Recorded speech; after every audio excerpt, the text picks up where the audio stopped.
going to start today, the Klickitat County Board of County Commissioners with the Public Works update. And I apologize for the sound. Okay, Gordy's sick today. He's got the bug that everybody has been going around. So it's us today. We have one thing on your consent agenda. That's the Small Works snow removal contract with Dirt Unlimited for the Pioneer Center for $155 an hour. They also got the Goldendale one. They had some minor glitches in their bid, so we had to get it squared away. That's why it's not on here. It's a little cheaper. It's $134 in it. What is the? Where are they out of? Glenwood. What is the relation to last year's bid and winning numbers? Do you know? I didn't look it up. I'll bring it back to you next week. It's more expensive. That I can't tell you. It's just I was thinking it was like 120 and now it's 150 kind of thing. You're probably right. That's about the ballpark. I thought it was a lot last year. Yeah. But we were really down on bids this year. We had 2 in white salmon and 1 here. How much was the other one then? It was 180, something like that. It's up there a ways, I think. I didn't bring my packet, so. You give away shovels. I can buy a lot of shovels. Yes. We also have a pay estimate for James Dean on Courtney Road for $628,000. On the road construction side, we still haven't had any movement on Roosevelt Grade Road. Still working with the PA's office on that one. Courtney Road contractors installing guardrail. Signs and erosion control are installed and the road is open. On road design side, the Rock Creek Bridge painter specs and plans are in review. As soon as we complete our review, it'll go to the state for approval for ad. That's the same with 4 of the federal safety projects. They're in review currently, and then it'll go to the state for approval for ad. Sundale Old 8, we're working on potential road alignment and working with the archaeologist to review our alignment. On the maintenance side, we're kind of minimal with our crews. They're trying to use up some of their vacation. The Bickleton guys are hauling sand, grading, and working on shoulders on East Road and preparing for winter. West side, the crews are ditching in Klickitat, Appleton, Centerville Highway, grading and responding to winter. Upcoming are the facilities. Civil work is complete for the year. We walked through, did a punch list. Again, the final punch list with the contractor. There's now starting to work on the punch list items. HVAC, that's a different ball game. They're still working through the design of potential fixes. The signs for the parking lot out here have been ordered for the fleet only, so that should be coming in before the first of the year. Pioneer Center, like we talked about, the units will be commissioned next week, and we'll wait till the spring to put the units in on the courthouse. No movement on the fairgrounds water line. We sent the letter to the tribes last week, and like we talked about, the snow removal contracts are there. Radio tower site, the package is actually on ad now. It opens on the 6th, and the metal siding will be finished this week. The construction or the contractors will put it up next week. Follow-up stuff. Wanted to talk to you guys before we say something to the Christmas Bazaar, but we're not going to be able to. I've been working with the PA on the ordinance, and because it's an ordinance, there's no way we're going to get there before the Christmas Bazaar. So we're going to explain to them that. I just wanted to make sure you guys were aware before we did that we would tell them that there's just no possible way we can get there this year for a waiver. And I don't know if it'll meet that requirement or not when it all shakes out, but I just, so you guys get a heads up.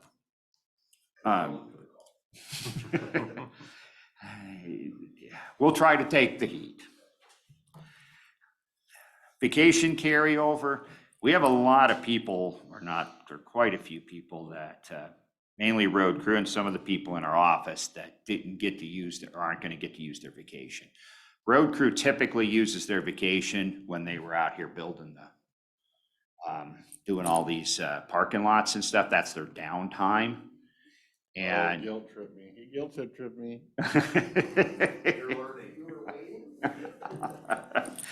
That one was obvious, though. He's usually a little sneaky.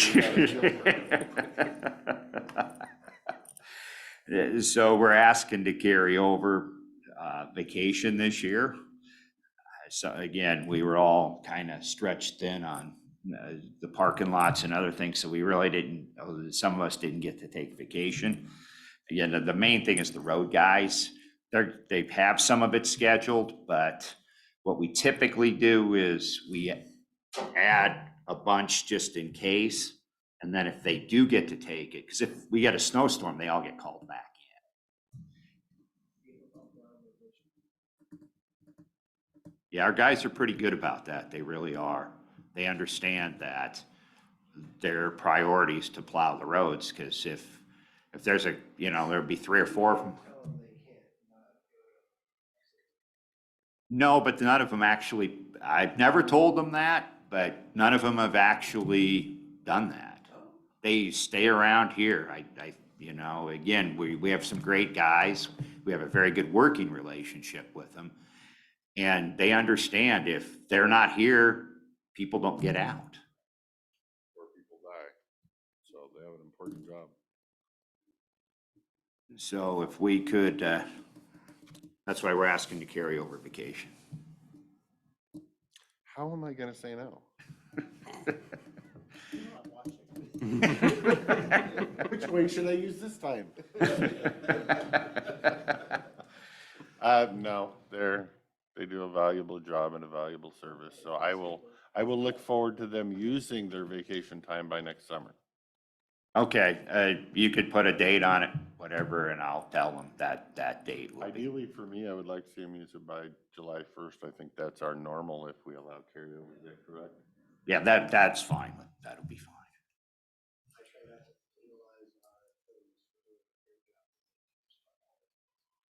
Thank you. Thank you. And I have one more thing. Again, thank you guys. I really appreciate that. I have one more thing on here, and it's another thank you to you guys.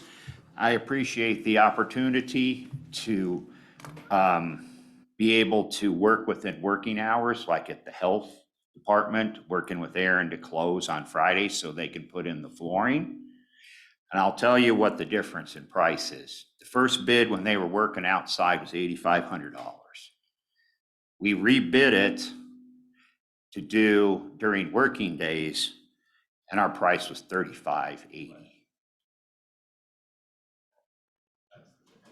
God you didn't come back with 10,000. No, that would have been bad. 84.97. No, I don't know how we would have, that would have been a tougher thing to package, but no. Yes, we worked with Aaron. They're gonna close the lobby on Friday. The contractor's coming in with a big crew and they'll do the whole thing on Friday. All of our directors were not on this one. Again, I want to thank you guys. It was a big savings for everybody. Well, yeah, but I guess we have to thank you for catching that. Otherwise, we'd have just wrote the check because we wouldn't have known any better. So that's why we have staff like you to advise us of fiscal savings. So we appreciate that. And that's it for our. Yeah, there were more bids. There were 2 bids total, and one came down. Both of them came down.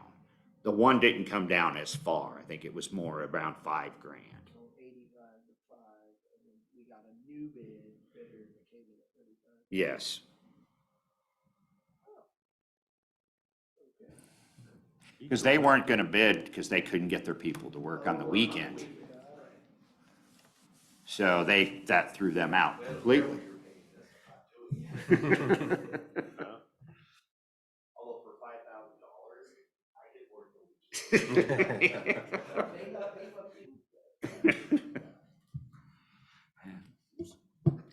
right. Anything else? Questions?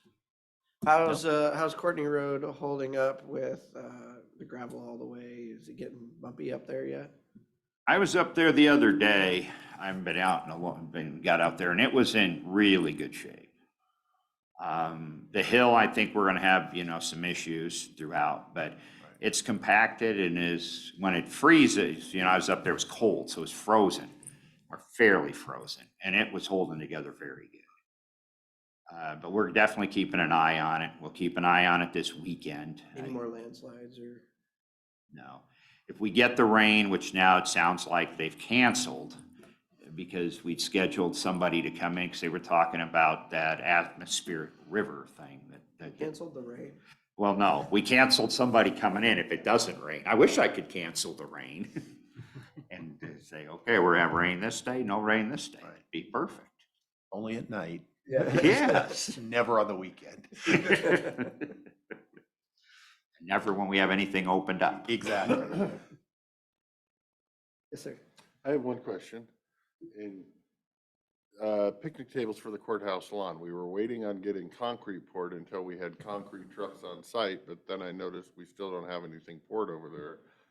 Did we? Let me follow up on the picnic tables. We'll have something for you next week.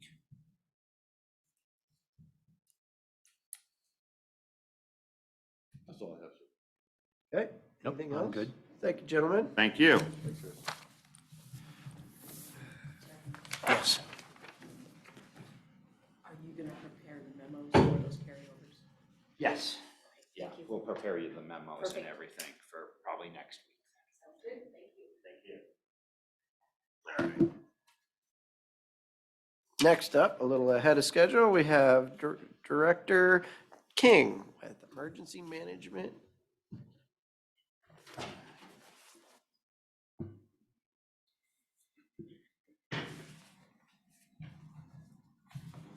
Good morning. Good morning.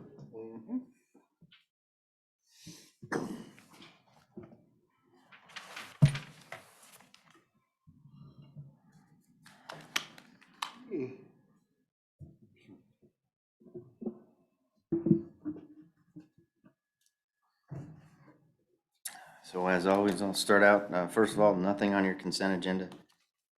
Emergency management this week, public safety radio system. Starting a few weeks back, we started seeing intermittent failures on the microwave at the Kaiser Ridge site. Those proceeded to get worse as we were troubleshooting that. Then over the weekend, not last, but the one before that, it got markedly worse. On Monday morning, I made the decision to turn that site off to keep it from interfering with all the other service areas in the county. It was keying up on a regular basis. So turned that off and put into place a mitigation strategy to turn it back on. It serves the area between Dallasport and just east of Wishram for coverage in our system. So put that information out to the affected field users and to the communications officers, and they are now calling or paging myself whenever there is an emergent call in that area between Dallasport and Wishram, or that the deputies are going to be down there doing something that has an officer safety component to it, pre-planned, in which case I turn Kaiser Ridge back on so that they can use it, and then turn it off as soon as possible, because it is quite a disruption for everybody else in the county when it's on. Is this the same one that was keying up before all the time? Or this- No, that was Stacker Butte. That was Stacker, so we've got a new. Same, yeah, same area, basically just farther east in the gorge. But yes, some interference coming from somewhere. And at this point, what I've assigned the radio support personnel is to get a workaround in place, because it is much more intrusive and interruptive of our system operation now than this instance than it was before. We took considerable time researching and determining what the interference was and so on and so forth at Stacker Butte. At this point, I had to turn it off as soon as it got to a level that it was unacceptable. So the workaround is to put in a temporary microwave link between Kaiser and Stacker Butte that's on a totally different bandwidth. They're working on that right now. I have in your packet when I wrote this last Wednesday or Thursday morning, submitted it last week. They'd anticipated having that done by the end of the day on Thursday. They ran into some technical issues with programming the new microwave radios on the 4.8 megahertz band. They're still trying to work through that process with the vendors and get that on the bench to pass data before they head out to the sites and spend time installing it and so on. But we'll have that workaround in place as soon as possible. Then we can turn that site back on and continue to investigate what the actual cause of that issue is and what the long-term solution may be. Yeah, I'd hope to have that workaround in place by the end of last week, but as of the time I walked in here, they're still working the equipment on the bench. And as far as maintenance goes, over the last 5 weeks, pretty much that has taken priority. Is the troubleshooting and coming up with mitigation strategies and a workaround for the Kaiser Ridge site failure. Lease agreements. What's not on your agenda for today is the Indian Hill land lease. We did the calculations as we're required to under that land lease for the annual payment. It is based on the CPI. As we know, the CPI usually runs between 2 and 3%. This CPI for this purpose is 6.5%. So the payment for this year goes from $15,155.60 to $16,140.71 for that site. So that's a significant increase because, like I said, it's based on the CPI. As we all know, next year's CPI is not being predicted to be any better, if not worse. So we may need to account for that in our budget as it continues to go up. Wanted to give you a heads up on that. On the project, besides what Public Works is doing, I'm continuing to facilitate with our Tier 1 support provider for those microwave links between here and there, one for public safety radio traffic and the alarm data, as well as one for the security camera system. Had a meeting with myself and the service provider and county IT last week to discuss the microwave dishes that are currently on the monopole at DEM and were there as a temporary measure. Never removed when the dispatch center went into operations and we got our T1 line and all that fiber optics connection. And we're having some issues determining whether it's still in use or not. So we're working out those details. And if it is in use, we need to know, what it's in use for and frequency and so on, so we can avoid interfering with ourselves. But right now, county IT is telling us that it's being used to get data to the public works shop west of Goldendale here. And we're still running that down. Any questions about the radio system in general or the project? 911 call taking and public safety radio dispatching. Our staff is improving. Currently, we still have 3 communications officers that are not in the schedule. One was released from basic training in October, which was a great accomplishment. And one we anticipate to be released from training in the middle of December sometime. So we're looking forward to that again. That will leave us down 2 positions in the schedule. The temporary casuals have been working to cover shifts and will continue through November and December. We're continuing to advertise for those 2 full-time positions and with the flexibility that you provided verbally for the 3 full-time training positions as well. In the last round of hiring, because we had one person go out on FMLA and then another person leave, we did not have the ability to train any more than 3 people at one time. So we did not take advantage of the 3 training positions. We have not yet been able to do that because we just didn't have the trainers available. So we'll be reviewing that again in the next hiring phase to make sure that we hire the appropriate number of people and take advantage of that if we can. In the meantime, we have added one of our newer folks and put her through train the trainer and so on, and she's now a training officer. So we have more trainers as How well. many trainers do we have now? 4. 4 people. How new is this 4th? You said they just kind of went through training recently, so. Yes, so to us, she had her 1-year anniversary, I believe it was in September.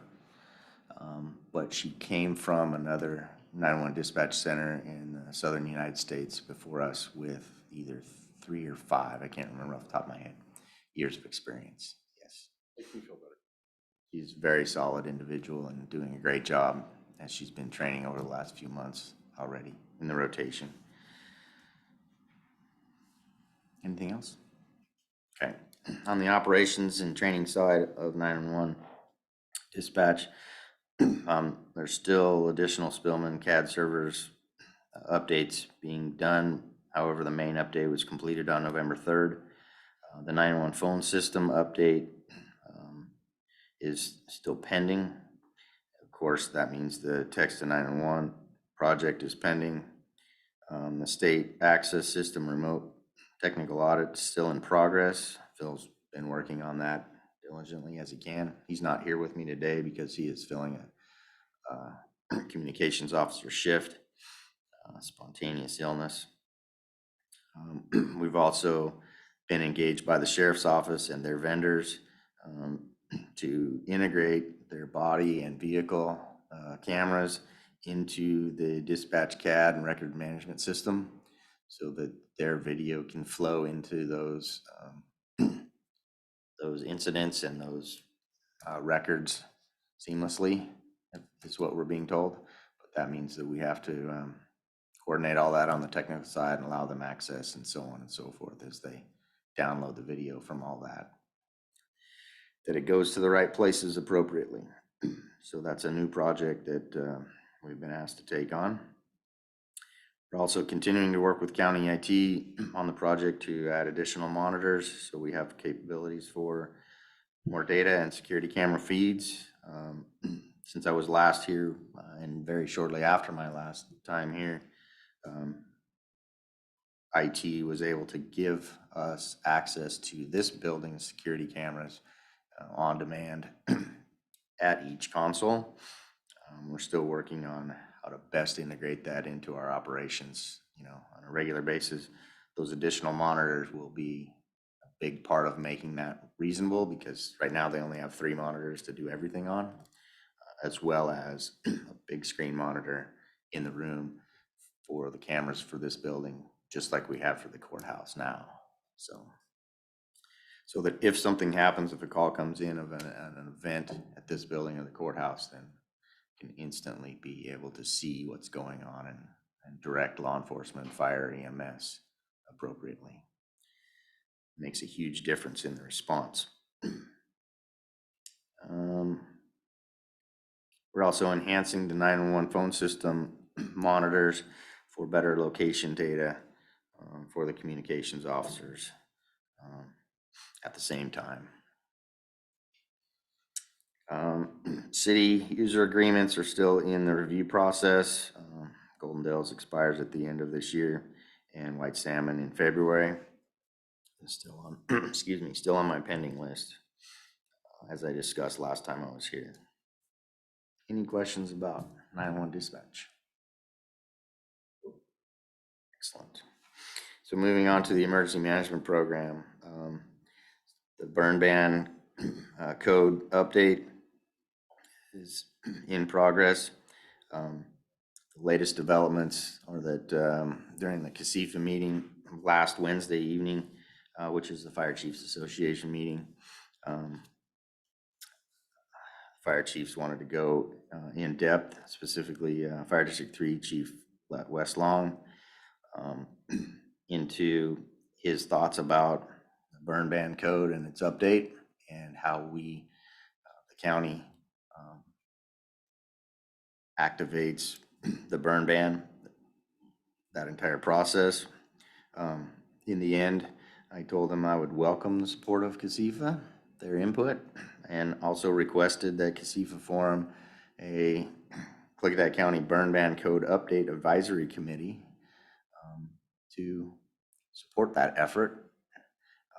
I would only entertain the input of that committee as long as there was at least one representative from each of the 3 zones, so we get full county representation because of those unique situations from one end of the county to the other.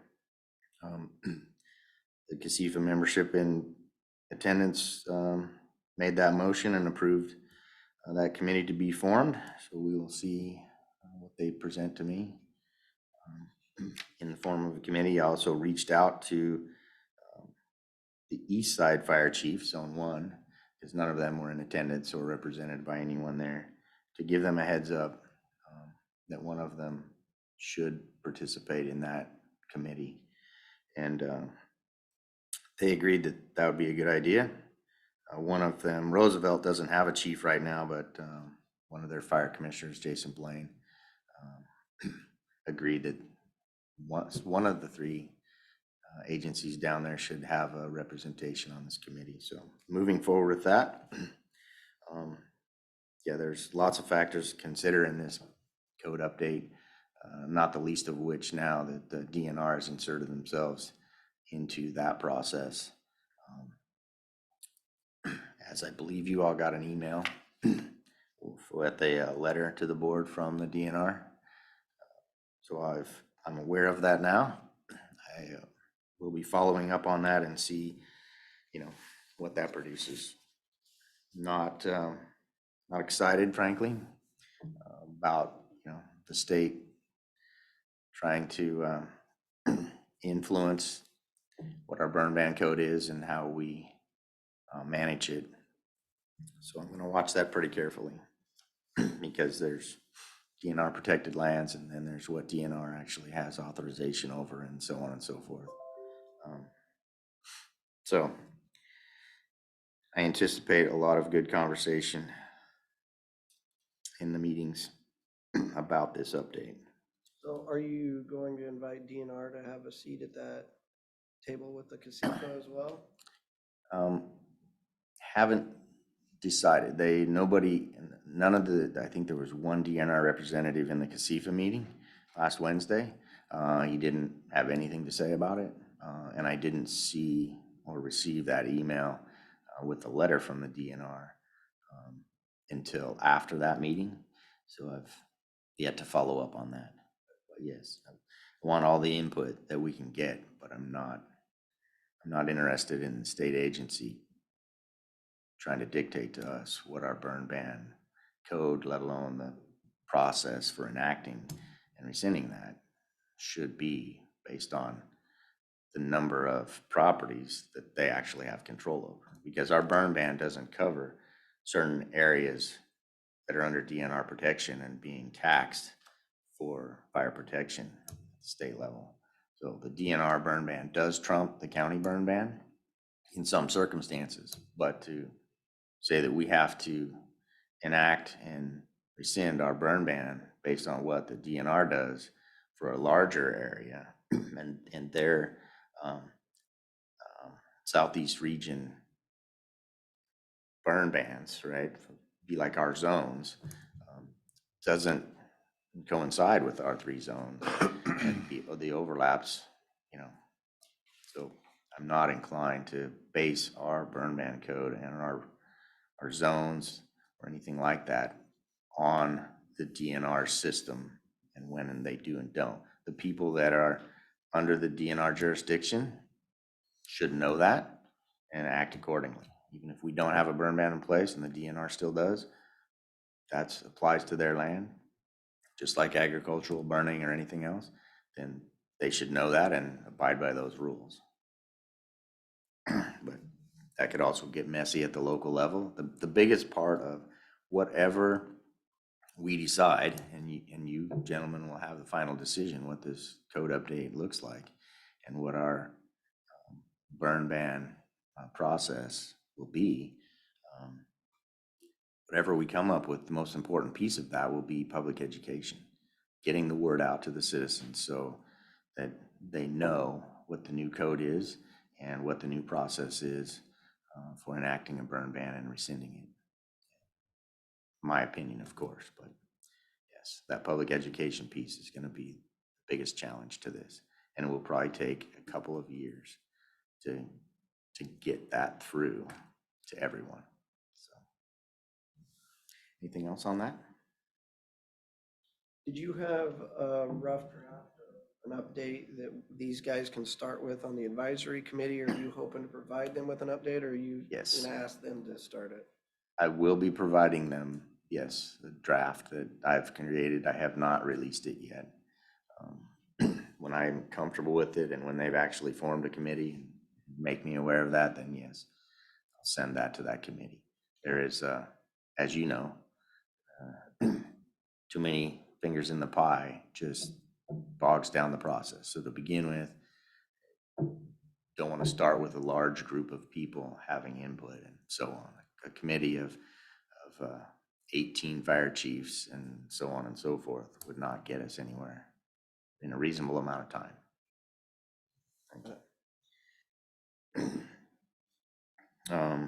Training and exercises, you can see on my notes there. The all hazard SUAS pilot and observer training was conducted over 2 different sessions, November 4th through 6th, and this last weekend, 18th to the 20th. It was very successful. Having volunteers for that program from fire discipline, search and rescue discipline, DEM volunteers, as well as unaffiliated members of the community. So moving ahead with that, and very excited about the possibilities, but not totally ready to deploy that that resource yet. More training to be done. So does everybody have to have their commercial pilot UAS license?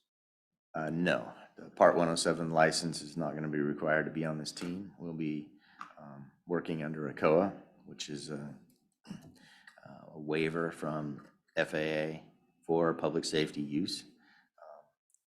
A certain number of people that are volunteered already have their pilots, 107 pilots license. Okay.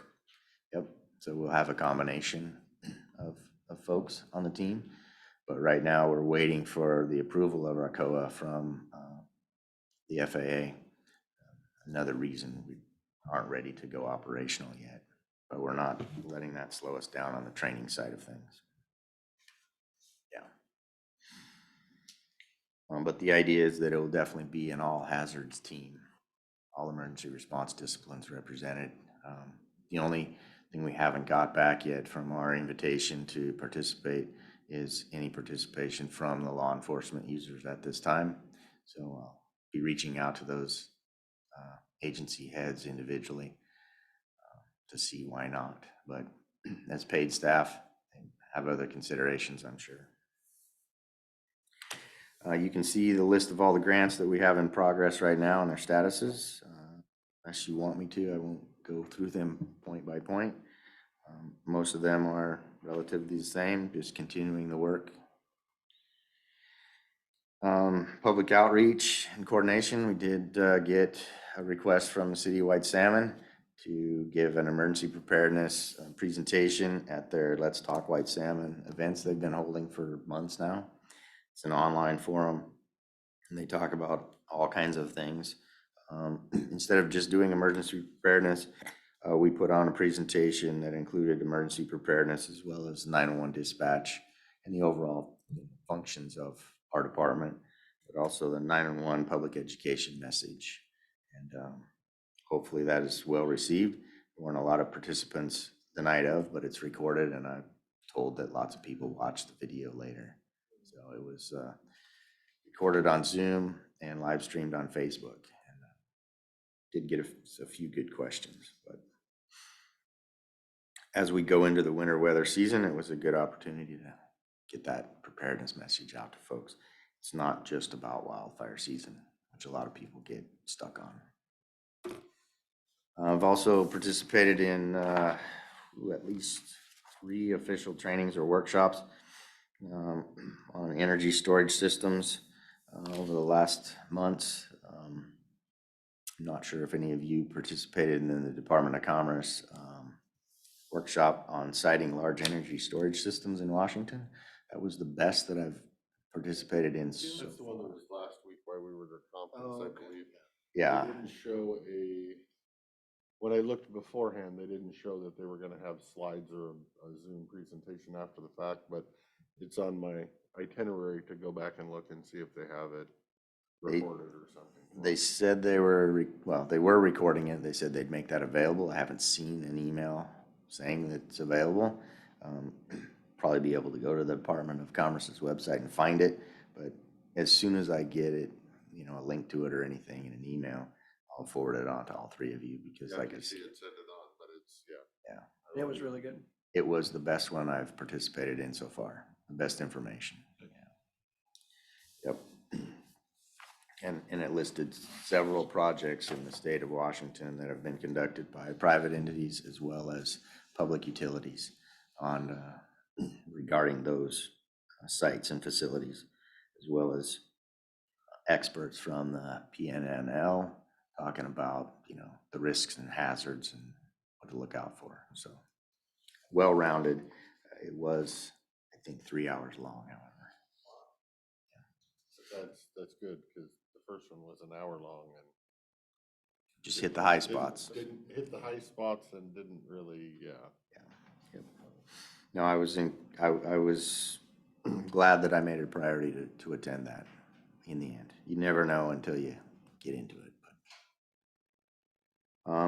The emergency notification system was used, sent a message on behalf of the sheriff's office on October 25th, reference a fleeing felon in the Woodland Road area. So like to make you aware whenever we put that in place.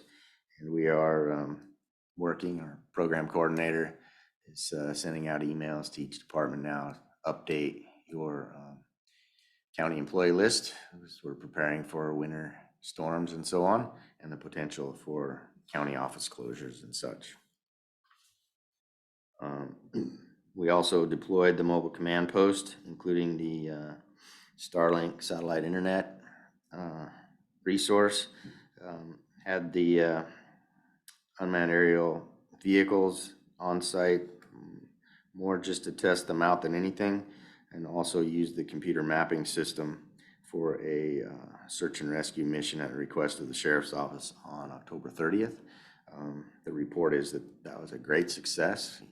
Combine those 3 assets together and get real-time intelligence from the field as searchers are out there doing their job, tracking them, and seeing that live on the map in the mobile command post, as well as being able to see the UAV video live. So do your searchers have a GPS transponder on them that comes in on your screen so you know where they are? They log into the mapping software with their personal device, and it tracks their device. If they lose cell phone service, i.e. internet connection, then the app for that mapping service that we subscribe to, the app stores that location data until they get back into service, and then loads it to the system, and you see it as they come back into service. Yeah. First time Is that. it kind of like the same thing that we have on the 911 for the fire, where you can click on it and see where the other firefighters are? Is it kind of that No. same idea? So yeah, way more robust.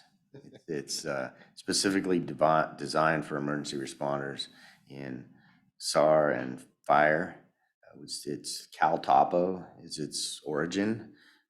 There's a version of it that's SAR Topo, but it has all the incident command system symbols and labels and structure, so it works with emergency response. But it also includes pinpoint weather forecast, and there's so many things. You click on it, and there's so much data there to be had As long as in you the have map Mobile itself. command center set up, you have internet and you can do that, it's great. It sounds like it works, so. Yes, with the addition of Starlink, that internet, that just makes a world of difference. If you don't have cellular connection, the Starlink provides that internet connection, and because that's what we had in the command post before was cellular hotspots, but one for AT&T and one for US Cellular. And sometimes that worked, sometimes it didn't. The speed is not so great all the time either. Exactly. Yeah. So this is the first time that we had deployed that in an actual mission and not just in all of it together, instead of just in training and exercises, and it worked great. Also, during the KC meeting, I offered the fire chiefs the use of our mapping system. It's in the beginning. I think that when we signed up for it, the minimum number of licenses is like 25 users. So my plan for that in the very beginning, last year when we first got on board with that, need a certain number, for the mobile command post and for the EOC positions, my staff internal, but we weren't going to be able to use 25 licenses. So one of the SAR volunteers was the first one to offer to, research and helped us decide which program to use in the beginning anyway. So search and rescue, I believe has 2 or 3 licenses, and then I offered it to the fire chiefs so that they could have access to use that program for wildland firefighting. And I, like I said, just made that offer last Wednesday, so we'll see how many of them take us up on it, but it's a valuable tool, whether you're using it in real time or just the computer mapping data offline. The folks that created this system are first responders themselves, and it's well thought out, and they take our input. They've taken our input over the months that we've been using it to make updates and changes that benefit us. So that's very encouraging. And that's all I have for today. Any questions from my seatmates? Do not.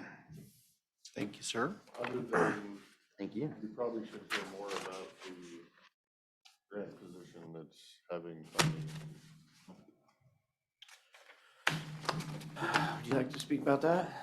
Grant position that's having funding issues. Running out of funding or needs funding, or there was a request that we have not authorized I'd yet, forgotten so. about that. Yeah, thank you. So I believe what you're talking about is Fund 127's request for transfer within to cover wages and benefits through the end of the year. Thank you. Yes, that it's still grant funded. So the base of your question, I believe, that hasn't changed. We're figuring out how to cover the additional. So let me get back. One change was a decision that we made last November, November 2021, that after we had that person in place for a number of months, we determined that grant funding was available to increase from half time to 3/4 time, which was approved. We made that change, but at that point in time, the 2022 budget had already been, finalized. We couldn't change that. So this is to add that increase to the wages and benefits for this year's budget from half time to 3/4 time, which I had to talk that person into it because, they just want part-time work, and they're happy with that. We're happy with that. But we had the grant funding available and plenty of work to make them 3/4 time. So that transfer within is to compensate for that. And then also in August, there was an increase in that person's benefits due to that person's spouse's employment change. That was a significant difference in their benefit package. It was a qualifying event that HR was able to allow them to increase their benefits to have health insurance taken out of their county income, where before it was being taken out of their spouses. So that's all about, and it is still being covered with grant funding. Because I'm not sure exactly what So was the said with position is outlier. covered under one grant and you want to use money from a different grant to roll into there? Is that how that works, or? No, that position is covered with a small amount of the county funding, which is, so it's county and city, the $21,000 of local money from the 3 cities in the county, right? That's all the local money that's in the emergency management program annually. The rest of it is grant funded, and it's covered with the grants that are here on my sheet, page 3 at the top, starts down. At this time, what do we got? 1, 2, 3. There's always at least 3 or 4, sometimes 5 grants in play. And that person's time is spread out on all those different grant projects inside of those several grants at any one time. So the request is a budget, because at the end of the year, the budget line items that can't go over is wages and benefits. Any of the other lines, don't necessarily have to match. So if you have the budget in other lines that you haven't spent, you can move the budget from those lines elsewhere in the budget up to wages and benefits to make sure that you don't go negative in wages and benefits. That's what a transfer within. May I, Mr. Chair? So you need to make this simpler for me. Sorry. So what I need to know is, are grant funds covering 100% of the cost of the wages and the additional benefits? And then is that also then, if we're shifting money to that, are we gonna have to backfill? Like we're getting these grant dollars, and if we're applying them now to these wages, are we gonna have to backfill with county money somewhere else in the budget? So I think at the base of your question is there any additional county funds being spent on this person's wages and benefits? No, And that's- overall in the whole that's- program. Yeah, no. Meaning, as far as if there is because sometimes we'll see that where we're just charging stuff to the grant, but there's these other things that we were using the grant to pay for, and now we're not, and we have to backfill that with our own money. No.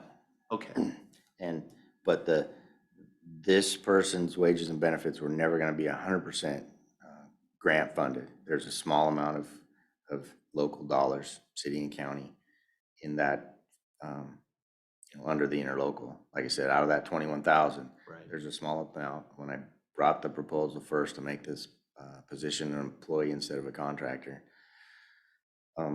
there's that small amount in there every year. The rest of it, yes, is still in the grants. We're not shifting any other expenses around to come out of county funds to offset the amount of that. Did any part of the 21,000 change? No, it can't. So Yeah, that's what fixed. was going in there a year ago is still what's going in there in Yep. January of next year. Yep, unless we update the interlocal agreement between the 3 cities and the county, that doesn't change. And then to clarify, I think off my seatmate's question over there, if you don't buy a radio or a light bar or whatever with that grant, you use that funds over here, you're gonna need to buy that radio or light bar Right. next year. And you're not gonna ask us for money for that radio or light bar next year. Nope, that's not in the plan. And the majority of this, so the benefit switch, has to continue through the end of the year. Once it's been initiated, it can't stop. But starting Jan 1, that will no longer be the case. So that increase in benefits is not going to continue into next year. It'll just be the pre-approved half-time to 3/4 time that we've already accounted for in the grant reimbursement over multiple programs that will continue. And that was already planned and budgeted for. There's one question that I still have. When you moved it from a halftime to a three-quarter time, did you just get more grant funding for that, or did you give up a light bar and a radio to cover that? No, sorry, can't just say no. Yeah, simplify, right? So we were conservative when we first asked for this person to be an employee, right? At the halftime, not knowing exactly how much work there would be, and how much grant funding that we have, which is rotational. One of them changes every year, a new grant every year, same grant, but a new agreement every year. The other grants under the SHSP or usually 3 performance periods, right? Or 3-year performance periods. So they rotate in and out, and depending on the projects. So we didn't know down to the penny, how much grant funding we were going to have. So we asked for halftime to be conservative, make sure we could cover it. After a number of months of tracking this person's time and what we could get in the grants for projects and that person's wages and benefits activities, we were able to determine that there was more grant funding available for this person doing all these activities under the grants. So then that's when we came back and asked for a bump to three-quarter time, because we saw that it penciled out. We could afford to pay this person three-quarter time under the grant or But I think multiple grants. the argument at that point was the reason you can afford that is because they didn't have benefits. And now they do, so I'm wondering how you can still afford it. Like I said, that's a temporary thing caused by the loss of employment of the spouse, and it only lasts until the end of this month. It's a one-time deal that we had no way of predicting, because that condition for this employee has changed and will no longer be getting those benefits. What would you be using the grant funds on if it was not allowed by us to do this? What are we missing? Or are we missing? Or would you be sending them back to the state unused, or? We wouldn't have the time to do this stuff. I don't have the time. And with using a contractor like I was before I came to this position, or the one contractor I had under my supervision, it's not effective to use the contractor and get this work done that we need. All of the plan reviews and updates and like I said, the public education, all the things that this position can and should be doing just weren't getting done before. No, I don't think that's If we- exactly the question. The question is simply, this is an unexpected expense that you're pulling from one part of the fund to another part of the fund. What was that budgeted for, the funds were being pulled from? Well, I'd have to look into all the details. And again, the halftime to three-quarter time wasn't unanticipated. No, We planned it for was that. the benefits It was was the benefits, unanticipated. yes. So what we pulled, boy, I'd have to look. I think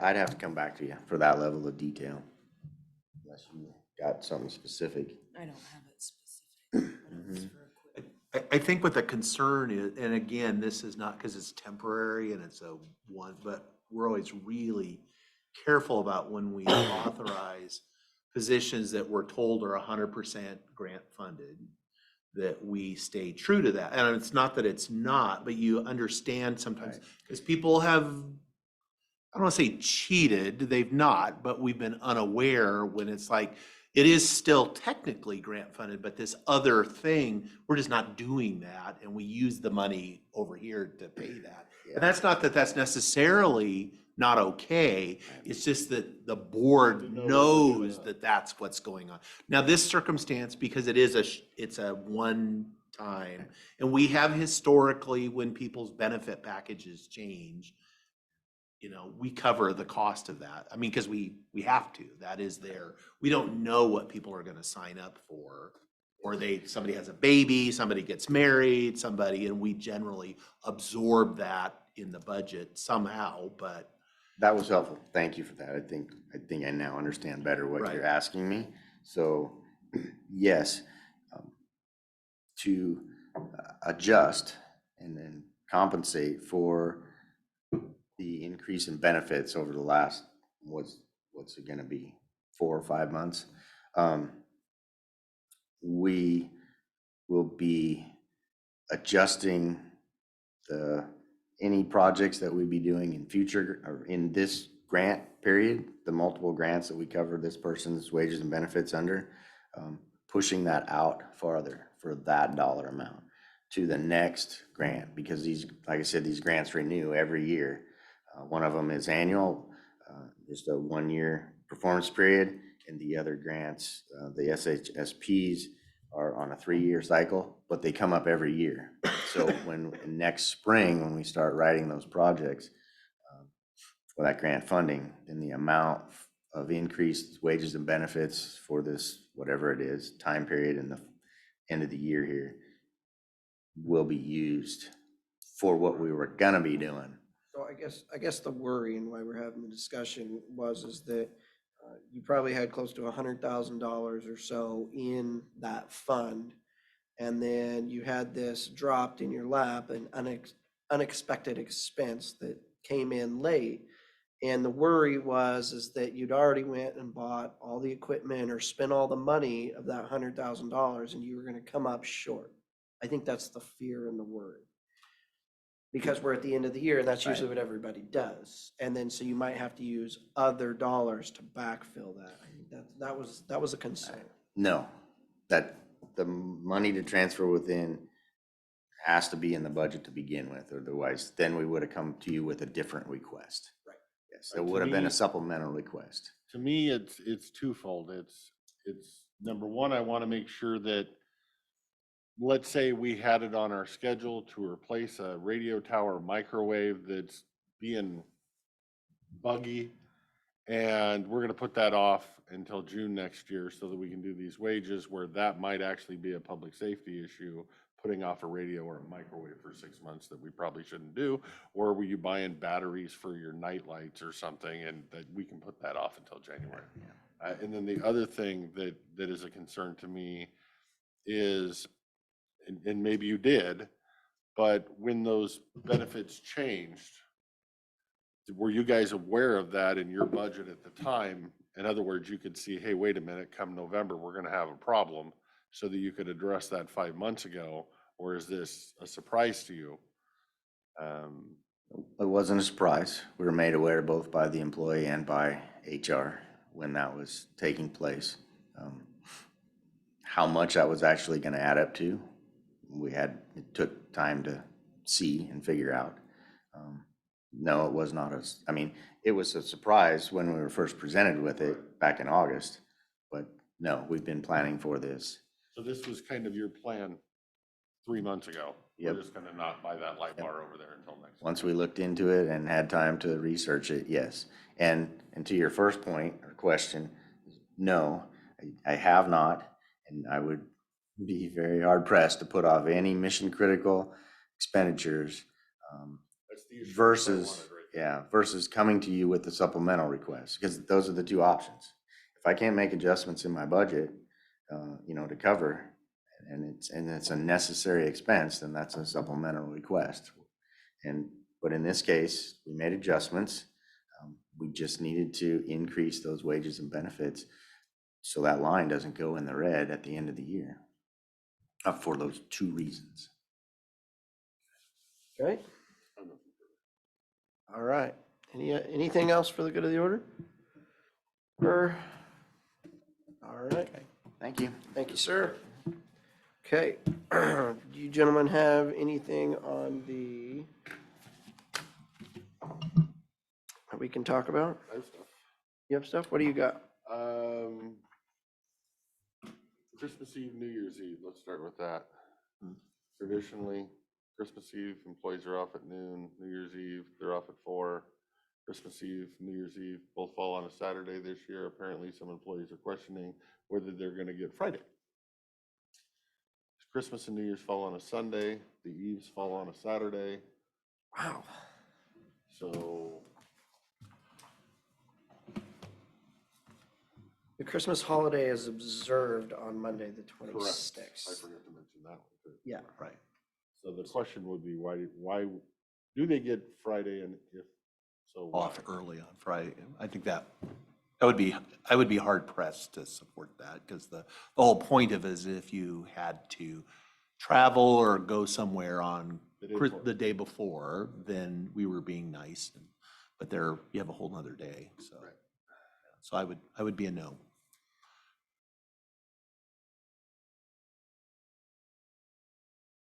3/4 of the employees take that week off anyway. Anyway, but I somebody's got to keep the doors open though. agree. It's the same thing with New Year's. If you need to travel for your New Year's party, you're doing it on Saturday, you're going to your New Year's party.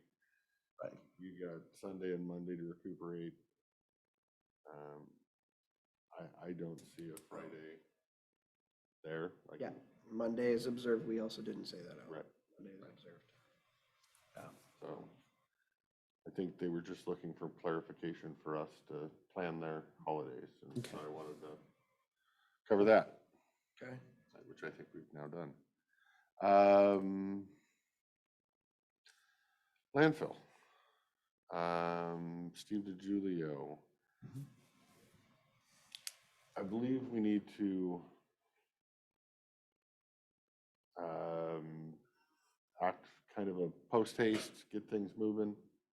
I think we need to have a discussion with Steve or whoever's working on it over there to kind of let him know our why we're post haste. So this doesn't take 6 months. If it doesn't need to take 6 months. So the question would be for the board is, do we want to schedule a conference call for a Tuesday, or do we want to just have one commissioner reach out and kind of explain the situation? And I don't care either way. I just think it needs, because we've signed the letter 2 weeks ago, and this is kind of needs done. So I just thought I'd bring it up. Okay. Figure out what we're doing. Yes, I think we need to have a discussion, or at least one of us, One the or all. board, in conjunction with the PA, to have a, conference call or something. Have you had any discussion with the prosecutor on this? That was my thinking, is ideally conference call, executive session next Tuesday if possible. Okay. If people are free, whenever they're free, we'll put everything else on hold to work around their schedule. That way, ideally, we can all be in the conversation, we can all be in the loop. That would be my first recommendation. Right. If the prosecutor's free and Steve's free at whatever time. Right, well, I they happen to be suggest we- free. Even if that's 4:15 on Yeah, it next doesn't Tuesday, matter. we need to, it just needs to happen. So that's kind agree. of where I'm at. Okay. So I don't know how we get there from here. You probably, Mr. Dave, I think I might ask for you to be assigned in setting up this shindig if you're willing. Okay.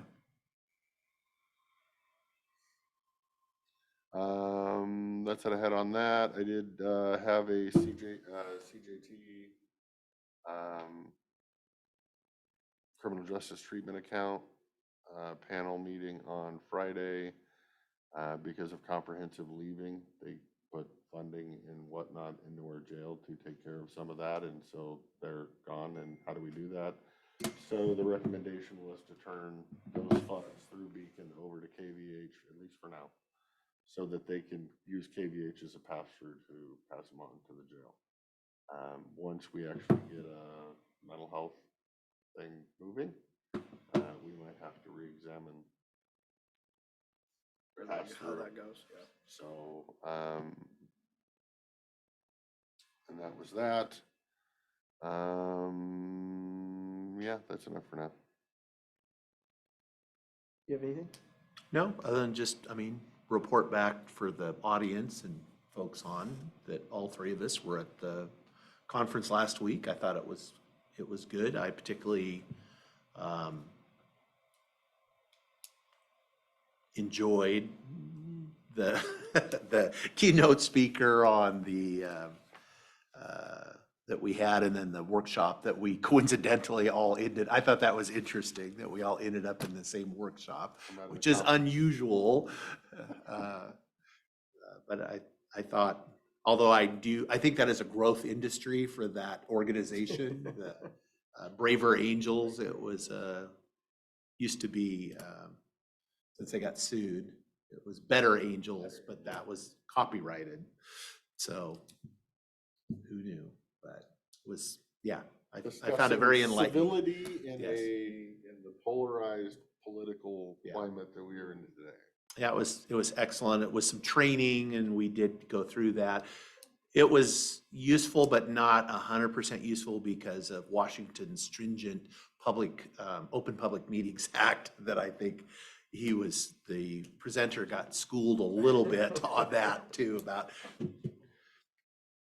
that'd be great, but we can't actually do that. So, yeah, but I thought that was helpful, and the other stuff was good too, as far as I went through. The breakouts were better than last year. Yeah. I think they were more thought out. Yeah, they seem more substantive to me. There was some frustrating ones. I don't know. I didn't see either of you two in there, but you might have been into the one that they want to change the way gas tax is done to mileage. Oh, I didn't go to that one. No, that would have been.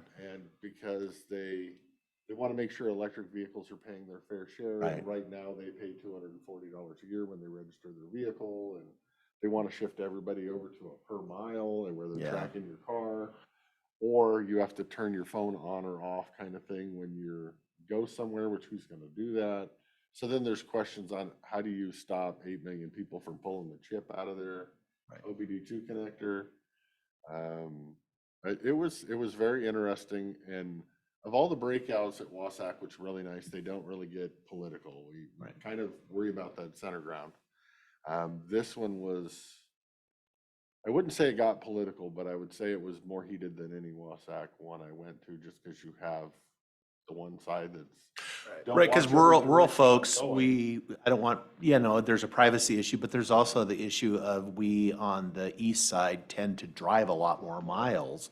And so we would pay a disproportionate, we would Well, pay and their more argument tax. is you wouldn't, and it's like, how would I know, you but do you're that? saying you wouldn't, how is that unless we're gonna have it differentiated some, if you're west of the Right, Cascade the west Range, the side rate wants is to use all this. this money to put battery stations in every apartment complex parking stall, and Fine, if that's what they it's- wanted. So to it do, but- was very interesting. I'm and sorry, I missed that, but.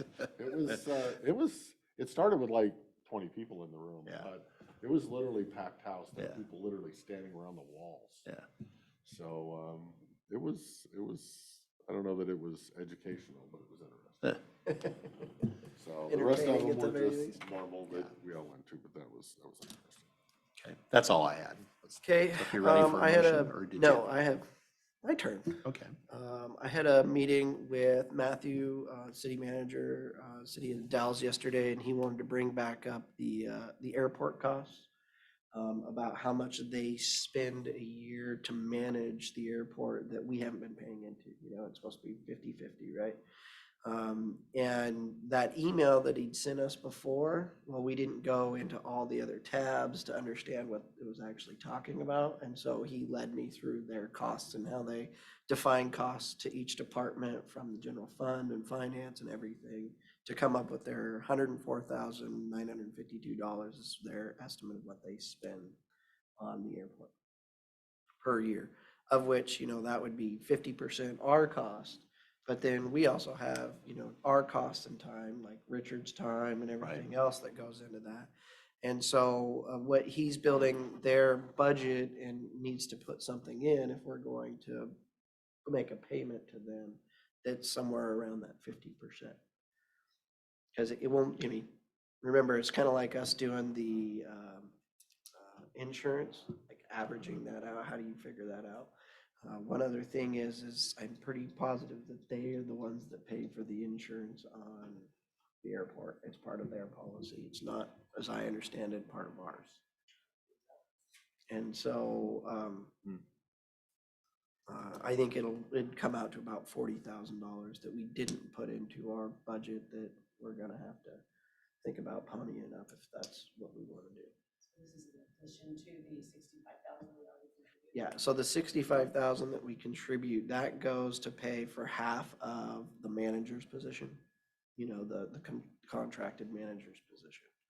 This is for their costs for running APs and everything else that they do, finance and all that. And I know you'd been having discussions. for- Yeah, and I've said before, it's like, I agree with it in concept, the idea of it. The only thing that I have concerns about is that I don't have any control over how, is their AP process, is how they're doing it, is it efficient? Is it, because otherwise I'm giving them a blank check for half of whatever there is. And I don't know, maybe it is the best, the easiest way, but that's the thing I'm concerned about, is that I have no control over how they manage their resources and departments, but I'm on the hook for half of it. That's the only thing. And I don't know, maybe 40,000 is a reasonable number as far as to, for our half of the overhead to administer that. And I guess the only other way to kind of ground truth it would be to have us look at, if we were providing the services, would it cost us about $80,000 of staff time to provide those same services? And I would agree. To me, it's that, but it's also, I have to write you a check when I can't really look at the math to figure out how you got to the check. Right. So now I have to trust you. Well, I mean, they showed the methodology, and I'm sure it's fine because it's how they bill their departments, because they bill for everything. And we do somewhat, but not as in depth as far as, like, we don't do overhead on, like, we don't charge the planning department's budget for their rent in this building, or their proportionate share of the heating costs, or the internet connection, and they seem to, if I'm remembering, they really allocate their overhead, down to that level. So we don't. So, because it's all kind of the same money. And then it just kind of resides on a trust issue. Right. That you have to hope when whatever board is sitting here 8 years from now and the bill comes for 2,000, that they're looking at ground truthing it. Yeah. For a bigger number, when it gets raised, that where's the oversight of the math? Right. And it sounds like you've walked through it, so I'll trust your Right. oversight of the math. I just hope whoever a previous board is doesn't lose that, and they maintain an oversight of the math if there's any increase. So I mean, it's a Are little, we gonna do our own math on our side to see what we put in? Or Yeah, you because just we may have, have you because at just this point, we come up have, with this 40,000 because we probably cover the other part and they're okay with that kind of thing? well, so I think, other than, my time and Richard's time and Dave's time, there's not a lot of things that we put in for unless, Public Works goes down and does something on the side, other than that, we don't do a whole lot. They're running, all those leases and everything through it, and right, they collect, the money all gets run through their books. They manage all those. It's an expense to do that. And we've been getting that service for nothing as our partner. You just like give them a holiday pie or something instead? so, it's a little late for our budget, so I would say, to get back to them, sure, we'll come up with our bid on our side, figure 40,000 if you guys are designing your budget for next year that we can write you a check for. And, because it would be 50, but we know Richard's got a bunch of time in there, especially this year. And then we can, figure that, and we'll have to find those dollars. Well, one thing, I'd be fine with that, but one thing I would ask though is have the the budget committee then look at, because we looked at before that the 65,000 that we both put into airport operations has been static for a long time. But we actually looked at the lease revenues and the income, because the income coming into the airport has gone up significantly. And we actually were talking about actually reducing what we had to put in to cover, because we didn't really, it could be like the operation generated enough cash to pay part of its only, because the ultimate goal was always going to be, we didn't have to put anything in. It would be completely self-supporting. And we have never really implemented that because we use the dollars to fund other, more capital improvements and stuff. And it would just be a thing to maybe look at that as a way to pay for part of it too, is the, because it makes it easier when, it's like, I don't think anybody's budget should be protected. Meaning that dollars, so there's $130,000, 65 from us, 65 from them, flowing into the airport budget. And that's kind of like a given that is, even though the income coming off the airport has probably doubled or maybe even more over the last 15 years, because we've built more hangars, we've done all this stuff. And, and that But our was, expenses have also our gone up expenses have too. gonna up, but there should be some Who has analysis the looked at. oversight of that budget? The budget is managed through the city's budget. It's developed, the budget committee is the airport board, has folks that put that together, and it's run through the city's process. Meaning, So the airport, we get, the updated budget every month and Right. expenses and everything. yeah, because it's a big budget. I mean, it's a lot of money, but a lot of that is 3.something FAA million. grants, it's dollars. But there be, the income from all the leases. That's one thing, it'd be nice just to have like I said, I'm not changing my position on that. I always said, no, let's just keep funding that. And if the airport fund is growing and has fund balance, then that we can use that as the match for this, or Right. the match. We don't For have to the come next back big and grant. ask for money from us for Right, but that. that same approach doesn't give them guidance to be fiscally conservative with their budget. Not because it's just been understood, oh no, they're good for, we're good with the We're status good. quo, As and long as maybe, you don't overspend what's in there, right. and that's just it. If our number's the same and their revenues are going up, their budget, they can spend more now. Right, and I think it's just, Buy it a would be a Lamborghini. good time to have to just do Like I a said, check it's- at it and It's one of look. those oversight things. that Right, it's like, that who we haven't oversights really that? looked at this for 10 years as far as, because that was because we were looking at it, probably like 10 years ago. We're like, we could probably, for operations and stuff, we could cut, we could go from 65 to 50 and then maybe to 30 and see, and we made a conscious decision to, let's not do that. Let's just leave, we're used to funding that. I don't mind it sitting over here and waiting for a capital project. No, I just don't want it spent on something that didn't need to be spent on, because there's. extra because it's funds. there. Well, those So are that the, was my oversight question. I think, that's the same thing that we always look at oversight of. And, that was one of the issues that was brought up when the district came in here and they want us to rebuild the water line going through there. And that's a $200,000+ expenditure, where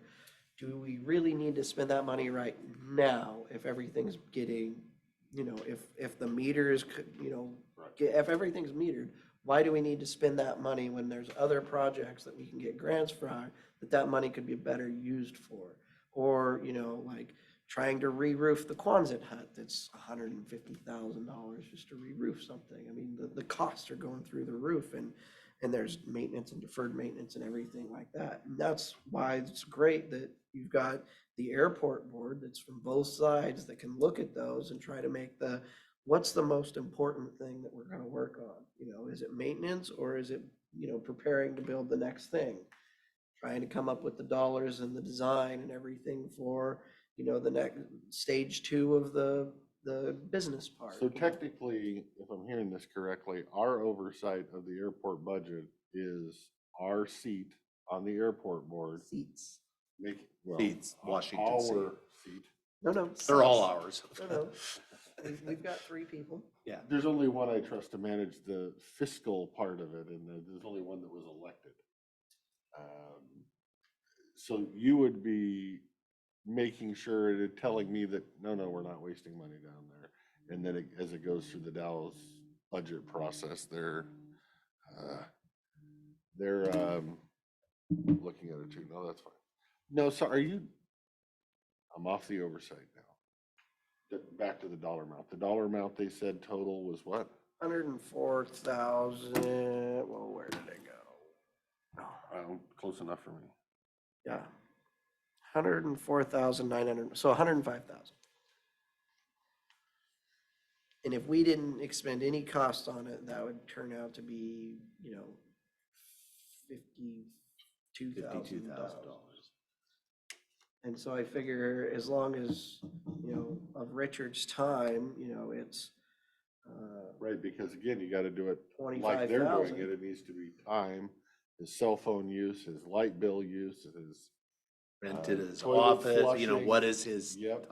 Right. if you're using the same methodology, then it would Which be, we don't really do. which we that. don't really And do we that. don't do, which I is guess I would say I don't Trying to really get want some- to force my department heads to spend the next 50 hours of their time figuring out that item. No. Nope, don't want to So do that it. if they're willing to do 40, I'm fine. I'm fine, but I do think it's, because we are basically increasing our contribution from 65 to 105. And I think that But in they- actual, again, that's a different, I think that trigger, because why they are doing, I suspect, is that they're looking for, they're like, we're spending a lot of money at the airport. And I'm sure their budget process has identified that. Well, it's the same process. If we're changing ours from 65 to 105, there needs to be some look at that. Does it have to be that? Is what I'm saying, is that maybe again, I want to go back to that, look at the airport's budget and could, instead of us contribute, the overhead stuff, we don't really have a lot of control. I mean, that's just what it costs to do it. But the $65,000 that we're currently, maybe that could be lowered down, that portion of it, instead of going from 65 to 105, maybe we go from 65 to 85. And Oh. it's like, and they lower their contribution into the airport fund as well. We both are saving some money. They're recovering their costs. Somebody's listening. So who do you, Again, I don't know. who do Maybe you it's expect not. would look at this? The budget committee looking at this? Is that who you're? Because they start developing because they're on their fiscal year fiscal. is their Yeah. June or July 1st. So they'll probably start in like March. When's the city, is it about March, April for the fiscal year? So that's the time. Again, I'm not necessarily disagreeing in the short term. I think we've been getting a really good deal and we can cough up, but. If you did want to take a look at Richard's time and Dave's time, I could give an overhead allocation amount based, not necessarily down to the detail of What they're doing. the lights and the buildings, but that stuff's not tracked. And the I insurance. could, but And their between insurance. insurance, between benefit allocation, I could come up with a percentage All that right. would be fairly reasonable. I Without, say, I think easy to come up with wages and benefits. It's a matter of phone bill, light bill, car insurance. Depending on how much hours. right. It's a benefit, right? I could Yeah. figure out a cell phone. Well, that's what I was saying. If we wanted to go into that kind of detail to try to come up to 12 grand, or we just say 12 grand's fine? No, I think it's probably close But I enough, think there because I needs think to there's be gonna one cost us little more. look at I the oversight. hate. But just the spending overall, dollars to That's try to right. to save nickels. pennies, right, Right. exactly. I But I do agree. think if you've had this issue before on whether we should be even doing the 65, doesn't hurt to look back into things again. You might come up with the same answer and you might not. Well, remember a year ago, we were thinking about making that manager's position a county employee. You all right? I'm late I was supposed to be at another place at 11:15. we had all this time. I said we never go to lunch till 11:30. I know, but I had. Be gone. All right, I'm well, going we can, upstairs, sorry. we can continue this conversation. As you walk out, I hear you making a motion. Recess. Recess for lunch, back at 1. I'll second. There's a motion, and a second. All those in favor, aye. See everybody after lunch. Some people's children. Starting off. Good afternoon. We are going to call the regular business meeting of the Klickitat County Board of County Commissioners to order. Let the record show all 3 commissioners are present. We will begin with our Pledge of Allegiance. If everyone would please stand. I pledge allegiance to the flag of the United States of America, and to the republic for which it stands, one nation, under God, indivisible, with liberty and justice for all.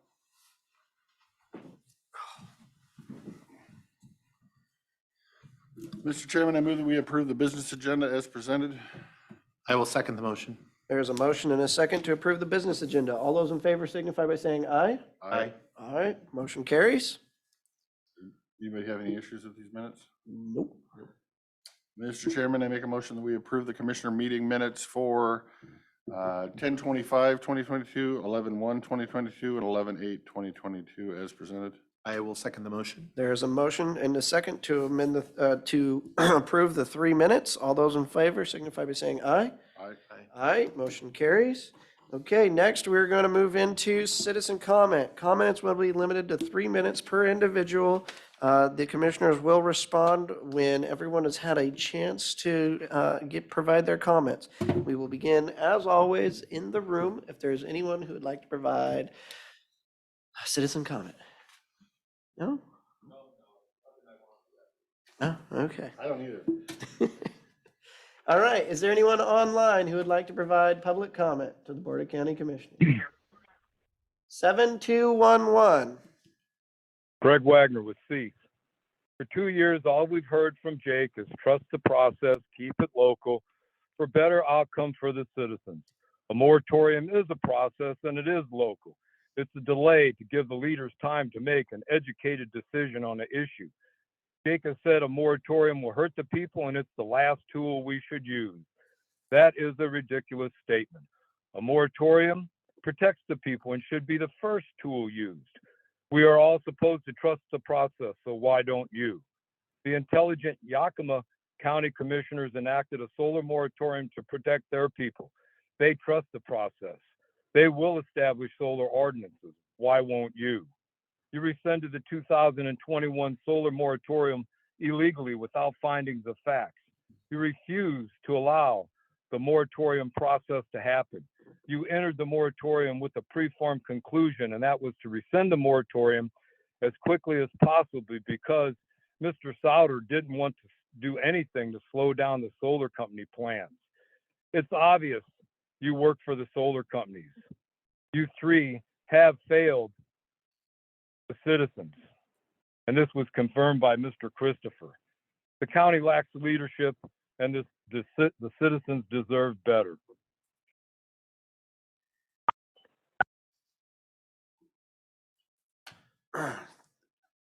Thank you, Mr. Wagner, for your comment. Is there anyone else who would like to provide public comment online or in the room? Gabrielle Gilbert. Hi, thank you. I thank you so much for attending the childcare meeting that they had in White Salmon on November 9th. It's greatly appreciated by the community members. It's important that we address the excruciating lack of childcare that's in the county. I think that it would be excellent if we could model a childcare initiative the same way that the county modeled the senior services. Obviously, if there is a little skin in the game by county and city governments, you can get more skin in the game by state dollars, because the cost of childcare seems to be the kingpin of why nothing gets done. but childcare is infrastructure, and childcare is the core of an economic strong health in a community. And this is about parents and families that need childcare so that they can generate the economy that you so want to build in this county. Housing prices are astronomical. Getting childcare so that people can work and function is a drag on our county and city economics. And if the county and city governments in Goldendale have the least amount of childcare, how is it that you can sit and do nothing? I think that it is time for a childcare infrastructure bill. I think it is time for elected officials to take this issue seriously. There are families in Lyle who are having problems finding childcare and are commuting distances. The mayor in White Salmon commutes distances and takes her dollars out of the county, the city, and the state to find childcare.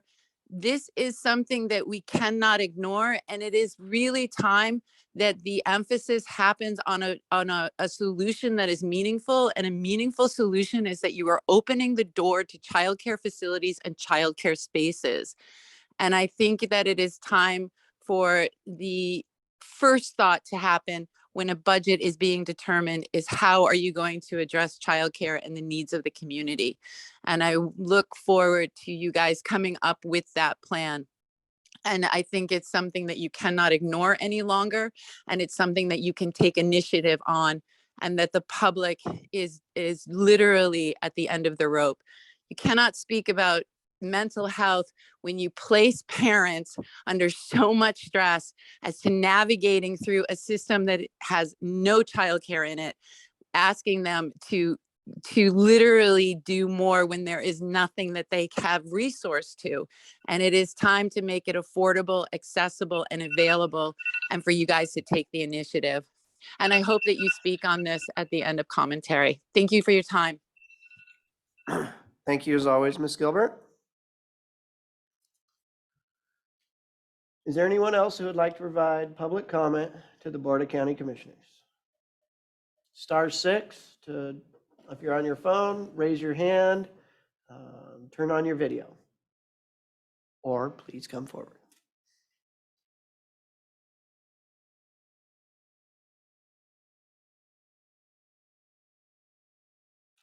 Three, 376.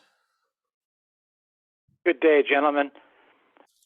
Last night's city council meeting in Goldendale, the supervisor, Pat Munyon, had some very good news for Goldendale. Evidently, he applied for a grant to get a incubator building built. He didn't think he had much chance of getting it, but we got it. It's over $1 million grant. So he indicated that he's going to have to start working on it right now because we only have until May 31st to get it built. It's like use it or lose it.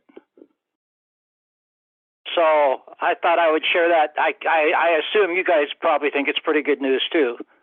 An incubator building would make it so people who have desire to start a business, need a place to manufacture something. According to what he was saying, whoever gets in there doesn't even have to pay any rent for the first year, and then it's a graduated amount for the next 5 years. And at the end of 5 years, they're hoping that any business that is incubated will go ahead and get out on their own and make room for somebody else that might need the space. But I thought that was just wonderful news for the city of Goldendale. I just wanted to share it with you. That's it for me. Over and out. Thank you. That was Mr. McCune, I'm assuming, over and out. Sorry, I didn't tell you who I was. Yeah, Ken McCune, Goldendale. Yeah. Thank you, Mr. McCune. You're welcome. Okay, is there anyone else who would like to provide? We have somebody in the waiting room.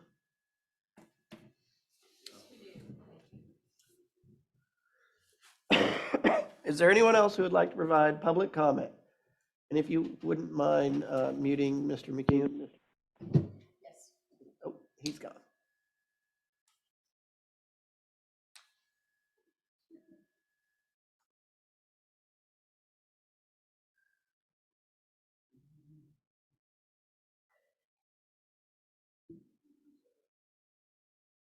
Is there anyone else who would like to provide public comment to the Board of County Commissioners?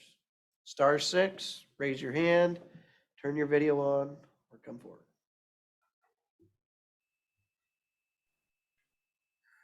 Ms. Bosque.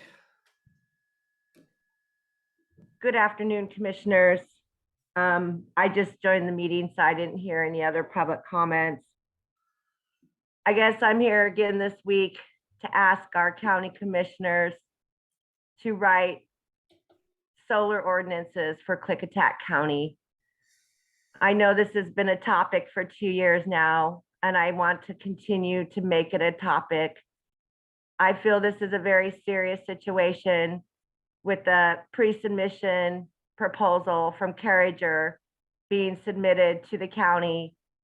And we all know, we've all seen that document. We all know what that pre-submission proposal says from Cypress Creek with its large lithium battery storage of 2 acres and the location of this project that would be, you know, an eyesore, perhaps maybe endangering the Goldendale, city of Goldendale airport, and perhaps endangering the environment by the large posts that can be pounded into the ground, that are pounded into the ground, which have known to shatter the shell of aquifers, then contaminating the potable water for all the residents in that area that would share that aquifer.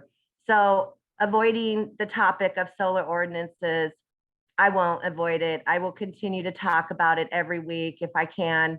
It is your responsibility. Other counties in our state have put moratoriums in place. They have written solar ordinances. And by your refusal to address the siting of these large industrial solar complexes is negligent on our county's part.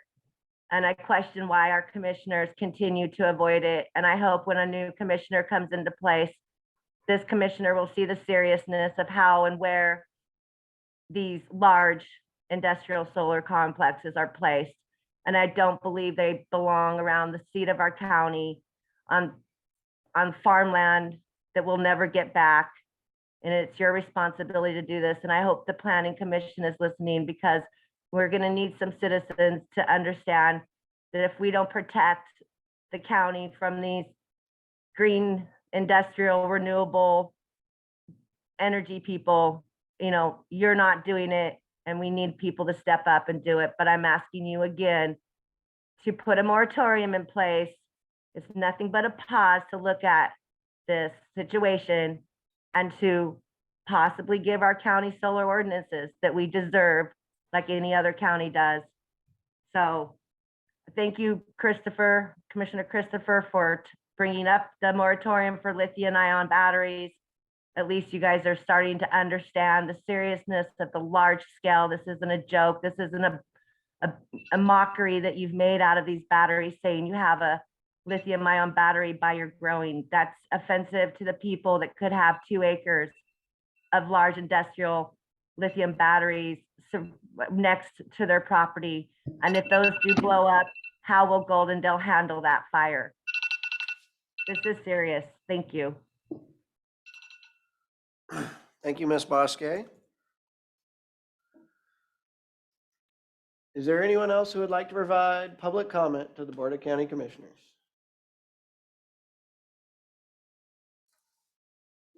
Yes, you do, so everybody can hear you. You're not speaking for yourself. To yourself, maybe? So how would you guys like a real dull, down-to-earth public comment? They make those? I've had this conversation with Jake a little bit. Bolton Road goes from Blockhouse and Wild Citadel Highway. There's a half-mile stretch of it that's still mud. On full disclosure, I own a half-mile of property on that half-mile. It'd be really nice if there was enough gravel on it that was no longer attractive a nuisance for every kid to come out and play mud bog. It'd be really nice if I could get to my north gate at least when it's wet weather. So I'm sorry to have such a vintage comment for you, but at least maybe it'll make a pleasant day.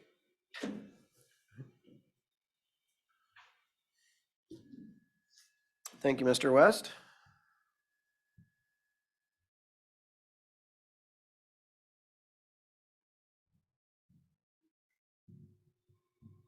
Is there anyone else who would like to provide public comment?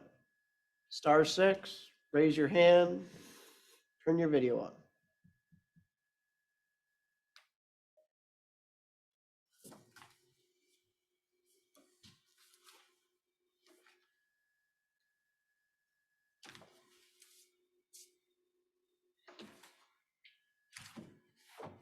Is there anyone else who would like to provide public comment?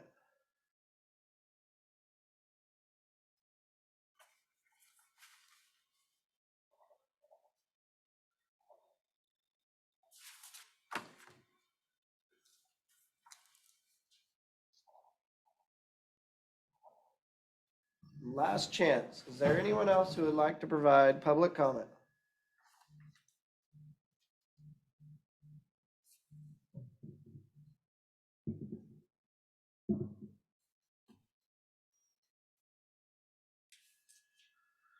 Okay.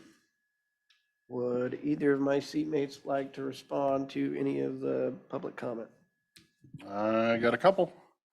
For Mr. McCune, well aware of the incubator building. Been pushing for this since I took office 2 years ago. It was actually, let's call it the second project. The first project was supposed to be Republic Services moving in a truck repair facility into that industrial park, and that kind of fell apart. They will now be down in Dallasport. But the incubator building, our economic development specialist, Richard Foster, has been working on this now for a couple of years. So it is a step in the right direction. And I personally would like, if Richard's listening or anybody that knows Richard out there, to congratulate him on his hard work getting this done for us. And if you see him, say thank you to him as well. Other than that, I have a comment for anybody in the audience or in the room or my seatmates. I did read an article published November 17th that state agency approves expedited processing for Yakima County solar projects. I bring this up because we just heard testimony that the Yakima County commissioners erected a moratorium and saved their community from the blight of solar, which is a little different than the facts of the case. So you can research this, but what essentially happened, let me find the page because now I can't find it. There it is. 2 solar projects in Yakima County appear to be on the fast track for approval, while another project just across the county line has been added another step to the state evaluation process. The state's Energy Site Evaluation Council on Tuesday unanimously approved an order granting Cypress Creek Renewables, the company planning to develop High Top and Ostra solar farms along State Route 24 near the eastern border of Yakima County. The third project there didn't expedite, and that one's on the other side of the border. So the 2 projects that Yakima County commissioners did do a moratorium on, those permits were already, the groundwork had already been laid. The moratorium did not stop them. FSEC is fast tracking those permits, and we will probably see an answer within the next couple of months. So there's more to it than some people may think. A moratorium does not stop everything. The state FSEC board is not who you want in charge of this. Yakima is going to have FSEC permitting these projects. You will get no local input. Yakima citizens will get no local input through FSEC. And so if anybody wanted to go look up that article, it's all over all of the news agencies and the Yakima Herald and whatnot. So mine's on local today because my free subscription to Yakima Herald ran out, and so they're blurring it until next month. So I have to steal another free service for this month. Anyway, just a piece of news. Okay, Commissioner Sauter. Thank you for that information that I had actually not heard that, so I will do some. Link to it in your Wasac newsletter Is there- from a month ago. From a month ago. We got back right Came out. out. To Ms. Gilbert, I am actually trying to get together what I said I would for you at the night of the childcare meeting that we had in White Salmon, something to send to you as far as how the funding works. Because she had mentioned as far as senior services and was asking questions about how the funding flowed to senior services as far as from the state and the feds and the local match and all that stuff. So I had promised I would try to get that to her. I am working on that and I will get it. I'll get something emailed to you as far as, it wasn't an official public records request. It was just an ask for some information. So a friendly ask. So we're always happy to try to do that if we can. So I am working on that.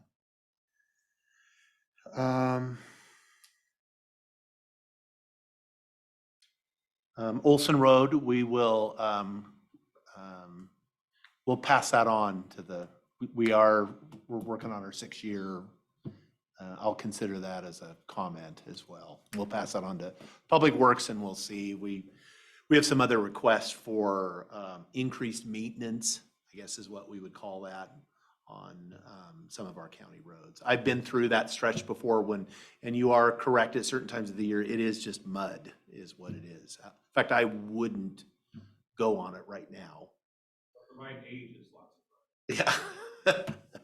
I'm not that age anymore and I will not, I won't admit to ever have been that age on that road. You had your own road? I had my own roads. It wasn't all the way up here.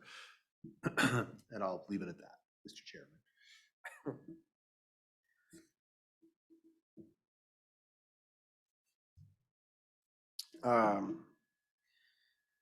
Thank you, Mr. McCune. Thank you, Mr. McCune. Like you, we were all very excited and literally surprised that we were able to get that grant for the incubator building. Richard has done and deserves all the accolades that we can put on him for his hard work and tireless effort, along with the new city manager, Mr. Munyon, for this. The only problem we have is that $1 million doesn't get you the building it used to. And I can't remember, do you recall, Commissioner Sauter, what the building in Dallasport cost? More than we thought it was. 1.7 or? Yeah, I think. Yeah, so I think at 5,000 square foot, right? Yeah, a 5,000 square foot building in I think it was about Dallasport 1.7. was about $1.7 million. And I think as soon as that was built, it's filled and providing needed jobs for people in the county. And I look forward to the same in this incubator building. I do know from historical knowledge that the incubator building in the city of Bingen, out there at the port, was wildly successful, and many of the businesses that are still around in the gorge were started out of that building upwards of 30 years ago. And One of them, a little small firm. little small firm that stayed in there way too long. Yeah, stayed there too long. It starts with an It's you. I. Yeah, it ends starts with an U. I. It's you. And so, yeah, Goldendale having that same opportunity for those people who need space to start their idea and their creative juices flowing, I think is going to be great for the city, for the east end, central and east end of the county. So we're all in support of that. That's obvious. As for, thank you, Mr. Christopher. I'd heard about it. I hadn't seen the article because, like you, I run out of free articles very quickly in the Yakima Herald. But when we go back 2 years, and if you remember our discussions about moratoriums and everything else, I was very clear at the entire time. The reason that we want to have it as an open as it was so that the process and any solar companies would go through our local process and not through the state process. And I said at that time that is my fear, because we know exactly what the governor said at the climate conference overseas a couple weeks ago, last week. We know exactly where the Commissioner of Public Lands sits with regards to industrial solar development and the future of Washington State and how they see that. I will disagree and say that the local public has no voice at the state FSEC level. You do have a voice. You can comment, but the decisions will be made by the FSEC board, and that board has people like DNR sitting on it. The county has one voice on that board. Whereas if you were to go through the local process, all those voices are at the county. And more importantly, what is required for mitigation and setbacks and everything else would be decided at the local county process. Whereas going through FSEC, it's a negotiation, it seems, between the solar companies and FSEC. And will be surprised to see how the expedited stands up in court. I'm guessing that that'll get pushed back. I've heard one of the others got pushed back due to, I think, environmental concerns. I would ask one of the questions for Ms. Bosque, if you would send me an email on, and that is you made the statement that the industrial solar, the posts that are pounded into the ground are shattering the shallow aquifers. If you have any, this is the first I've heard of this. If you have any studies or any white papers or anything, I would love to see that. When it comes to solar, we do read darn near everything that's sent to us, and we are trying to learn about lithium battery storage and everything else. So if you can, please submit that to BoCC actually, so that all three commissioners can get a handle on that. With regards to Ms. Gilbert, as always, thank you for keeping childcare and the childcare needs at the forefront of our minds. And yes, we all did attend the November 9th, and we appreciated being there and the conversation that the mayor of White Salmon hosted on the childcare needs. I thought it was productive, and I thought it was really great to have Miss Lowell, our SBDC, head there to talk about the actual financial costs so that people understand that if you could do it and you could do it legally and make money doing it, somebody would do it. I'm more excited right now because we've seen the numbers, and doing it at a large scale just doesn't pencil financially. What WAGAP has done with their programs and the amount of money that they can bring to bear to help individuals provide childcare in their own homes. It may not be what we want, but it is actually licensed, and we do have a licensed childcare facility. The first one that I can remember in the last multiple years now in the county. And I'm in every chance I get in public, I'm pushing that if you're looking for work or you love children, go down and talk to WAGAP and see about starting a childcare in your own home. With that, the thing I always say is, we all know the childcare needs. We've seen it. We've lived through it, most of us as parents. We've had to make do, and we've used the youth center and everything else we can when it comes in White Salmon. Sorry, I know Golden Dale's a sore subject. We'll get one eventually. You'll get eventually. It's a really nice building over there. I know. But where I was going with that is that, when I look at the core county functions, and Ms. Gilbert, I know you spoke to, the first thing you should think about in your budget is this, childcare. When I look at what we're required to look at for our core county functions, that would be things that the public can't provide for itself, like the court system and the sheriff's office and other things that, are core county functions that we are required by law to provide. That's where we start with our budget building process. There's a lot of negotiation there, and coming up with the dollars that, are going to be required to start the childcare business and keep it operating. Yeah, it would be nice if we could siphon some funds from somewhere to keep a business going. It's easy getting the money to build a facility, kind of like a dog kennel or a or a childcare facility. It's the running and the continual maintenance. The thing that I always worry about is building it and having people come and then going into a recession and having to cut it. And that's something that, I was told by my predecessors, something they never wanted to foist on us because we're the ones left with paying for a big, beautiful building that we sit in right now. But we are, and I think Ms. Lowell said it very well. The entire commission has been looking at childcare. We'll continue to look at childcare, and we'll advocate to the state for rational, reasonable changes in the law that can make it so that it'll pencil out or come closer to penciling out, doing an actual facility. And with that, our time is up, other than I would ask Mr. West, Olson Road from Blockhouse to the Centerville Highway. Do you know, is that what is that road designated? What do you mean by designation? So we have Probably local access. It's not primitive, is it? Is it primitive or local access? Is there a sign that says primitive road impassable when The wet? 4x4s drove across it. Yeah. You drive up by that end more often than I do, Dan. What does it say? I don't remember. I was gonna look it up I think later. there's a sign. No, it's one of those things that just fade into the background. You don't notice the signs anymore.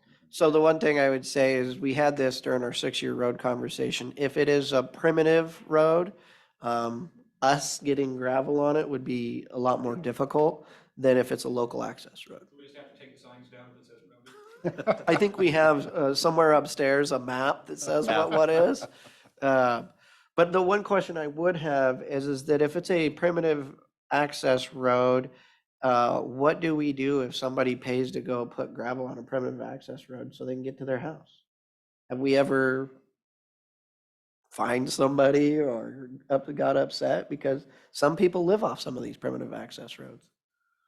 How about the county provide the gravel? I have it all too.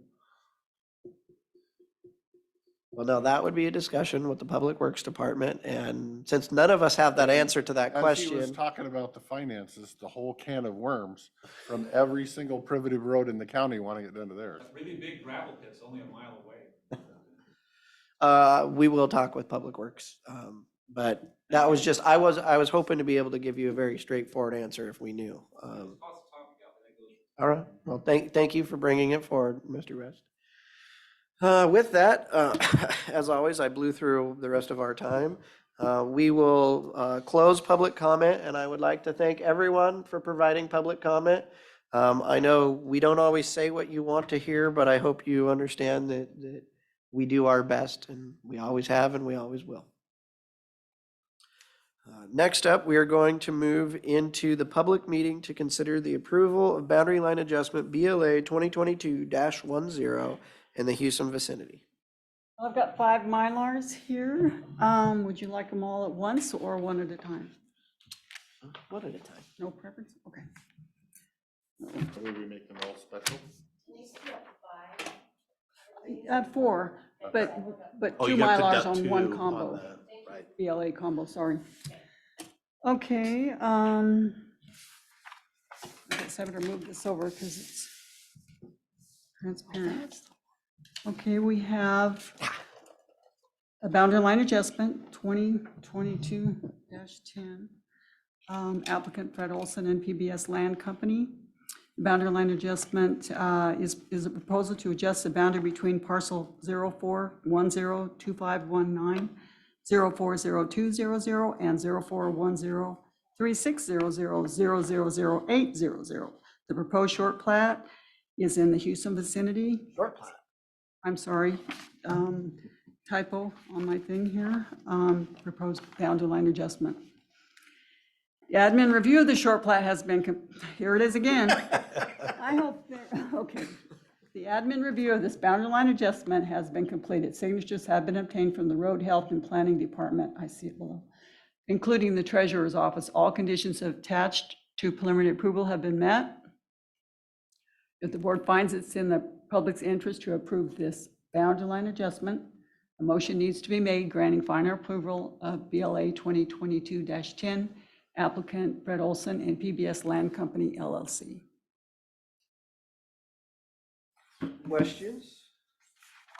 No. Uh, So usually when we have a boundary line adjustment, it's because somebody's house is in the way or their shop or there's something. Did we have a reason for this boundary line adjustment? I can, it looks like he's enlarging it to possibly do something in the future. I have no idea. We don't have any current applications, but all of the conditions for, and all the requirements for the boundary line adjustment have been met. So as you meet the requirements, you can adjust your boundary. So we don't have a requirement that it has to be in the way of your house or something to do No. a boundary line. No. Is there a minimum acreage in that area? This is resource lands, so there is no minimum acreage in resource lands. You have to go through a resource land evaluation to determine what you can do. But do you have to have 20 acres to do a resource lands evaluation? No, you do not, unless you have a certain goal in mind. You can get, different scenarios for resource land evaluation. One every, 5 years. two every, no, it's in 5, 10, and 20 acre increments. So depending on your resource land evaluation results, you can get 1 in 20, 1 in 10, or 1 in 5. So you'd have to have 10 acres really to justify a resource land evaluation, because you wouldn't be able to, cut it up. You could split it into two. Has Does this that had a make sense? resource lands evaluation done on it? This parcel has had one in the past. It would have to, since there's lot 2 and lot 3. Yes. I don't have the resource land number. So I guess the question I would have is, there's 19.95 acres currently, okay? Mhm. And if you do a resource lands evaluation and you say you get a 1 in 20, right? Then you cannot further Then you divide. cannot further divide it. But if you get a 1 in 10, you could pull off another lot. But if you had 19.95 acres, you couldn't, correct? Correct. Okay, and so, If you had 1995, could you not subdivide it into one with 9 and one with 10 and No. build on the 10? They'd both have to No, be 10. they'd have to both be 10. It would be like a 10 acre minimum. so I guess so my question then would be, if say it's 1 in 10, and you're gonna break off a 2 acre lot off of that, right? And so now you go down from 20 to 18. Can you go forward 5 years from now with your next one, do another boundary line adjustment and get another 2 acres, so you get back to 20 and then break it off and move it again? Because this is already, this has been broken off. You can see lot 2 and lot 3, I guess the answer to that would be yes. you could. Okay. You have to have, each, after 5, or your open area cannot be further divided within a 5 period of 5 years. Yes. Sort of like the short plat thing. Right. And your resource land evaluation, you cannot divide unless you do a resource land evaluation. Whatever those results are, then that tells you what you can do.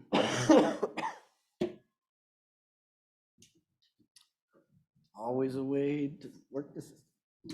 Right, but I would caution us that we have criteria that you have to meet to do a boundary line adjustment. We typically do not look at what your ultimate motive is, whether it's resource lands or you're doing a short plat or you're doing, because then we get into trying to understand, again, there's standards to meet, and if I have 2 lots and I want to adjust the boundaries between them and I meet the criteria, that's my business. And if my goal is next year I'm going to short plat it and it made it possible, then, And that's and not, again, that goes back to whatever the underlying thing that I'm doing, I still have to comply with all those rules. So it's not like I'm cheating. I'm not. It's just that I would just have us be cautious. So.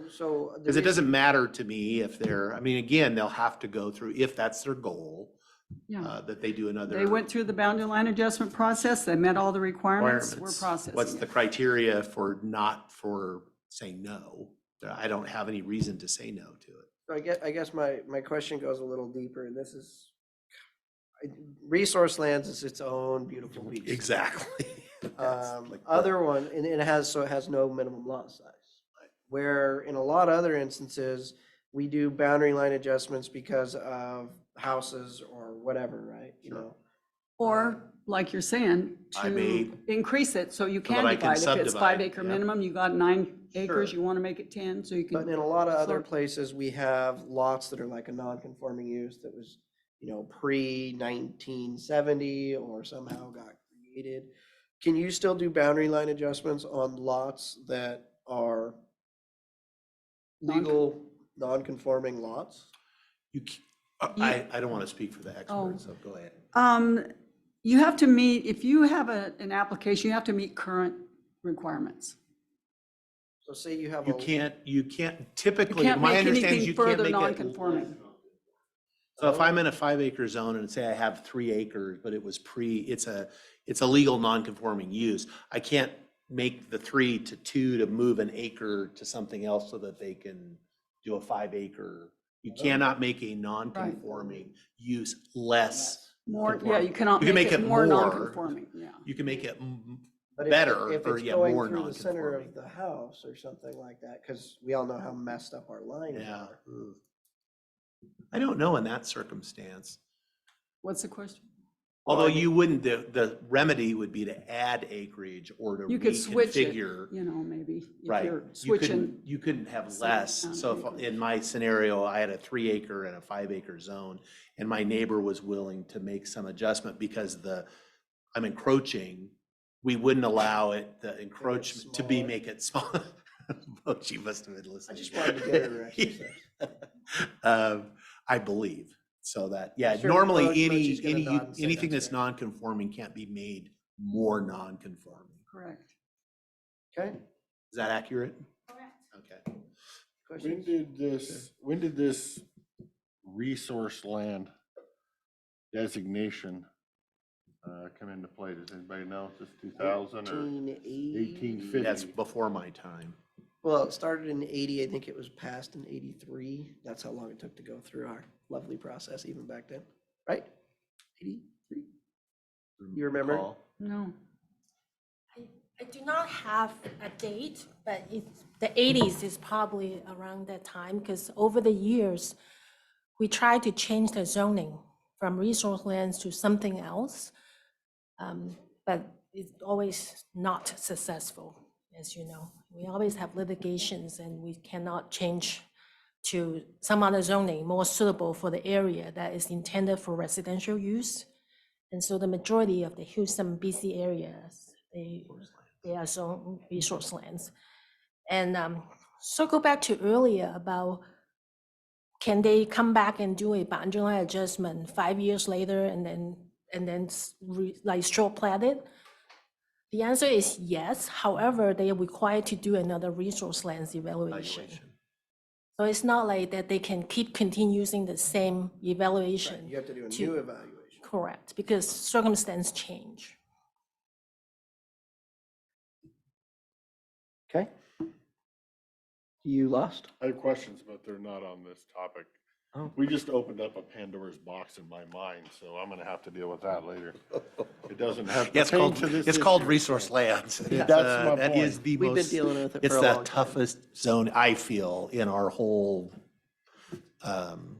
menagerie of, because of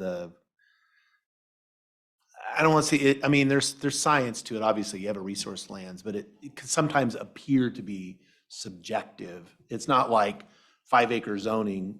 There's no argument about, is it 5 acres or not?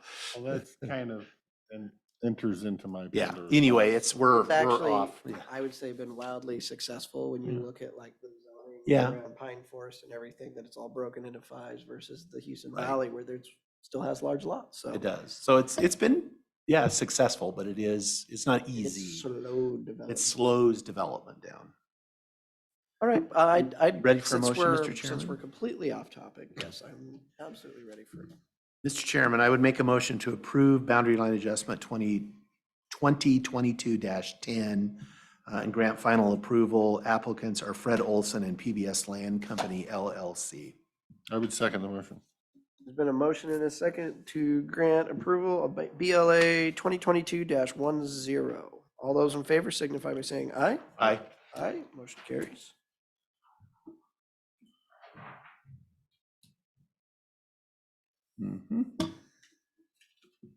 All right, I'll let you read it out. Ready for the next one? Okay, this is a boundary line adjustment and short plat combination.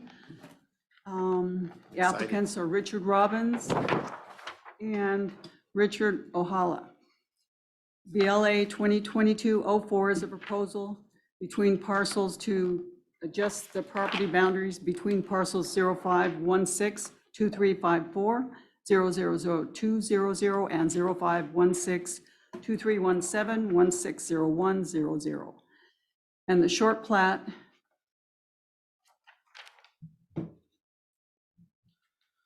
alteration of lot 2. No, it's not saying here, okay.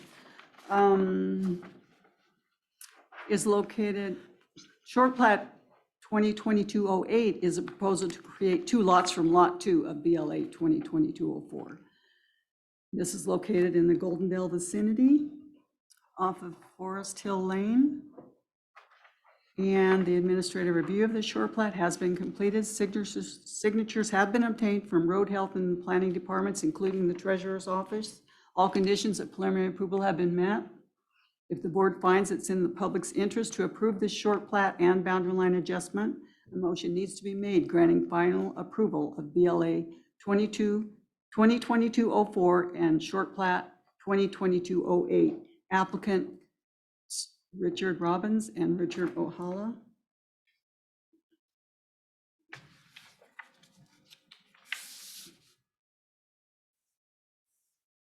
Questions?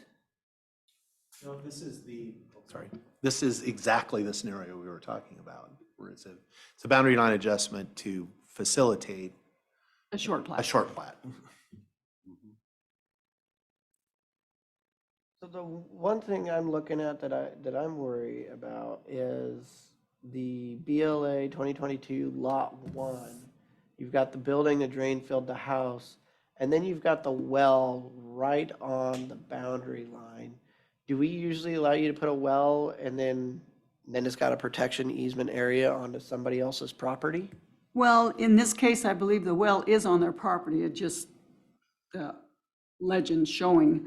No, I know, but half of the easement, in essence, is on a different property, correct? Different parcel number. A different parcel number. It's a pre-existing well. Your question is the health department allowing well easements across lot lines? Well, you can always do it through an easement. And I guess if it says easement, then they did it that way, so. Right, the probably question same is always person. like, what if it's not? What if it's not an easement and you just stick your well right on the property line and now you're encumbering somebody else's property? We would be looking at that. That would be an encroachment on Yeah. a lot line. So that would be something that would be discussed in the pre-sub meeting You back. to mitigate. Oh, God. I have it on here. So as you know, drilling a well does not require county approval. And so when the well is drilled on this original lot, during this boundary line adjustment and short plat process, we are required to put all the infrastructures to be shown on the map. And since we do not have any authority to tell people where they can place their well, Commissioner Anderson is correct because the protective area is now encroaching onto your neighbor's property. But we do not have any regulations in the planning department's toolbox to not allow this to happen. But since it says easement on it, I'm hoping that they actually have an easement across somebody else's property for I that. believe it's a sanitary buffer. Okay, so that's what I was worried about. The term, the buffer is one thing, and that's, Department of Health, and easement is something different, which, if I want to put a well right on my neighbor's property, I would want to have an easement covering that buffer. Whether I put the whole well on their property or just, you know, the well on mine and I buffer into their property. Are you saying, so we have no I think that would be something that recourse in perhaps time? environmental health will need to look into to talk about the location of the well and the associated buffer in conjunction with a plat. Because if that's encroaching to the neighbors, even, you know, however you phrase it, whether that's a buffer or easement, you still will need your neighbor's consent for you to encroach onto their property. So that's something that maybe staff can have a bigger discussion with health department. For this one, I think the easement, the word is not correct, because if this is indeed is the easement, we typically would have the recording filing number reference on there. So that might be something that we need to check and verify and correct the wording on that. So were there 2 houses on this lot before the BLA and the short plat? Or am I Talking missing? about this one over here? No, I believe they are just enlarging their lot, knowing the neighbors is going to do another plat. So they are basically making, the boundary line adjustment is to enlarge this lot. Originally as a part of, what is this originally? Right, I think Must be 22, this 14. is the original lot. This was one lot. This is the other lot. lot And the boundary line 2. adjustment took some of this and added it to this, To so this they house? could short plat that, and Right. then left, and that's what they're short platting that. They're short platting this, In the next, the next one down. Okay, wait. Lot 2, lot.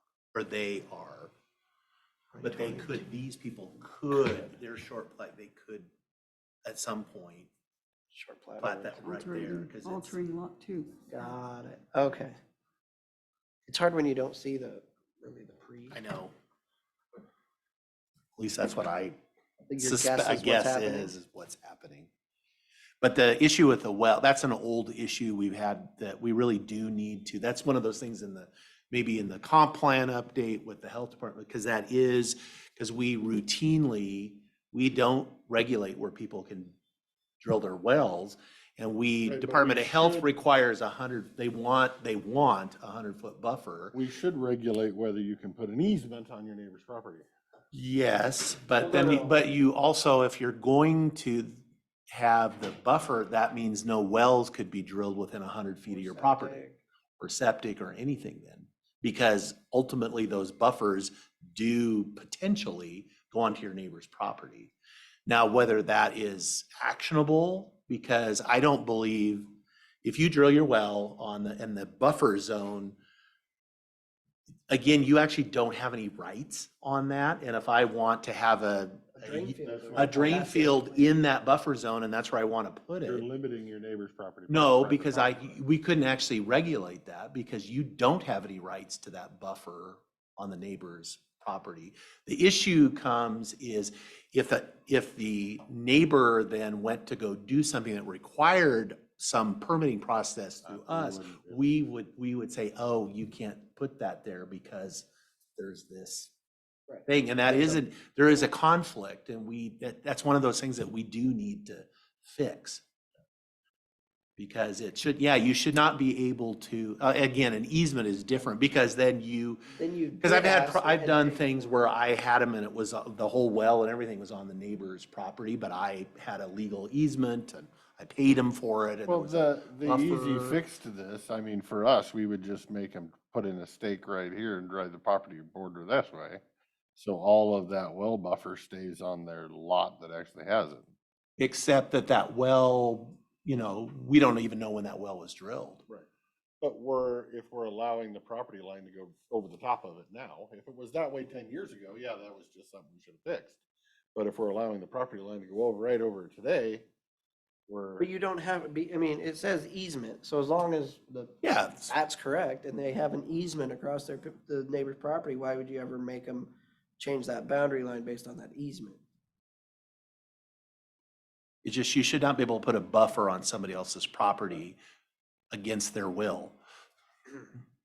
Are you talking This about buffer shoreline didn't, management was not act? created by I know, this I know. plat. This buffer was already there. Right, Pre-existing. right, it was, so. Okay, For the thing in front of us today, completely irrelevant. Again, we just keep adding more we're things doing for our future. training for Yeah. the future commissioner and current Right. commissioners. Well, normally these are just clean cut, straightforward, no no, questions, and there's- today there's actually a couple interesting Yeah, ones. yeah. I would entertain a motion, gentlemen. Mr. Chairman, I would make a motion to approve boundary line adjustment BLA 2022-04 and short plat 2022-08 and grant final approval. The applicants are Richard Robbins and Richard Ahoyla. I would second the motion. Paula? Good luck. All those in favor of BLA 2022-04 and SPL 2022-08, please signify by saying aye. Aye. Aye, motion carries. You ready for Yep. the next one? Okay, we're looking at a short plat, 2022-10, applicant Marilyn Milestone. It's a proposal to create 2 lots from parcel 06120300 004 00000 in the Glenwood vicinity. The admin review of the short plat has been completed. Signatures have been obtained from the Road Health Planning and Treasurer's Office. All conditions attached to preliminary approval have been met. If the board finds that it's in the public's interest to approve the short plat, a motion needs to be made granting final approval of SPL 2022-10, applicant Marilyn Milestone. That's fine, this one was boring anyway. Oh, okay. The last one What's had the next people page wondering show? what we were talking about.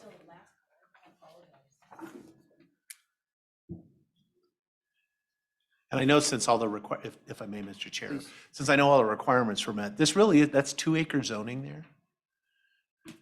This must be. is RR2, Okay. rural res 2 zoning. We have a lot of 2 acres. I know. That seems, I mean, that's what it is. Thousands of acres. Said I knew it must be, or it would be unapprovable. We wouldn't but be doing it. We wouldn't be having the discussion, but. Any questions for my seatmates? I guess one off topic, how do we have so much 2-acre zoning up there when we don't even know how much water we can actually have? Old business and new business? Because the zoning was done in. I love how we can get off topic. 77, 78. And the water issue is new? Yeah, there's lots of water. When the Okay. water was new. And it was part of the county. Yeah. Got it. Moving Okay. on. Yeah, it was in a different country when we zoned it originally. Anybody? Want to make Oh, a motion? okay. Anybody? Oh, that's his job. Mr. Chairman, I would make a motion to approve short plat SPL 2022-10 and grant final approval. The applicant is Marilyn Milestone. I'll second the motion. There is a motion to approve short plat SPL 2022-10. All those in favor signify by saying aye. Aye. Aye, motion carries.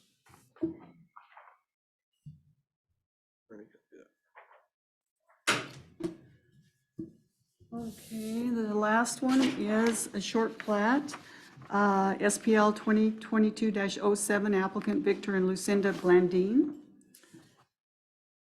It's a proposal to create 3 lots from parcel 05151900 001000.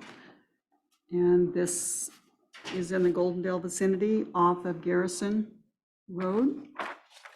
The administrative review of this short plat has been completed. Signatures have been obtained from the Road Health Planning and Treasurer's Office. All conditions attached to preliminary approval have been met. If the board finds it's in the public's interest to approve this short plat, a motion needs to be made granting final approval of SPL 2022-07, applicants Victor and Lucinda Blandine.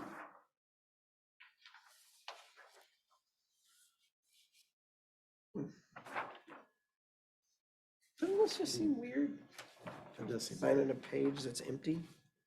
Yeah, you just put in what you want later. They forgot to put your signature block. And there's no Oh, and place. that's there Is was that No what other it- place to that put what it, is? Why so we there had is to a- do another. Because I was looking at it on my screen, I'm like, "Well, do I not have the information?" See, I didn't know this area was 5-acre parcels. Up there? Mhm. Look at the whole, everything around it. It's pretty low on the road, though. Discussion? This is another prime example of. We got all the weird ones today. This is an area that is one of the few areas that we're concerned about potential, water declines. And so, Oh, yeah, that well, haven't been able to figure, could be all those trees they're trying to grow, but other than that, it's legal, it's lawful. yeah. I would entertain a motion. Okay, Mr. Chairman, I would make a motion to approve short plat SPL 2022-07, grant final approval. The applicants are Victor and Lucinda Blendine. I'd second the motion. There's a motion and a second for short plat SPL 2022-07. All those in favor signify by saying aye. Aye, motion carries.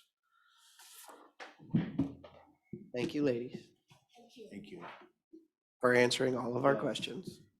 Planning 101, or that might have been like a 200 level class.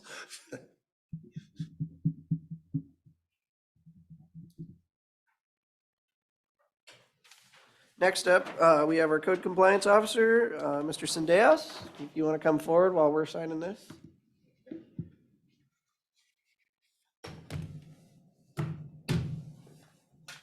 Seems like he gets the outfits. We're looking at the new outfit. Yeah. Can't That's look too hard. part of It's the my update eyes. today is Wow. got a vest, you know? Wow, I remember part of the for the presentation? 5 years I was in natural resources, I asked for if I could ever get a sweatshirt and never got one. Remember who you worked for, though. Yeah. Yeah. Yes, sir. Welcome back from vacation, sir.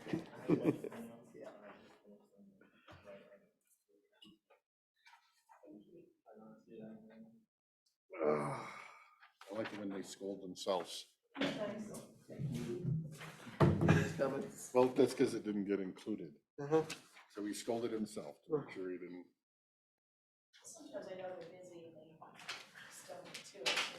Yeah, I'll be honest, it's not that I don't value updates or the updates to commissioners, it's just I totally blank. I totally space. I'm like in my own world and I'm like, what day is it? That's right, that's today. And he's worried about your staples being upside down. Oh, yeah, That's my OCD kicking in. I'm like, the staple's upside Oh, down. just, yeah, there's gonna be plenty of paperwork today, so just, I did write up, an update, but I'm gonna kind of go, just wing it since, this update's gonna be, it's gonna be pretty long. So I have two properties that I want to initiate a 90-day, essentially 90 days of documented compliance. If not, I would like to push towards abatement. One of them is North Lake Drive, which I have some before and after pictures.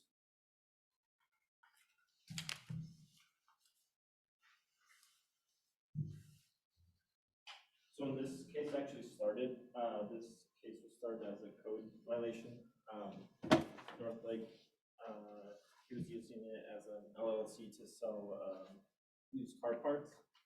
And then this is Necromancy. the current status of the property as of the 3rd. I did document yesterday. I did drive to the property yesterday. Fortunately, my pictures Are there got more? corrupted, so. Those are from this one. So this was the original here. Yes, and then it's a before and after essentially. So when the case was started,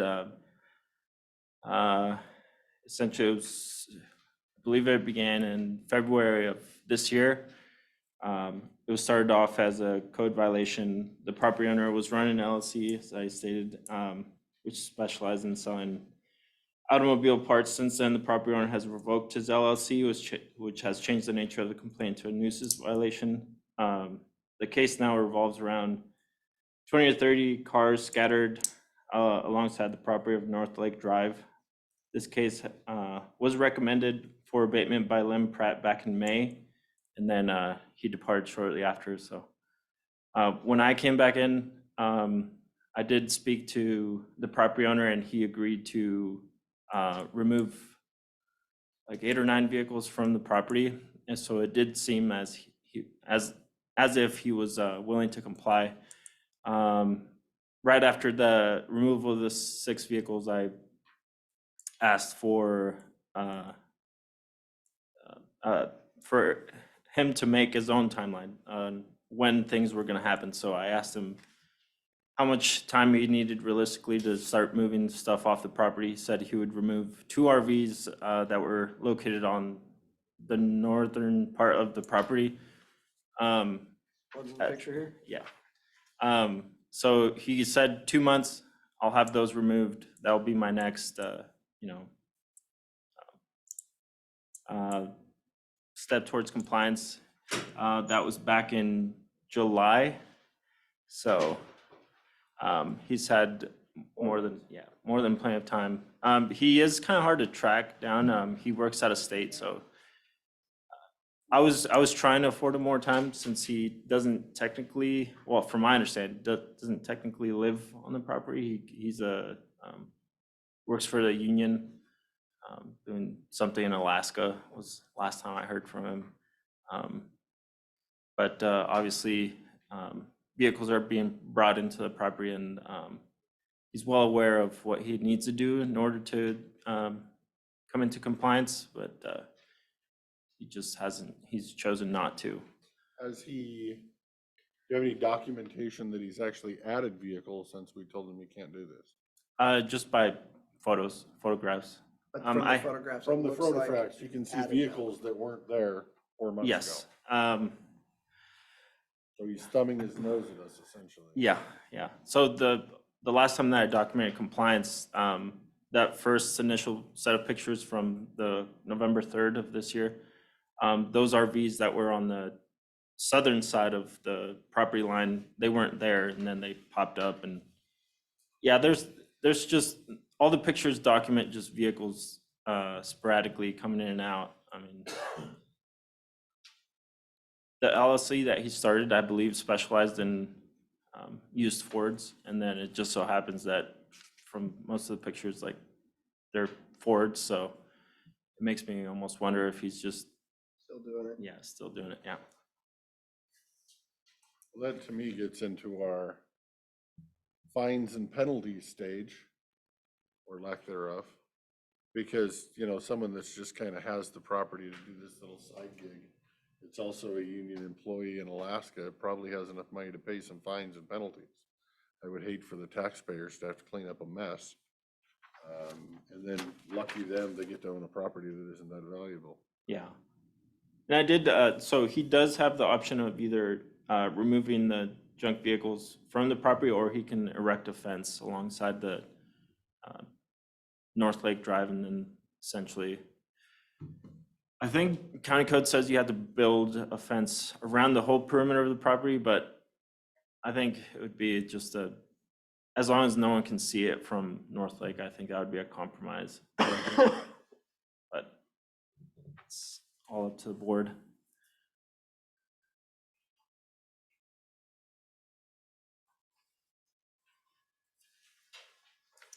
So your plan, your ask from us moving forward is?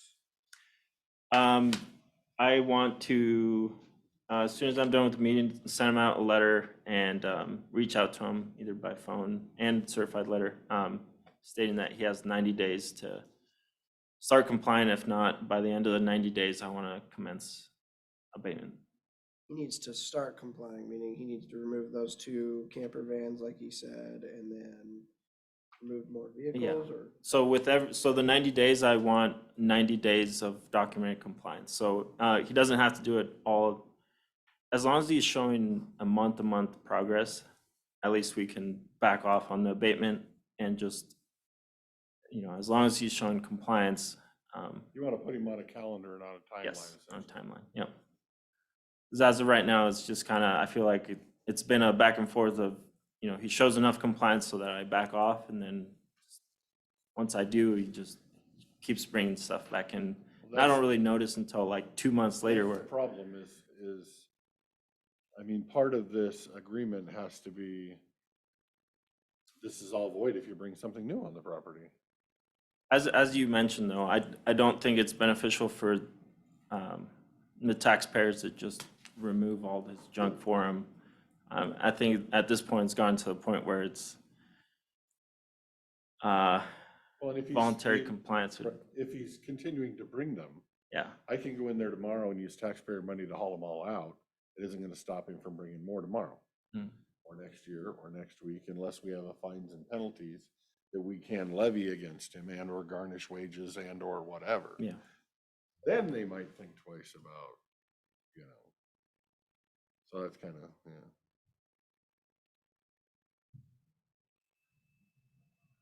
Is it that one?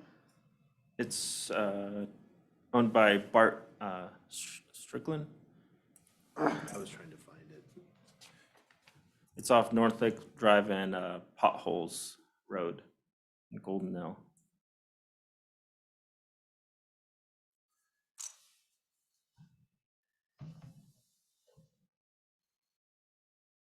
Let's see if our GIS maps were updated more often. I can see all the junk. Yeah, so Google I Maps think did this is a do wagon train. Here, I'm looking at. Google Maps did do an update on 2022, and you can see far more vehicles in the tree line. Yeah, from my estimates, there's 20 to 30 vehicles, but that at least that I can see and I can vouch for, but I can assure you there's probably more.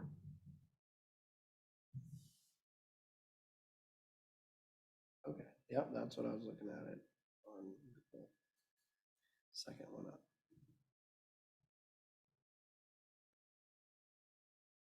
So if there's more, if you've It's already second tried, Property up for potholes, I said? second property up. North Lake, that one. That's a lot of trees. Oh, no, you can't see it on that. Look at it on this.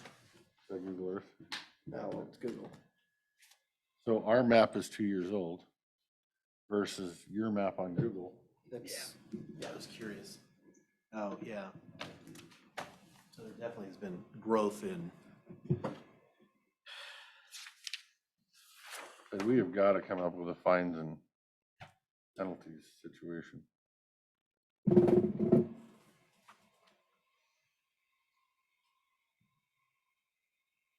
I mean, the guy's got 10 acres. Why is he? So putting what, ramps on? I'm just thinking out loud. I'm not discounting the fines and penalties, but what is the leverage versus, typically abatement, it's because the cost gets, you run the risk of losing your property. That's the teeth, is that we do an abatement, if we do an abatement, we attach it to your property. If you don't pay that thing within 3 years, we foreclose on it, we take it away. So that's the leverage. Does a fine and penalty, what am I I would say getting to get depending on the property. So it's like, here's your If piece the- of paper with a penalty on it. If I'm willing to risk losing my property, do I really care? How is it more, Then losing your property. Is losing there your potential property? that the abatement actually costs more than the property's worth? Well, that happens all the time. That's my point. So Okay, so the then this way fine- would be the fine is, but we haven't You pay actually expended. 2,000 instead of for non-compliance versus the risk of losing your property. But I understand where you're coming from. Yeah. I'm just thinking that on some of these properties, this one probably not being one of them because he's got timbered acreage. So property value 120 grand, it ain't gonna cost 120 grand to clean that. Right, So your scenario would work in this case. right. Yeah, but how do we take the property if really the bank owns I mean, the bank, unless he's paid cash for it, it's, the bank owns it. No, we can, because our lien is, now again, I'm way outside my area. Please, what is that? Consult with your own counsel, or competent counsel, is that, tax lien, or they are over the top of, we get paid first. So that is why typically what has happened in the past, we have done abatements on, property that had mortgages, and that's why the banks usually pay them off to get us off because we're ahead of them. So when the property gets sold in foreclosure, So we that's- get all our money and they may not get And theirs. that, so the lien for abatement is ahead. I believe so. And taxes is ahead. Yep. But somebody else's lien isn't. No, we're ahead, I believe, and again, this would be something to confirm. My understanding, government always gets paid first, and there is a hierarchy to which government, feds are first, then the state, then local. Really? Yeah, and then everybody else is junior to. No, if your property gets tax foreclosed, we Okay. get our money first, So and I the guess bank here's, gets a here's my second. issue is, the guy said he was running a business. He said he would stop running the business. It looks like he's bringing more Fords on to the property since then, after he said he would remove these two plus removing vehicles. He removed 5 vehicles, brought 30 vehicles or something on. So by sending him a 90-day thing, are you gonna get anywhere? Is he gonna bring more vehicles on? Because it sounds like your agreement with him wasn't upheld by one end of the deal. And so saying you're gonna commence abatement in 90 days, do you feel that leverage is gonna be there and it's gonna be successful? I hope so. What I believe that he might end up doing is just erect a fence. I mean, ideally, it sounds like he has no intention of removing the vehicles, so it sounds like he has talked about building a fence. He's unsure about our county requirements for how tall a fence has to be and, but it does sound like he's leaning more towards building a fence than actually removing. So he still wants to run the business. You say, then why did you Technically, let it's not- the license lapse and all that? Yeah, kind of so stuff? he did, But now he's in gonna be violation of considered an licensing anyway. unlicensed junker. I haven't been able to find anything that's, any advertisement or anything that leans towards he's still doing it, but I mean, I could, Other than more vehicles showing up. yeah. And you said you would be okay with a fence along North Lake, but there is a residence just to the south, Richard Stonewalls. I would say that at the very least, he'd need to build a fence along that as well.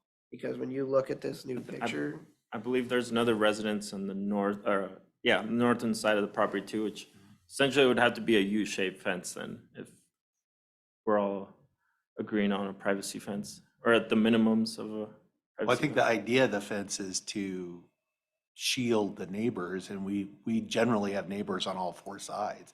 Even if there isn't somebody House there now, yet. to me, the requirement should be, it needs to be of sufficient size, whatever the requirement is, and that you can, depending on how many of these that you have, it needs to enclose a big enough area that that's the whole point, is so that the neighbors don't have to look at it. And I don't know, as far as the 90 days, there is nothing that says you can't, bring an action to the board to authorize abatement that you actually have in hand that you don't necessarily have to execute. You could have the discretion to delay. Yes. It's, because when we go to abatement, if we're doing it how we used to do it, is that we would go out to bid to get, there's a public process that we put it out basically for bid. We need this property abated. We do public notices. We open bids. Problem is, we get 1 bid if we're lucky, or no bids. The 90-day for me is just, it's a way of being as respectful as I can to the property owner, giving them time to just comply voluntarily last- before, yeah. Okay. I don't think I need to, but it is just out of respect, just to, hey, this is your final warning, to come into some sort of compliance. So are you gonna say that the fence needs to be erected within the 90 days? At least initiated, at least during that 90 days, he has to show me continuous progress. Wouldn't we need to actually legally operate a wrecking yard? Wouldn't you need a business license and a conditional use permit? I think that's why he revoked his LLC, because he knew that, You need a CUP. yeah, He wasn't going all that route, and that's what I'm saying. Even if you erect a fence, that doesn't necessarily give you permission to conduct an illegal activity, Yeah. according to county code, without a conditional use permit for your wrecking yard. Correct. which is why this case has kind of, Been all- Flip-flopped yeah, around, yeah. and I think he's kind of, which if I can prove that he's running an LLC again, then I'll bring it back as a code violation, but as of now, with him revoking his LLC and removing his website, it does appear as, now he's just Selling them on got some eBay. junk stuff on his Or he's got a property. bunch because of junk. there He's is a some, collector. there's some wax that I could use or bring WSP into if he was running on scrapyard. See, that's the hard part. If Right. he's selling car parts on Amazon or eBay, you're not gonna find them. Yeah. And that's Yeah. probably what he's doing, and, or Ford, some Ford forum somewhere, some bulletin board. So, yeah, the fence is one thing, but yeah. As of now, I can't prove that he's running. Yeah. Do you want to give him 90 days? Yeah. I Okay. think we're gonna end up in the same place in Please, the end. right? It's just how many more cars can you fit on 5 acres by the time we get there? So next one. Good thing you guys pulled up interactive maps. This one's right down the street. 253 Potholes Road. It should be right at the intersection of North Lake and Potholes Road in Goldendale. Same spot?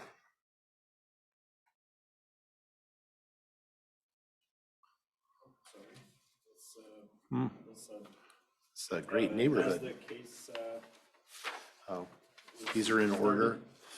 and then this is as of Well, it's not yesterday. this. George, is that the one on the screen? 'Cause this is North Lake and Pothole. That one? Right or left? That one right there. That one? Okay. Oh, I was on the wrong one. All right. 253.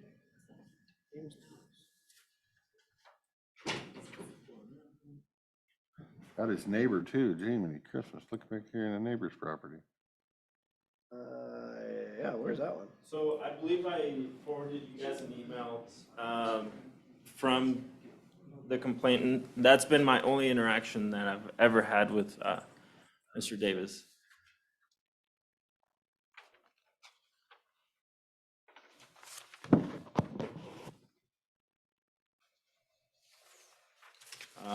So 253 Potholes is on the corner of North Lake Drive and Pothole Road. From my understanding, Lem had contacted the property owner via certified letter, but had not received a response.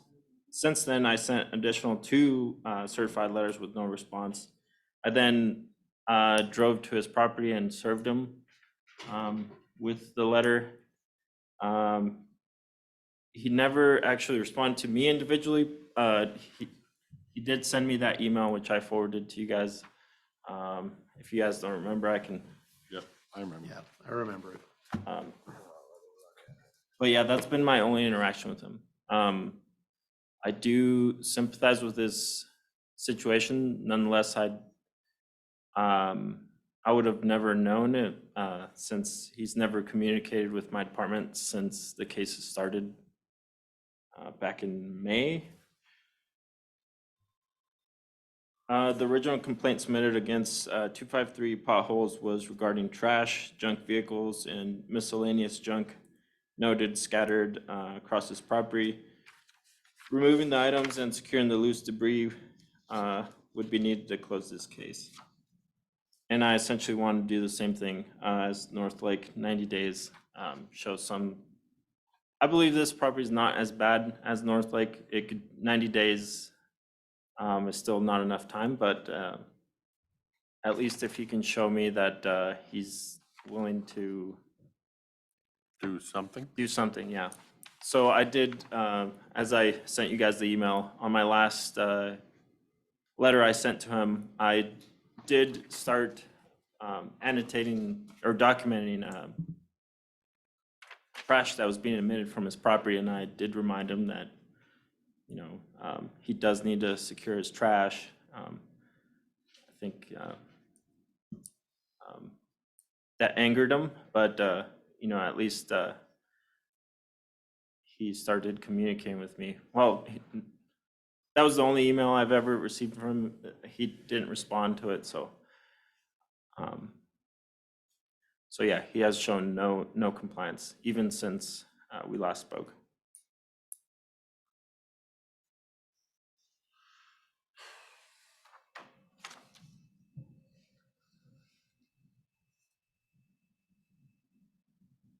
This would be one of the properties where you know, the tow or the, you know, you could, yeah, a roller could just be brought onto a property and, you know. But I'm wondering, Well, have what can we you do, tried, though? and I don't necessarily, this is a little bit off. I mean, it's topic, but it's not germane to this specifically. But for some of these, you know, based on his email that you forwarded to us, you know, he's claiming he does, you know, he just does not have the physical wherewithal to be able to do this. And I know, like, we have in the senior services department, which you don't have to run up here, it's okay. I'm just talking generally. You know, the volunteer coordinator, where there is, you know, I did watch something on that where they are trying to, you know, they have some access to folks that are willing to volunteer to go help to do stuff like this. If it's a senior, you know, they're typically it's focused around senior citizens. I don't know, I'm Mainly seniors Uh, helping it- seniors. yeah, mainly. And I wonder, you know, sometimes I think that's a lot of what, if we could just get some people, you know, it's like I would go out and pick the garbage up for somebody, Yeah. you know, spend a Saturday and go do it to help out rather than, because sometimes these folks, they just don't know what to do. They can't do it.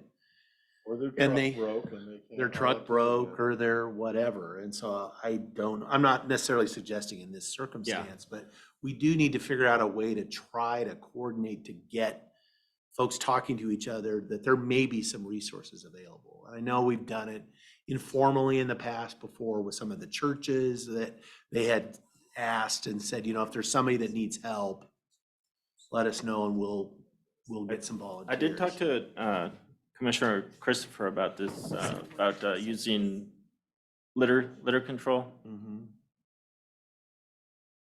I mean, it would, I do see some of these properties probably wouldn't be a good idea to have people, you know, there's mental health, there's, there's people with warrants. But yeah, not that this applies to this property, but So yeah, it yes, is. this has kind of been something that's on my brain for the last year or two, which is kind of why with the landfill thing, I've added the roll-offs.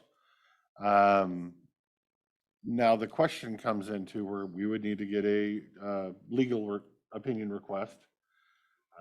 Is that a gift of public funds? Right.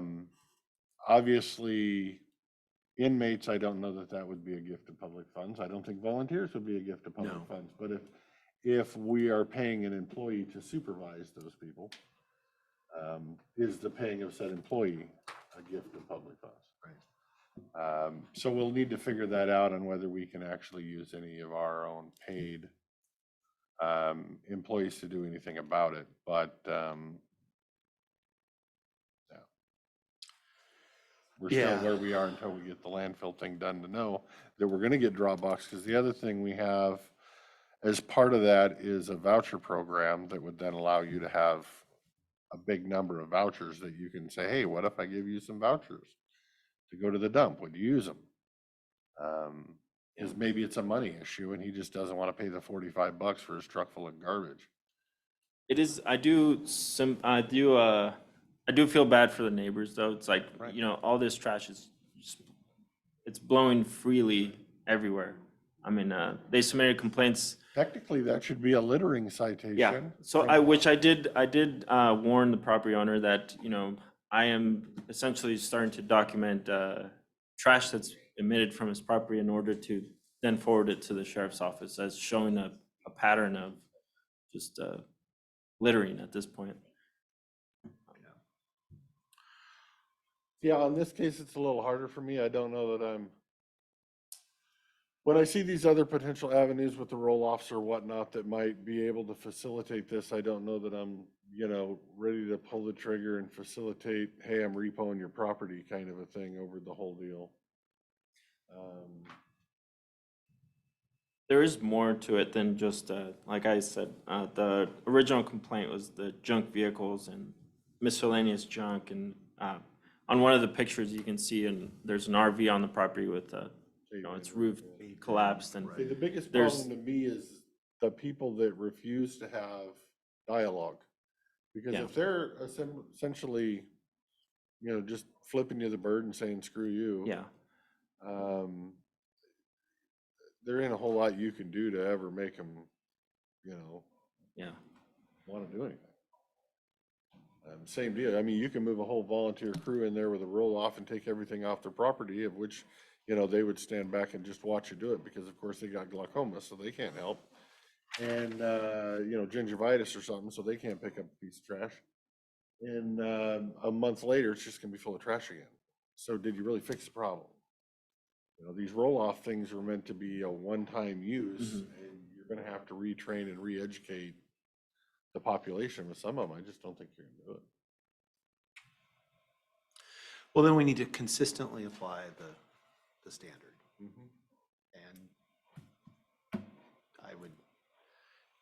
I would move forward just as you would. I mean, if that's the recommendation, then yeah. In this next letter, you know, I do hope to at least establish communication. That's all I'm asking. Is I need you to talk to me, let me know what you've done and what you're doing. And, you know, so it's not like I'm picking on this guy saying, hey, you know, you need to fix this in 9 days or I'm gonna take your property, but at least talk to me, you know, because I've gone to, at this point, I've gone to his property, handed him a letter, and he said something like, yeah, I've gotten the letters.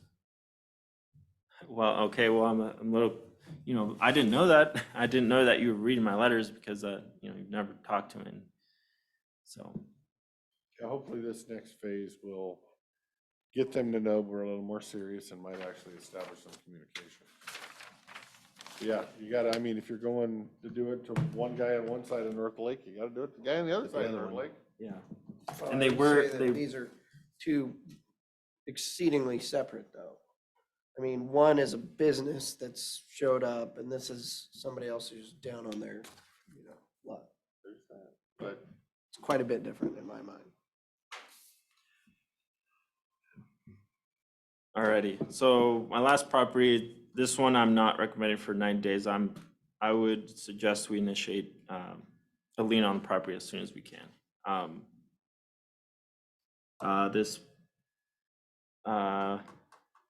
think this started in February, don't quote me. I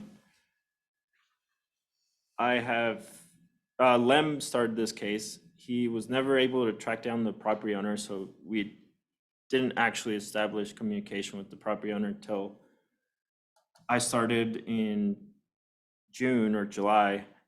What? And then I'll show you guys the pictures. Oh. That's where it comes from. Thank you. Oh, yes, I remember that. I recognized it.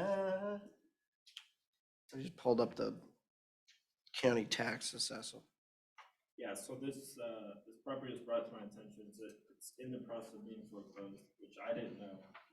And it's never, relayed to me, so, Foreclosed by the county or foreclosed by the bank? county, no taxes.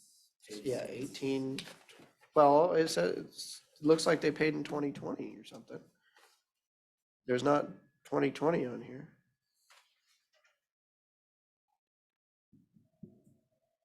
Or 19. So they paid 19 and 20.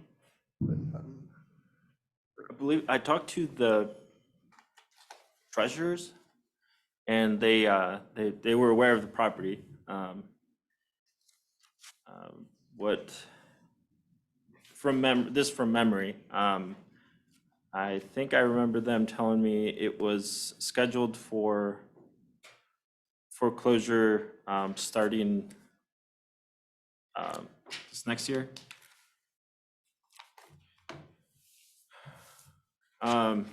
I was trying to allow the property owner to kind of clean up the property. I mean, it's only gotten worse since I started. There was one person living on the property when I started. As of like a month ago, now there's two. I believe us. And we don't know if they're even the property owners or just some So, vagabonds. yeah, that was a. I think That was a porta potty, it looks like back there. I don't think it was I don't think there's service records though for Bishop's actually going back there. So yeah, so so I did reach out to the property owner. I managed to clarify who and who wasn't allowed to go onto the property. I brought it up to the sheriff's office's attention, and they ended up arresting 2 people from that site. One was wanted for attempted murder out of the Dalles, and the other one was possession of stolen property. But that will probably be at the end of my briefing. It's one of those officer safety, no idea what I was walking into, and hindsight probably got myself into a bit more of a pickle than I wanted to, but But these So- individuals weren't there on behalf of the owner? The owner had no idea they were there? the owner had given permission for one person to be there, and then she allowed more people to move in. Talking with the property owner, I don't believe he frequently visits the property, because I don't believe he actually understands the extent of the junk that's on the property. Does he not live in the valley? Okay. Roosevelt area. Okay. Just looking at the name. Yeah, just from the name, I would think. Yeah. Yeah, he's well known in his whole family's pretty well known. So yeah. At this point, I haven't.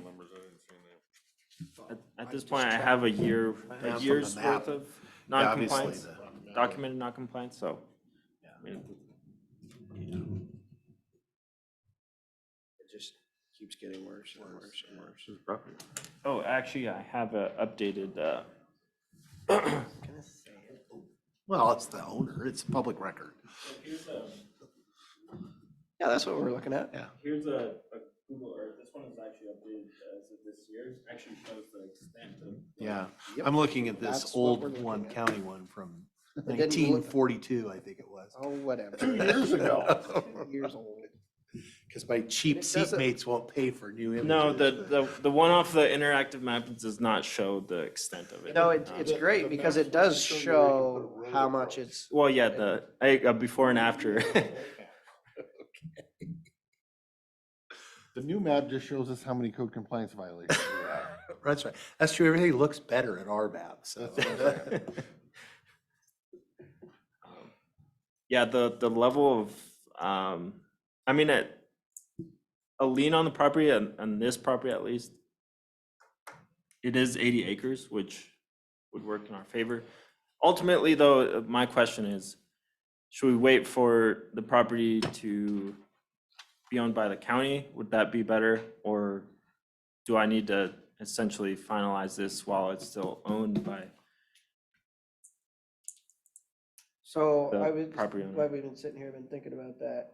I mean, if we can get a lien on the property, that adds to that value, because in the end, we're gonna end up having to clean this up, it looks like. Mhm. And whatever's left over, because whatever 80-acre parcel might be worth a little bit, then that would go back to the homeowner or the landowner. If we sell it as is and part of the sale is you have to clean it up, then somebody else is gonna deduct that value off that property. Hopefully go in and clean it up, hopefully. Did you see what the outstanding taxes were? Yeah, it's right here. Is it a big number or? I can tell you, $22,164. Yeah, property's worth more than that. Right. Yeah, it's on the tax rolls at 185,000. Right. So to me, it's like, why would you let it get taken over? Just pay your tax bill and sell the property. Well, if So- you can't afford to pay that tax bill, that's a big tax bill. And you don't know if that person owns it outright, if that person has. Plus, if it gets mortgage, or if sold for taxes, the balance They don't goes have back deal to with the owner. It doesn't. Yeah. Right. So you're, in some ways, there may be an advantage to We- letting The us. advantage is they're letting us evict the people that are. Yeah. potential So again, whether, renters. who owns it or doesn't own it or anything, in my mind, is irrelevant. It doesn't matter. Again, consistently apply the standard. It meets the standard for getting cleaned up. I mean, I would recognize, or I would support moving forward with abatement. When we talk about a lien, we're getting the cart before the Right. horse. What we're doing is we're authorizing abatement. Abatement, The yeah. person may pay for the abatement and and then if later, I mean, it's unlikely considering the state of their accounts with the treasurer. But it's possible. That's why I said lien is essentially, because I know that, so essentially, as of right now, it's 22,000 just from baseline to start, right? Just for him to keep the property and then adding the cleanup costs. And so it's like, I almost see it as, if he's not willing to pay the taxes, then most likely there's no interest in cleaning it, knowing that the property's gonna, Right, but we still have a. I understand. There's a process. steps, Yeah, there's I understand. process, and just, so continue that process just like you would do with the other two is And what it's, I you would know. recommend, and we get to whatever horse or lean when we get there. See how many wheels are on the cart. Would it almost be faster just to go through the process to foreclose, because that'll be the end of this year. And then you sell the property with the agreement that whoever buys it has to clean it up. So they're gonna deduct that value from the purchase price, right? See, the part I don't And know then is what, We get when our you're taxes. saying that, because we don't, again, we should be talking to the treasurer as far as, because I'm speculating. But as far as like with the agreement that they'll clean it up, I don't think we have any rights to anything. Our whole thing is, Unless we had a lien. well, it's we don't own it. We are holding it for in trust. And so, yeah, would we get a better price for it? But as long as we get paid back the back taxes Right. for the juniors, other than that, that's the end of our involvement. The balance, the owner should clean it up because well, not the new owner, when it goes, so we get it, the treasurer auctions it off, he's gonna try to get the highest, best amount of money for it.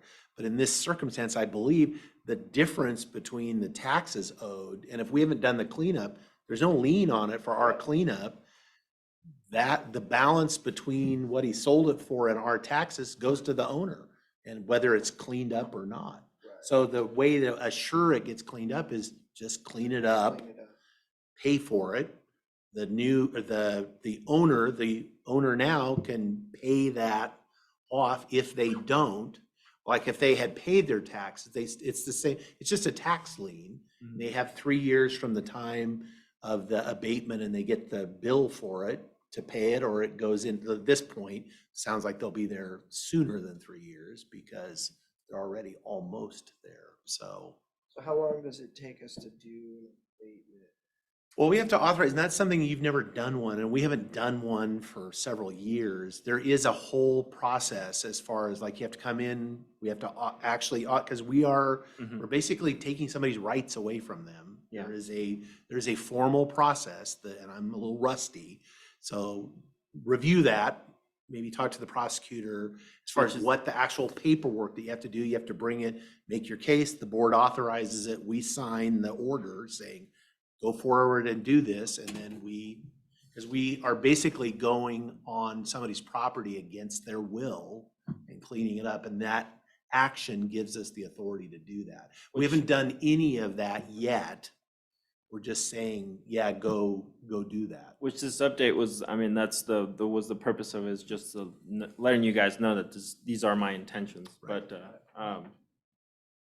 But this case is a little different than I think normal ones, just because there is a timeline of like the property is going to be foreclosed on allegedly X day, right? So I wasn't unsure. When's that? See, that's I the question. believe- Would we have a lien against the property owner or a lien against the treasurer since he now owns the property? It would just get, ours would just be another, it's basically, because say there was no issue with the regular property tax thing, this that we're doing is treated the same. The treasurer would be the one handling it. Right. It would just be another entry. So we in there. essentially would end up with 2 liens. Right. The county lien and the the tax. people's lien. Right, Which is the taxes. right. And I don't know who has first dibs on that either. I don't know. So In this case. So That's the taxes first. just to clarify, proceed like normal, like I have with the other cases, 90 days? Give them 90 days or just? Whatever your recommendation, if you I need to want to speak with proceed the immediately, treasurer's then office. start the paperwork. I'll talk with the treasurer's office and Yeah, they're gonna have more Don't we have knowledge to on send whether them so this many might need to be letters? expedited. Like, there's a whole thing to But- start. Yeah, Right. and if And so- they say so, then I say you just You do have your to thing. ensure service so that they have, again, I'm rusty. We haven't done one for several years. They said, make sure you're checking with the prosecutor to make sure we're doing it correctly. Yeah. yeah. You said that was your last one. So I do have another, so Morrison, I have another complaint on Morrison, Duff, and Roosevelt. This is still like premature on my investigation, but I did, by actually speaking to the treasurer's office regarding Troy Lane, find out that this property is also due for foreclosure. And this one's officially like, it's pretty much, Same What's up? owner? no, not same owner. This one's owned by why am I blanking? A Mr. Rex.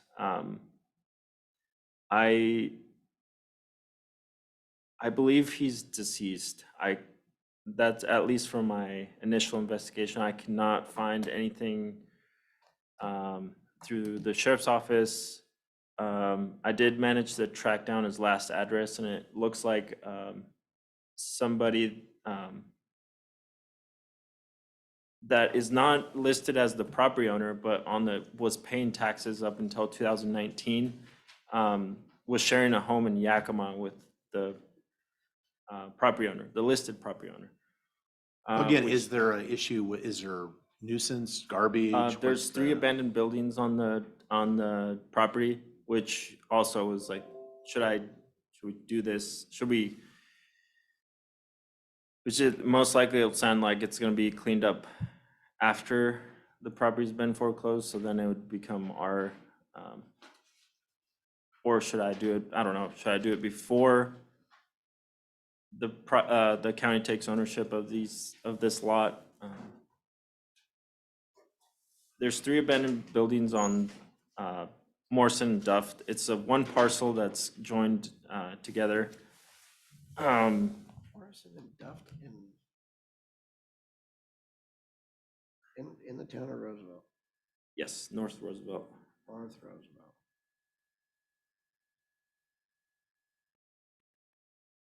Doors and Duft. Oh, found it.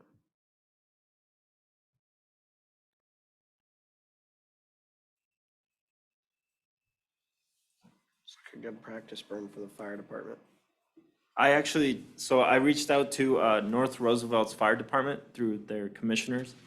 And I asked them if they would be interested in doing like maybe, it was something that I could propose to the property owner was, if you can't afford to take these structures down, maybe we could do a controlled burn and you guys could practice structure fires.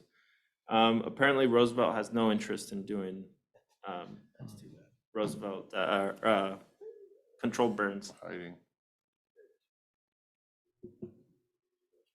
What's the nature of the, because there's, oh, excuse me, there's three, are they Tough and wet. three houses? They're on three separate lots, it looks It's like. on one lot. It's one lot owned by the same property owner. They are in, I don't have physical photographs of the property, but I do have, Yeah, that one. Okay, I was just looking at the legal, it's lots 4, 5, and 6. I mean, it's, It's lot no, 4 through 6. 4 through 6, right. So it's, That's one lot. I mean, well, I mean, it's in our system as one lot, but it's really who knows if there's in the, three. in the plat. I have it up on the screen now. Yeah. I'm just saying the legal description is lots 4 through 6, so 4, 5, and 6 of block 2. Yeah, they're like, I was just kind of curious, they're old houses. yes, Yeah. very, Okay. Okay. We got somebody that's waiting. Waiting and waiting, yeah, so. Go forth and do good work. I mean, I hate to cut you short on a 15-minute that we're working on over an hour. Yeah. We were ahead of schedule, I thought. No. Yeah, at lunch. If you have, like, these kind of questions to work on, this is more suited to so workshops. the only thing that I wanted to ask was if I had permission to drive to Yakima to try to reach contact with the sister, I believe.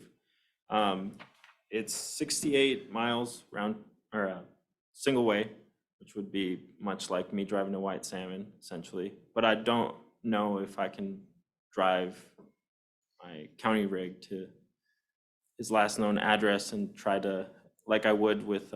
If you would have any jurisdiction outside the county? Which is all I'm trying to do is essentially establish communication with Contact, them. Yeah. right. So, Yeah. I mean, I'm not doing anything crazy, but that's all I was bringing that case up for is I wasn't sure if I was able to.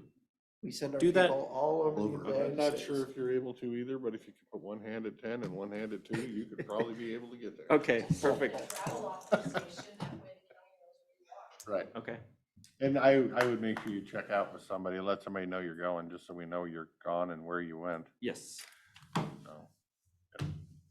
perfect. And then you can tell us your story in a workshop. yeah, Yes, it sounds like you have a story, but yeah. Sorry, sorry. yes. Okay. I can Thank do you, that. Mr. Cedeus. We still gotta pay your payroll over there, so. Okay, Glad you made it back from Glenwood. yeah, thank you. Yeah, that's another, probably should schedule a workshop for that one. Okay, let's do All that. right. All right, thanks, guys. All right. Appreciate your time. Next, we're gonna move up the Washington County's Risk Pool Executive Director, Derek Bryan, for the initial welcome. And You're we're going really- to apologize profusely for being so late. I wasn't even watching the clock, so I have to apologize for that one. Appreciate it. Thank you. Good afternoon. Just so you know that this is our liability with what, Well, if you thought that was fun, now we get to talk insurance. Do you guys have the presentation in front of you too? Yep, was in an email. It is posted on your drive as well. Yeah.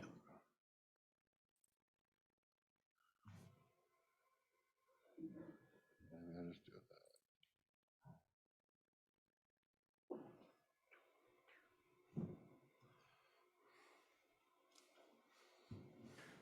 Okay, I got it up on mine as well, and I'll follow along as we. Oh, do I have to put it on the screen? Oh, let's see if we can. I'm surprised you haven't put it on the screen already. Well, you might be Do that right. every once in a while when I think people are wishing they knew what we were talking about. Because that's what everybody wants to hear about and learn about. Uh-huh. No, I wasn't, but I can. Got it. Want me to do it? Just share your screen. There we go. Dan will bring it up for you. Okay, perfect. Sometimes plugging it in, it's. Yeah, I'm not, Oh, you get to say, next slide, Commissioner. Or next, or throw a Dan. pencil or something.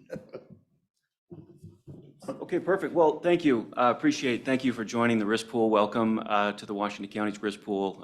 We appreciate your trust in the organization. We've gone through a lot over the last several years, and a lot of risk pools are going through a lot when it comes to the cost of insurance, cost of claims. Jury verdict awards are getting a bit out of control, and so we're doing what we can to try to help prevent that. So we're a group of 25 counties that are in the pool, including Klickitat now. So your effective date with the pool is December 1st. So that's the first date that you'll be covered through all the programs, liability, property, cyber, et cetera. I just thought I'd take a bit of time to run through a few slides. A lot of these I showed you when I spoke with you maybe a year ago as we were talking, as you were considering the pool. But if you have questions throughout, I'll try to leave time in the end as well. But I wanted to do kind of a high-level overview with you guys, and then we'll meet with Rob, obviously, quite a bit, and our department heads will meet with Rob and talk about our different programs, services that are offered, processes, and that sort of thing. But we can just start with the first slide or the next one. So this is our mission statement, and so all the members kind of really this is a big driver for our organization. One is to provide comprehensive and economic risk coverage, then reducing the frequency and severity of losses, and then when there are losses, to efficiently and effectively handle those. When there are claims that we're responsible for or we know we're going to pay, we investigate, evaluate, negotiate, get them closed, get them settled if we can, if we owe them. So that second one there, though, the reducing frequency and severity, that's been a big effort over the last several years, but really in the existence of the organization, but really trying, instead of always trying to work the claims that come in after they've happened, really trying to reduce the claims or eliminate them through a risk management culture, risk management effort, program services, buy-in from the different departments to really try to drive down claims. So you can see in the next slide here is the organizational structure. So the pool isn't your typical risk pool. We're not an insurance company. We don't really appear as much to be an insurance company. So there'll be some things that'll be very non-insurance related when you work with the risk pool. All of the members have a seat on the board of directors. So this isn't a small board of directors of some of the counties. Every single member has a seat on the board. So the board of directors is 25 board members that meet a few times a year.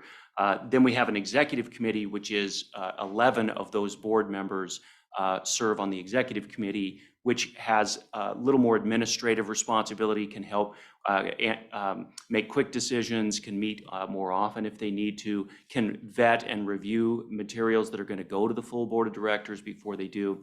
We also have an investment committee, obviously to look at investments and decide where to invest our funds.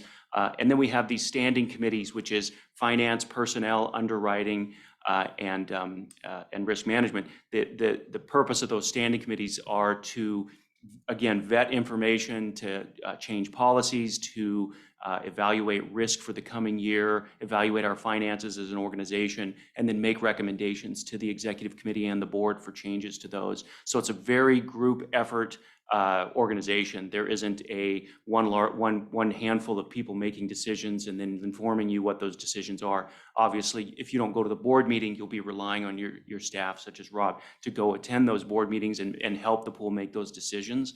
But it's always for the good of the organization and good of the members. The next slide then shows the staff. I show the staff there on the bottom, but we have just the last green boxes there on the bottom part is our staff. So you can see we're pretty lean. We have 12 employees, including myself. So we've got claims team, a member services team, claims and risk team are together, and then a finance and operations team. So your teams here will work a lot with those folks on member services for training, education, scholarship programs, that sort of thing. But then risk and claims, obviously we'll work, we have 2 risk managers. They do a lot of on-site. You can see the senior risk analyst and risk analyst. They go out and meet with counties constantly. They field questions. They write articles for our newsletters. They do inspections at counties. They do annual inspections and give reports if the counties need some risk advice. They review contracts as well. A lot of the indemnification, risk transfer, insurance requirements in contracts, our risk management team looks at those. So it's often that we'll see departments at counties will reach out to our risk team or through the risk manager to ask for some assistance with a contract. So if you look at the next slide, this is where your coverage, kind of an overview of the coverages. So the risk pool kind of breaks its coverage out. We don't, I believe the other risk pool had a little more grouping of some of these, but we have the liability program and we fund that. We have the property program we fund and the cyber program that we fund. And then the cyber and terrorism coverages are sort of just a group purchase. There isn't really a big pool, self-insured retention or claims that get paid by the risk pool. It's more of a group purchase for the benefit of cost effectiveness. But you see the liability program, the county participates in the full 25 million in limits. We actually have 20 million that everyone participates in, and then 5 million optional. And about 15 counties, including Klickitat, join to take part in that 5 million additional limits. The pool's self-insured retention, which is the claims the pool pays before any reinsurers pay, is $3 million. And then the counties all have a deductible, varying deductibles that they've selected. Klickitat chose a $10,000 liability deductible. The way that works is we will all claims get reported through the risk pool, even if they're a few $100s. It helps us keep track and adjust the claims and manage them and close them. And that way our loss runs that we have in our database keeps track of all the claims that there have been. Property, very similar, larger limits, obviously a lot more money involved with property, which is your building, contents, equipment, vehicles, et cetera. And then you can see the pool's self-insured retention, just 100,000 there, and then 5,000 is the county's deductible. Cyber, what has kind of become, has really grown over the last several years with all the work from home and a lot of the viruses and ransom attacks and stuff. So we've seen an increase in our self-insured retention. We've seen an increase in the premiums for cyber. And it's not so much that cyber is so outrageously expensive as much as it was really, really cheap when it first came out because there just wasn't any claims happening from cyber. And then all of a sudden it just started blowing up. And so the insurance industry obviously is responding to that by raising premiums and figuring out now they have losses they can base their premium on. Still though, really good. And I'll show you in a second how our premiums work. But the cyber coverage has 2 million per claim, 5 million total aggregate. And then 500,000 is the pool's self-insured retention. Again, we pay that before any of the insurers step in. And then 0 county deductibles. So no counties have deductibles on cyber as of now.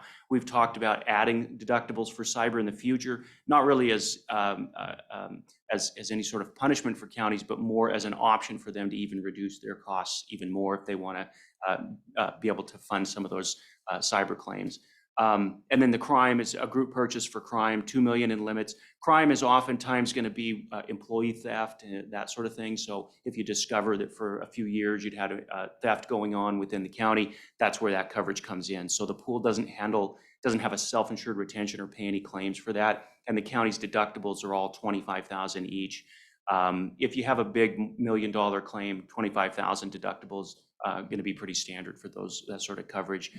When it comes to the premium, it gives our premium a really good number when you look at taking those deductibles. And then terrorism coverage is really because the terrorism coverage is excluded in the other coverages. And so as a group, we purchased for pretty inexpensive this terrorism, which also includes active shooter coverage. And our broker is actually working on putting together some documents for that, and I'll share some of that as well. But it's not just terrorist acts that are declared terrorist acts.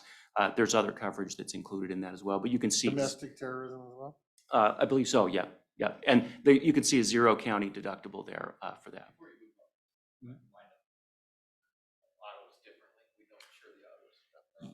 Yeah, so for the other risk pool I know insured, you had like that sort of typical standard auto Comprehensive insurance, coverage, right? And the counties all agreed that the premium cost was a savings to self-insure their vehicles when they're out driven over the road. So if you have first of all, because of the deductibles that you have, most of the claims you would have for damage to your vehicles, you're going to pay for anyway. So then you're paying premium to these insurers for something that you're probably going to pay most of the claims. If you do have one that's a total loss, it's so rare that it happens that the savings from not having the insurance and just self-insuring those.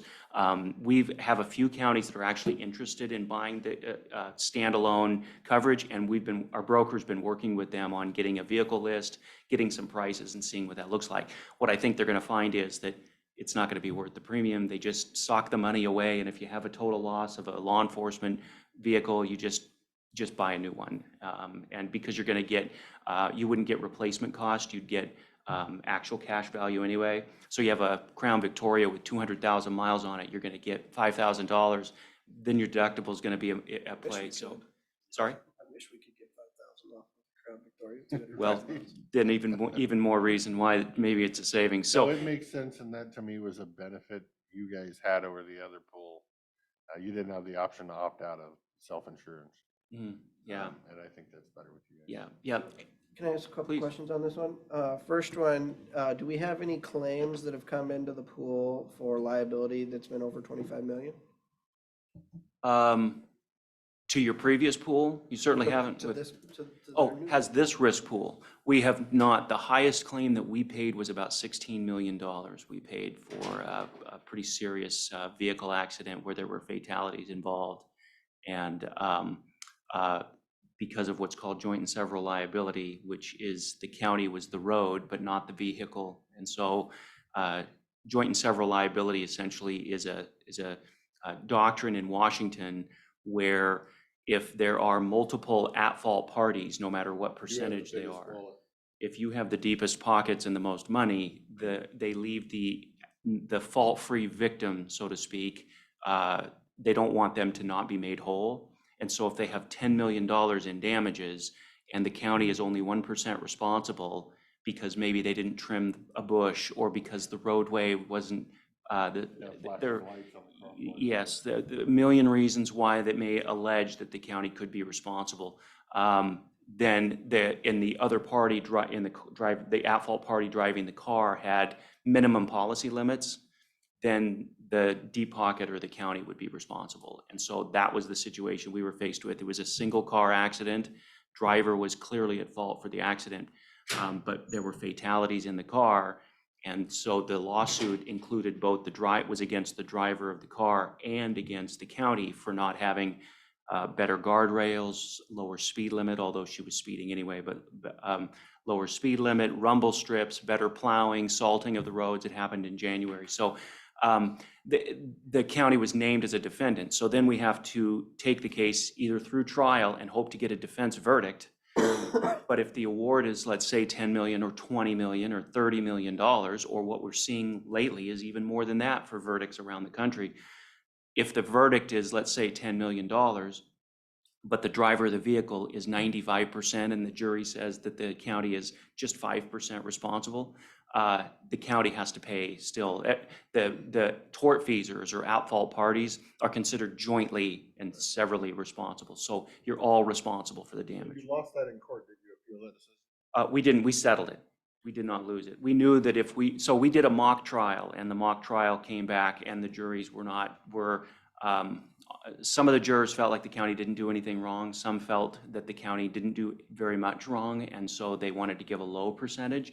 The problem is with that same doctrine, you're not allowed to share. you're not allowed to tell the jury how it works. So the jury thinks they're doing you a favor by giving you 5% liability and not realizing that the other party isn't going to pay the verdict. It's the county that's going to pay the verdict. So that was a claim that we felt the right choice was to pay it, because if we went to a trial, we needed to protect the county and their policy limits as well, because we couldn't have an excess exposure.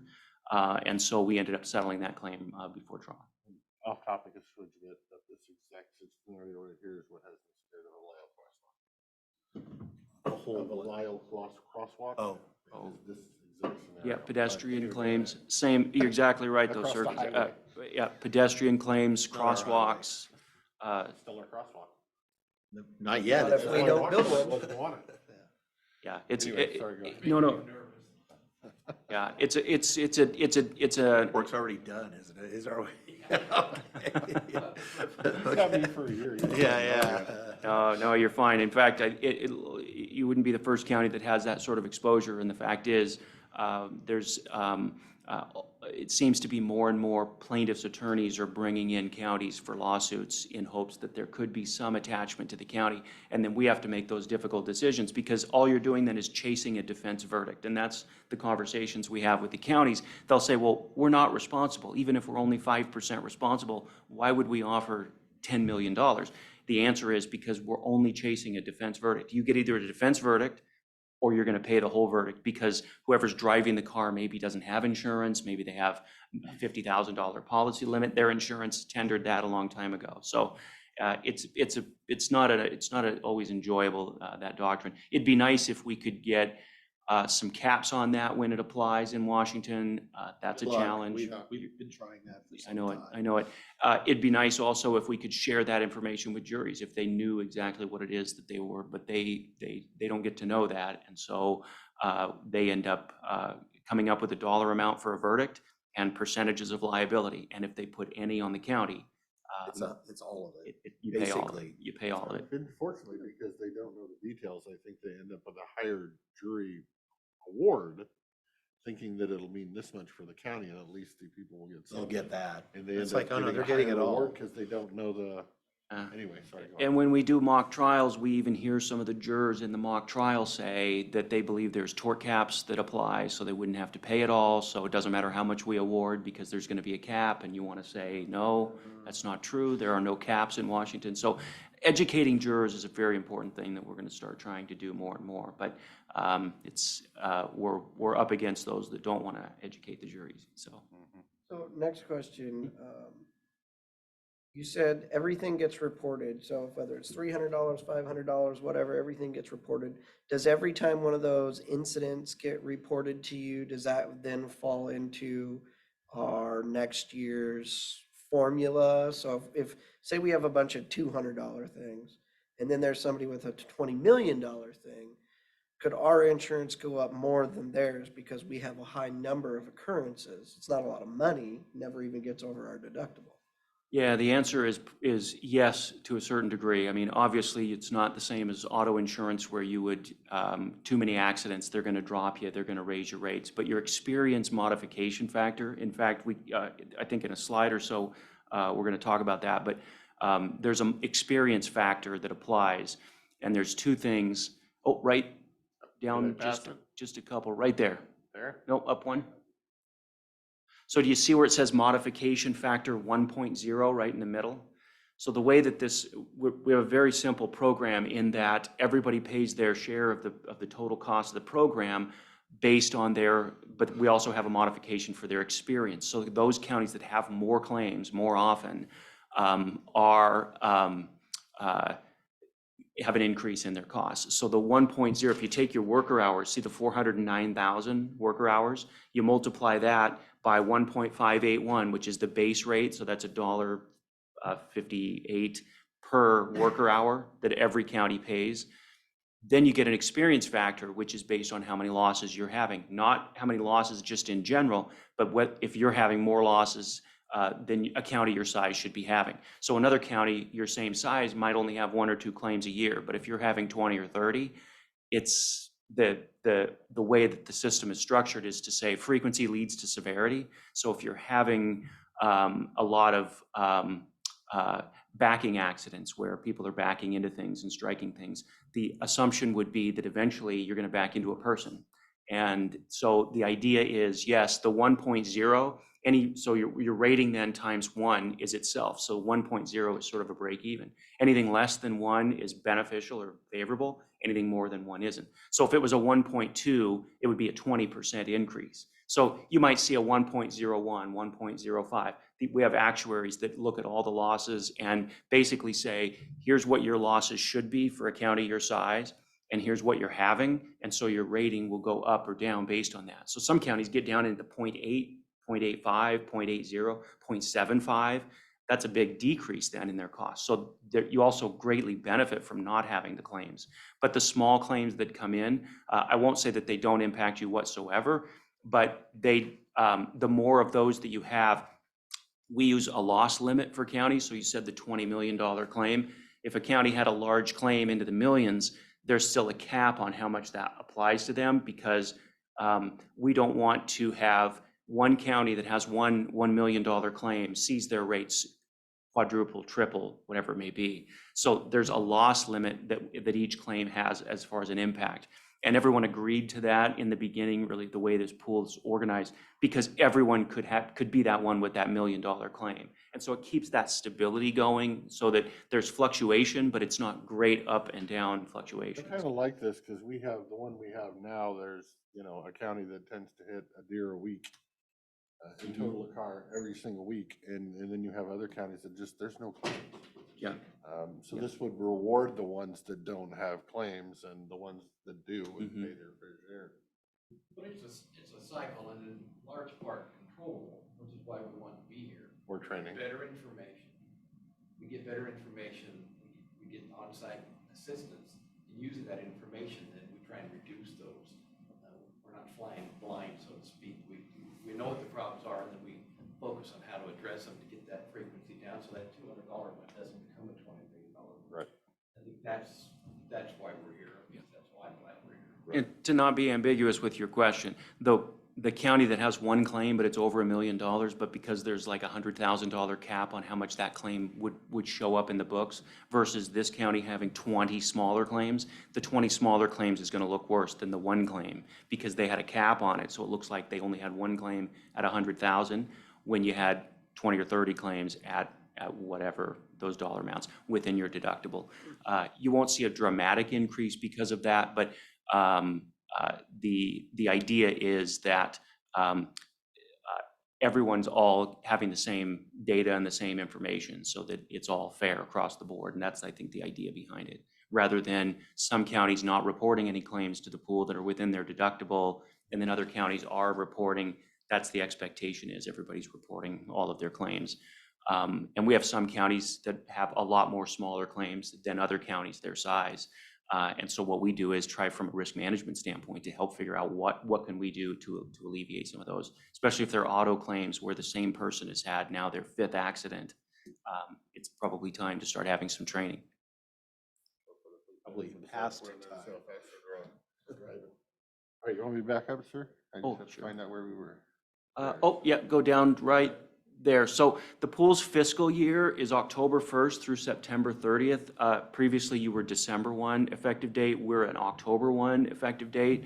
That's just October 1st, 1988 is when the pool first started doing business. So what happened this year is you'll be at December 1st through September 30th fiscal year, and then you'll start on 10/1 next year as well. So you got prorated for the December 1 for those a couple of months that you weren't a member. So there wasn't any overlap in coverage between the two risk pools. We invoice, so we do our annual assessments, and we just sent those out recently to our counties. In fact, Klickitat was included and paid theirs as well, so thank you. And then, so that's the annual invoices at the beginning of the year for all the members' assessments. And then throughout the year, I just said that all claims get reported through the risk pool, so we handle the claim. If it's under your deductible, or for whatever it is within your deductible, we settle the claim and then invoice the county. So you would get an invoice from the risk pool. If it's a $200 claim because a snowplow hit a mailbox, then we would pay the claim and we would invoice the county, and the county would reimburse the pool. For clarification, if we have somebody that drives through a pothole and bends 3 wheels. Still don't know how you can drive through a pothole and bend 3 wheels. You're saying Big pothole. we would even handle that claim. We just send it to you. You guys do the claim and. Okay. That's right. That's right. And I mean, does every single county report every single claim to us? I can only assume that they do. But are there some where maybe someone drives over wet paint that they just stripe the road? I've heard of counties saying, hey, come on down to the Public Works, we got some stuff, we'll wipe it off your car. I mean, I'm not saying that if you get a tort claim submitted by an individual who's making a claim against the county, you're going to want to report that and submit that through the system to the pool. I can't speak for if you back over a flower box, if someone takes care of that. But the assumption from the risk pool's perspective and the expectation is claims that get submitted to the county get tendered to the risk pool and we handle it. And then we invoice the county, because that keeps our loss run, everyone's loss run is reflective of their actual claims they're having. And then it also is good for if there are ever any injuries, we handle the injury claim, and there's Medicare reporting and some requirements with settlement releases and that kind of thing. So some counties find that really beneficial because they don't have to do the adjusting and have to worry about managing the claim. They get a claim, they send it to the risk pool, and we work with the claims, the designated administrator for the county.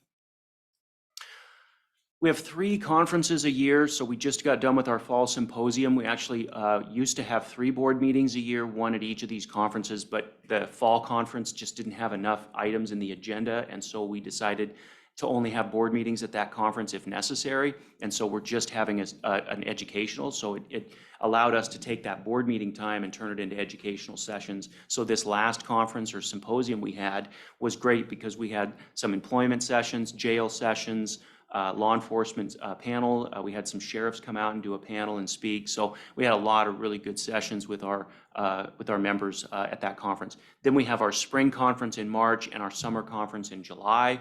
The summer conference is our last conference before our October 1st effective date. And so that's the conference where we'll have decisions that will be made regarding which insurers we're going to go with, what self-insured retention we're going to take, the rates and premiums that we're paying to the insurers, the rates that we're charging the members, et cetera. So that big summer conference and meeting is the one where we considered our annual meeting.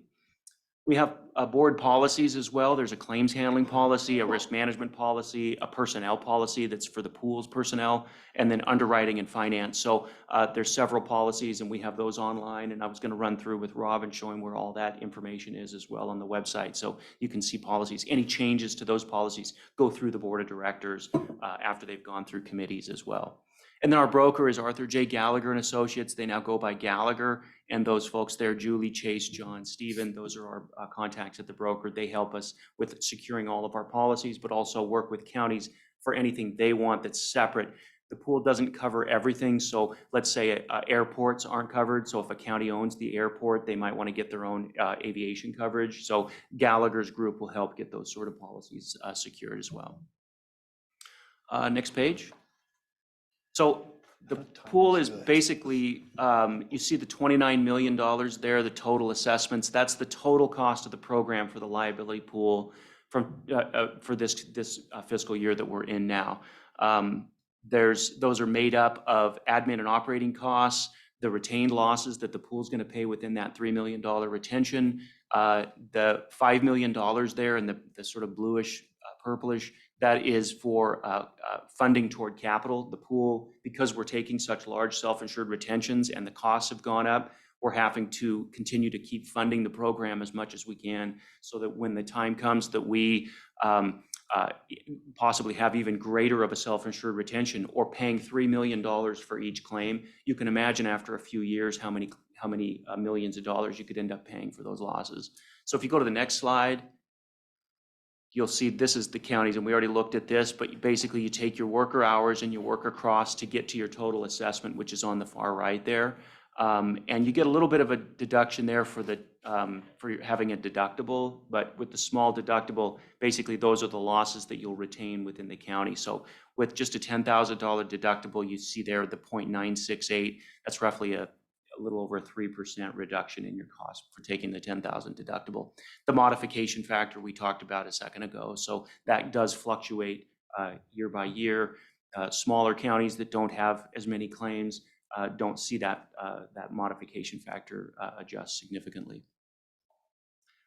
The optional excess coverage you see in the asterisk there, the 8,400, 8,424, that's on top of the total assessment. So because your county participated in that additional 8,424, that was your share of the premium we paid for that 5 million optional coverage.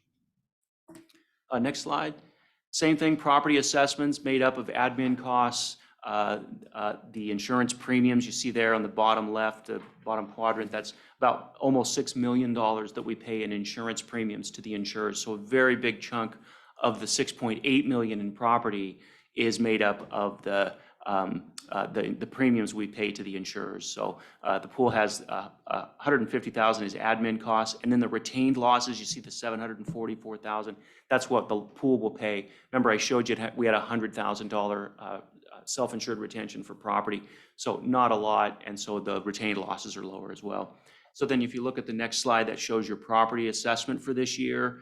That 171,520 is essentially your total insured value, which the 939,000, that's actually after you divide by 100, it's per 100 total insured value. So you're actually around $93.9 million in total insured value.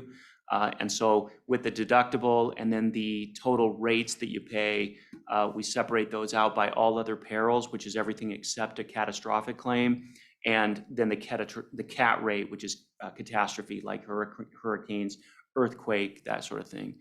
That's where you get the total property assessment for Klickitat is 171,520. The cyber, much simpler, but same concept. We actually fund the program. Not only is there a premium that we pay to the insurers, but then the pool has to fund for what the claims within our self-insured retention. As I said, it's 500,000. So that 445,000 is the retained losses, the claims the pool will have to pay that come in. And then the 217.5, that's the premium that we collectively all paid together for the cyber coverage. If you go to the next slide, then you'll see how Klickitat is made up.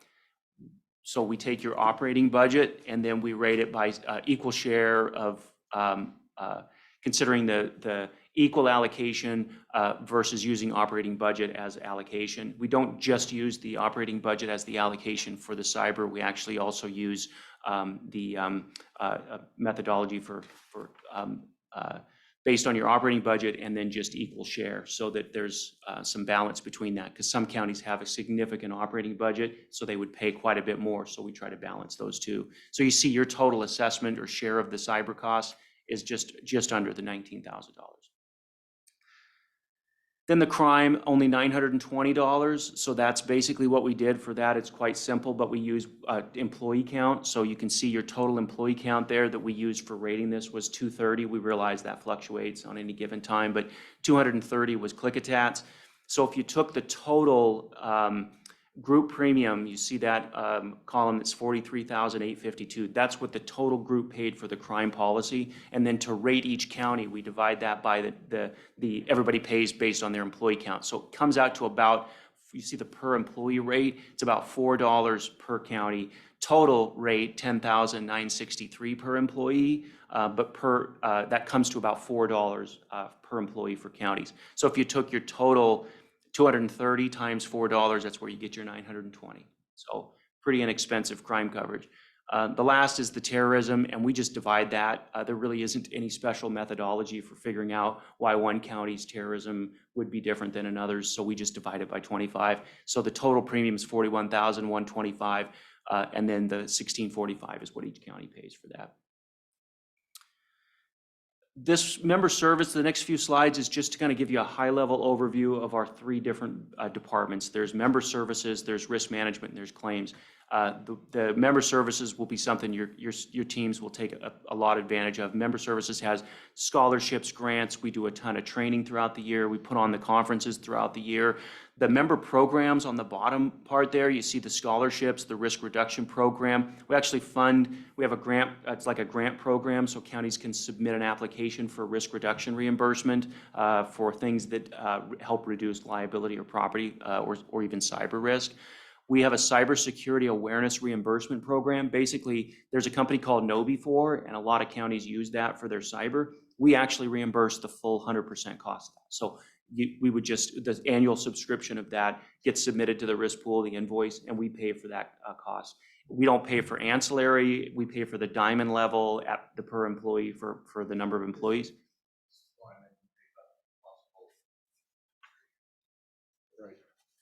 Yep. And we're looking into that as well because some of our other counties have asked about some sort of review to see what exposure there is, where the kind of the gaps or the risk is.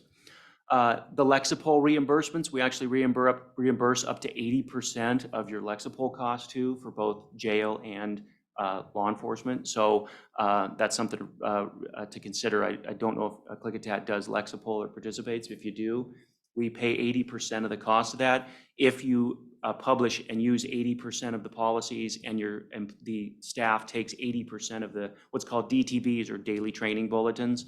And so most of the counties that participate in that, they meet those requirements and they send us the invoice and we send back 80% of that. Rob, that's something you're gonna have to reach out to the sheriff's office and explain and walk them through. Next one. We do a ton with risk management. It's, as I said, in reducing the frequency and severity of claims is critical. The fewer claims, we can do a great job on handling claims, but keeping them from coming in the door is the critical piece. And so we're really pushing risk management with counties lately. We do just a lot of question answering, Q&A with the members. We have pool casts where we'll have discussions. Our risk managers will come out and do on-site, so you'll be hearing from them too, and they'll come out and just look at a couple buildings. Again, there's no audits. It's not that you get some bad report. It's really just how can we help? What are some areas that maybe we could look at from a risk standpoint? We have online resources. We coordinate with the risk manager, which will be Rob. So, and then we do data analysis. And then the next couple of slides, it just kind of shows you just samples of our data analysis. So this shows you like a top 10 allegations for frequency and severity over the last 5 years. So it just kind of shows you where the majority of the frequency, I talked about frequency leads to severity. So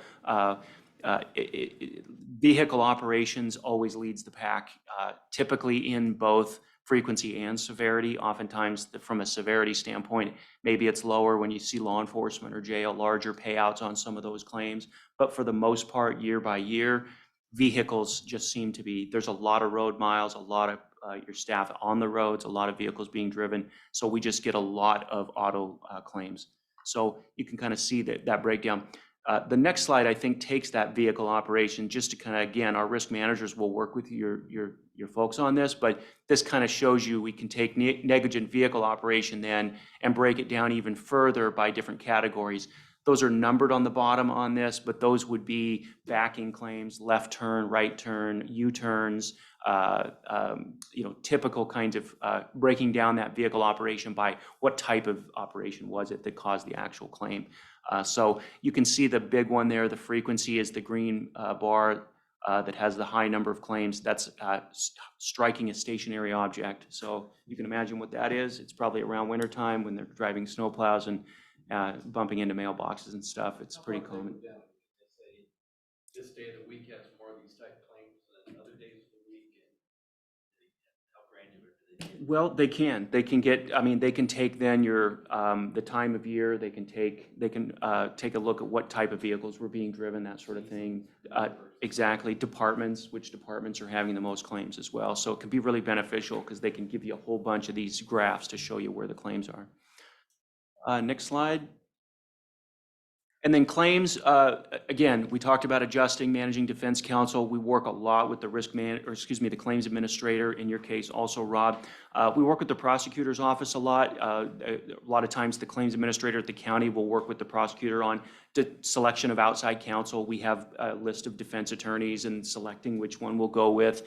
And then, of course, we have the memorandum of liability coverage. So we don't buy like an insurance policy. We actually write our own and have our own coverage document. And again, I'll be sharing that and showing Rob where that is online. But that is very similar to an insurance policy, but it's called a coverage agreement. Basically, it outlines the coverage and what's excluded, what's covered, what's not, et cetera. So we really have been encouraging the use of our pre-defense review program. This is where before there's a claim, you can reach out. I know the other pool had it as well. We fully fund it, so there's no shared cost and there's no limit on how many times you can use it or how much the cost is. So if we have to do an internal investigation, it may be $10,000, $15,000. That gets paid for. So the pre-defense is great. Usually it's used on employment claims or employment situations mostly. But there have been other types of scenarios, land use and such, extensive contract reviews, competitive bidding issues. We use pre-defense for a lot of different things, but employment seems to be the #1 reason that we get reached out to for legal counsel. So, and again, if the prosecutor's on board and everybody agrees with assigning it, it can help. You know, if maybe there's an employee that maybe there needs to be a separation, we have attorneys that can help walk through that process to make sure it's done exactly right. Coordinating settlements, of course, we have electronic claims reporting. So when it's time to report the claim, you just log into the website and then submit the claim electronically right through. It opens up a claim in our system as well. And then, of course, with the larger losses, we work with the reinsurers. In fact, I think the next 2 slides just kind of show real quick. This just shows you a little bit kind of formatted a little bit different here, but you can see the layers from the member deductible all the way up to the full $25 million in limits. There's reinsurance, so it's not just one reinsurer that reinsures the whole program, because if there is a $20 million claim, they don't want to pay the whole thing, so they share in the sort of diversification. We have 4, 5, 6 different insurers on the program. So if there is a claim and it reaches a certain layer, there may be shared risk between multiple insurers in that layer. They get less premium, but they also have less risk when it's time to pay the claims too. So you could just see the $25 million is made up of our $3 million SIR, which is a self-insured retention the pool has. Then we have a $2 million excess on top of that. We have a $5 million layer on top of that. We have another $10 million on top of that. And then, of course, the $5 million optional that I talked about. The property, quite simple. We have, if you go to the next slide, you can see same concept, but that $500 million in that insurance layer there, that big chunk, that is made up of about 27 different insurance companies. Again, same reason, diversification. Not one insurer, not only do they not want to, but can't financially handle one large loss that's several $million. And so there's a lot of insurers that are all participating in those layers at certain percentages. So if we had a big claim, a lot of insurers would all chip in on how much they're responsible for. If you go to the next slide. So, you know, we just share this sort of these ideas with the counties. How can you help? Creating a culture. A lot of our counties, we've been really pleased seeing a chain of emails that get sent to us. And if you read down, you can see that someone in a department said, let's reach out to the insurance pool or risk pool. Let's reach out to the risk manager. Let's ask questions instead of just signing contracts or agreeing to something. They're engaging in that process to be sure, is this something we want to do? What's our risk? What's our exposure? Do we want to bring something in-house or contract out? Communication is critical, internal and external. We've just found that communicating is just such a critical part of sharing with the risk pool, and us sharing back has just become pretty commonplace with us. And then, of course, I mentioned using the pre-defense review program. Please utilize it wherever you can. If you have an issue you guys are dealing with and you're not sure, even some of the issues you were dealing with here today, sometimes an outside counsel or pre-defense can help with the legal issues on that, and we're happy to help and have attorneys take a look at that. Using the risk manager, we recommend that counties have a policy or a procedure that their risk manager needs to give the green light for certain things. Contract reviews, insurance requirements, having just $1 million insurance policy from a contractor is no longer sufficient like it used to be. So, and then of course, expanding the knowledge base. What we're finding is so many counties that are struggling with staffing have people that retire or leave, and there wasn't people that were learning their job and learning what to do. And so sharing that knowledge is critical as well. And then just not waiting, moving quickly on things instead of holding on to stuff, we found is always the best way to resolve things especially in the claims and settlement world. I think that might be it. Is the next slide? Oh, here's our contact information for you, and I'll be giving Rob business cards as well for all our staff. But you guys can reach out anytime, and of course, we're going to give Rob and even Lee some really good information. So there'll be a ton of resources out there for you to be able to use. So thank you again for joining, and just wanted to come out and just kind of do a bit of a welcome with you guys. And of course, we'll work mostly with Rob, but great to have you be part of it. Any questions? Any questions? I don't. Thank you very much. Okay, thank you. Appreciate it. Drive safe out there. Oh, thank you. We Yes. saw what the numbers are.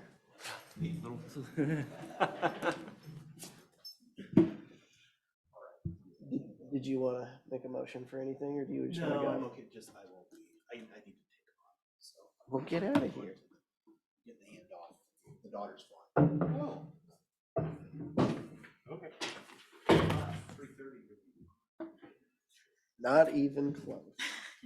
3:39. Sorry, I'm leaving. So am I. I'll talk to you. I call you tomorrow. Sure. Oh, here, let me give you this. You're giving me something? I am. Little road reading, A little road reading. since you won't be in a county road. Whitney, you can start talking. Next up, we have our natural resources and economic development. All right, we're going to start with natural resources today. So since we last spoke, I guess Dave gave my last update, so it's good to see you guys.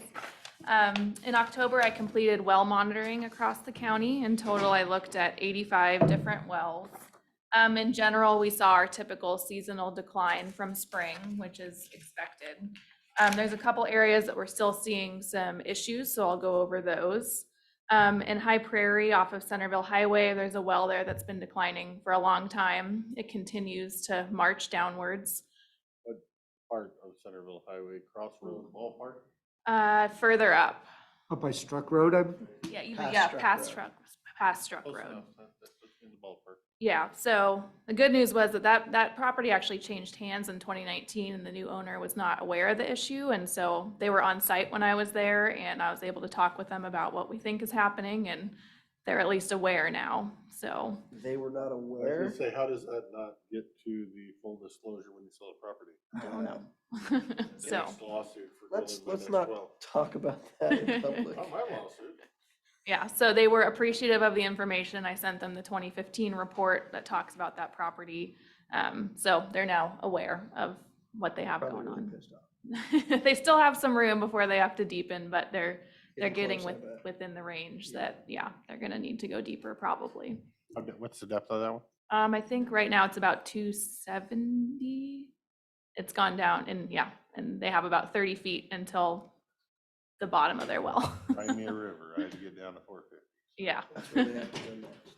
Yeah, so, and then we have another well on Heartland Road that has dropped recently. The house was vacant for a long time and in the past 2 years now has a new tenant. And so we think the well is just stabilizing with more frequent use, but we'll keep an eye on that one. It's And not using it, I mean, you figure a well hole and then you got all the little fissures going through.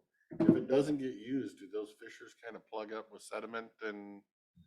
that's beyond my knowledge.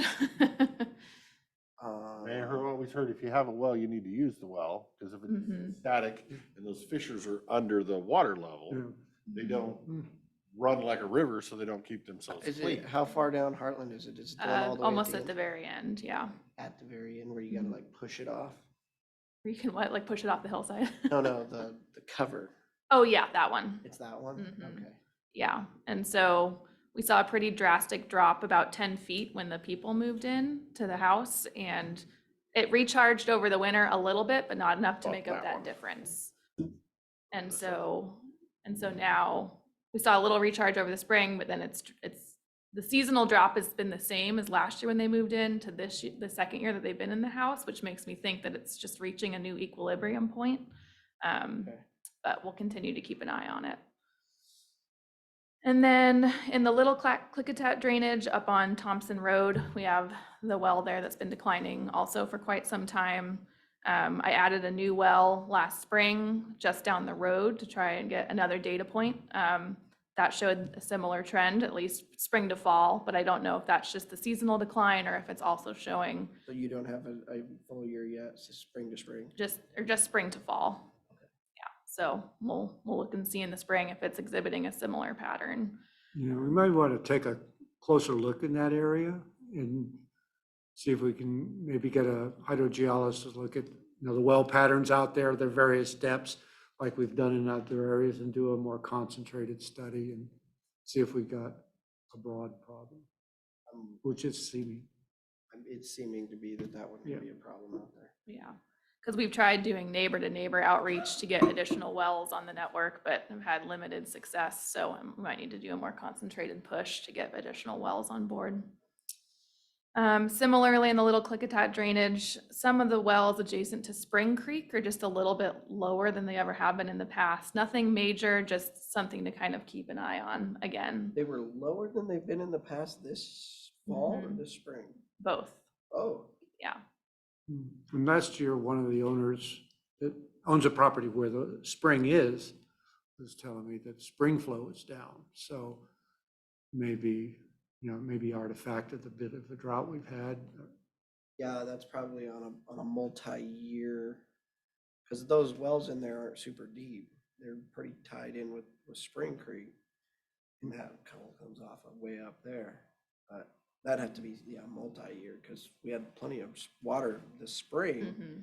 That I figured that they would have been Yeah. pretty good, a 3-foot drop through there. Yeah, that's why I was surprised that it didn't How bump far, back up. how deep was the drop? Was it- About 4 feet, I think. No, 1 to 4 feet in that zone. So it's not a huge drop. It's that's something where you want to continue just to keep track of it to see if it rebounds when we get some bigger maybe multiple years with more snow. Yeah. And then the last one to note is in the Appleton area, kind of midway up Appleton or up the grade there. We saw 2 that had pretty large seasonal drops relative to historic patterns. So they exhibit seasonal drop, but this year, instead of being a couple feet, one was 6 feet, one was 15. So kind of bigger drops than we're used to seeing. So But they always bounce back. they bounce back up. So just when things are a little abnormal, I like to flag it so that the next season we can see if are we still seeing the same Going down thing. Johnson or along the main road? One on Johnson, then one in Appleton proper. Oh. Yeah.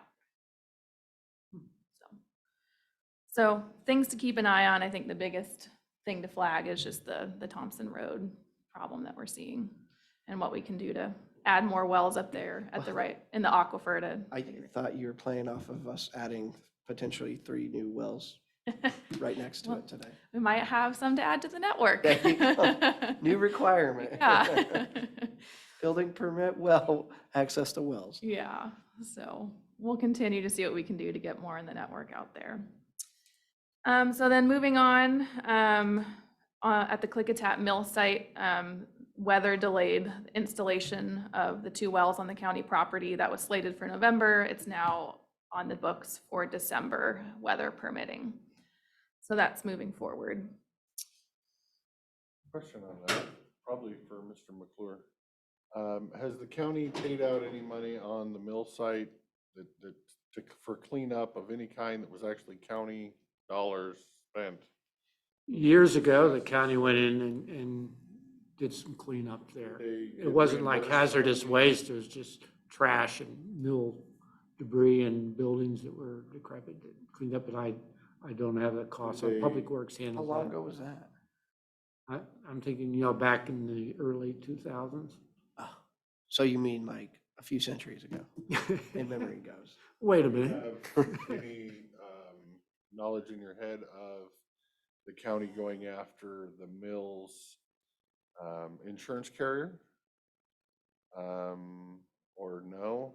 I don't know. We got that property in tax foreclosure, so I said, yeah, that happened before I started working with the county again in 21. Because there's It's something I need to check with on that because there are resources now available that weren't available then. That even if it's a bankrupted parcel or whatnot that you inherit, those insurers that insured that property back when it wasn't bankrupt are still liable for that kind of stuff. So if there's any way that we can, there's a company that you can hire that's literally, you don't pay them anything unless they receive money for you. Okay. So there's no money out of pocket by us. I just need to know if there was ever. Yeah. So I'll talk to Public Works. Yeah, Public Works would have that too. The only thing that my shop's handled has been the salmon recovery kind of thing. Right. So I know they did the cleanup-y kind of thing and then use some of the timbers down at the Yeah. Pioneer Center. And Champion did a lot of the environmental cleanup. That's what I was remembering. Okay. Okay. And then I guess staying in the fish world, Yakima Nation Fisheries and the Army Corps of Engineers are beginning a modeling study to better understand sediment dynamics at the mouths of the Klickitat and the white salmon. So I sat in on their first planning meeting, and so it eventually will inform future restoration opportunities, but I think it's good to maintain a seat at the table because there's more going on in those deltas than just fish. I mean, obviously in Klickitat, we have recreational use and also in the white salmon. So bringing those perspectives to bear in terms of what the study provides as recommendations for future restoration will be important. How much sediment did we see after the dam was removed on the white salmon? A lot. A lot. About 3 million cubic yards. That's all. Yeah. The delta that you see there now is. Because that was kind of right around the same time I was living out of area, but I lived on the Sandy River and they removed Barmit Dam. So we dealt with lahars of sand coming down off Mount Hood. So I was just trying to put it in perspective for white salmon. Yeah. Because the Sandy's still, they're in a rock in the river, right? Sediment. And then the last update is on the Simcoe Coordinated Resource Management process. A draft of the management plan should be done by January and early January. And there'll be a public meeting and open house downstairs in the Mount Adams room on January 25th from 3 to 5 p.m. and then 6 to 7:30 p.m. There'll also be an online open house opportunity. The idea here is that we've heard that a lot of the public want to review that management plan. So the idea is to get feedback on it before it goes to SEPA. So yeah, it's marching forward. SEPA yet? No. It's been, the process is moving forward, but it's been slow. You might get to retire by the time it's done. It could be. And part of the reason why it has been going so slow is that DFW and the CDs still haven't agreed or come to an agreement on the timber and grazing rights. So about who owns them. So that's a continuing negotiation that hopefully will be settled soon. And then WDFW is also looking to possibly acquire more land in the general area. I thought it was all done over there. It was, and now maybe it's not. So Oh. each month we hear a new update. Are So they thinking about going across the road or? I don't know. They haven't given us any details. Apparently WPT has reached back out. So There may be something over in the Bowman Creek area. yeah, and then also over in That was Bowman just Creek. done with the land. None left. No, they're not. They will not be done until they own everything. So They're in the acquiring phase. yeah, and that, so I don't know if you heard, but also that includes possibly some area over near Bowman Creek. So separate from the Simcoe unit, but it'd be rolled attached into. to their other. Yeah. Yeah, Mhm. they talk about that. Yeah. Watch those parcels they're talking about real closely. Mm-hmm. They went for 3 of them last time that were already in conservation status. Mm-hmm. Remember? Okay. I know you don't forget anything. That's all I have. And that's it for natural resources. I see our questions. Questions? Okay. Okay. You have an appointment? I do. See you. Thank you. In the nick of time. Well, sorry for taking so long and It's be all right. middle of If I your. had somewhere to go, I wouldn't ask any questions. I'd have saved them for later. Good afternoon, Commissioners. So since the Klickitat mill site was brought up, I'll begin with that, if that's all right. Were you So- listening earlier? What's that? Were you listening earlier? I saw you were on. I was. In And you fact, were I actually think listening to? I think I still might be on. So. I'm up there. Still there. Yeah. I just wanted to make sure you were listening when people were giving you kudos.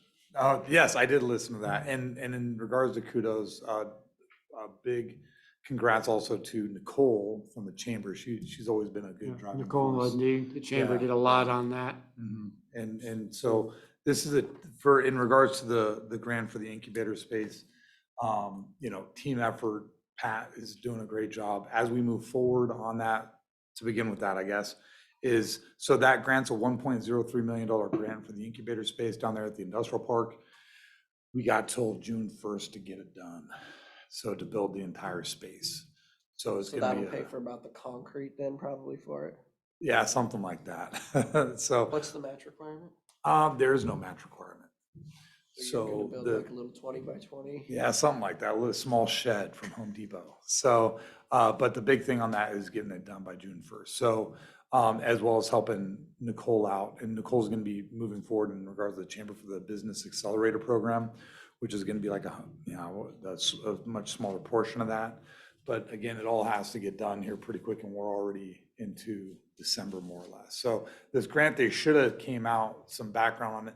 We were supposed to have found out in September 20th is when we were originally supposed to find out who was awarded and who was not. And that would have allowed us a lot more time, but now that they've delayed it You two don't or three think they're times, gonna and now throw an they, extension on the end of this? it's a hard, very hard deadline on it. They can't go past, You're June like 1st. 75% bill, you're just 75% bill. Mhm. Yeah, I believe it's, there are federal dollars in that, may have been some COVID dollars. Dollars, yeah.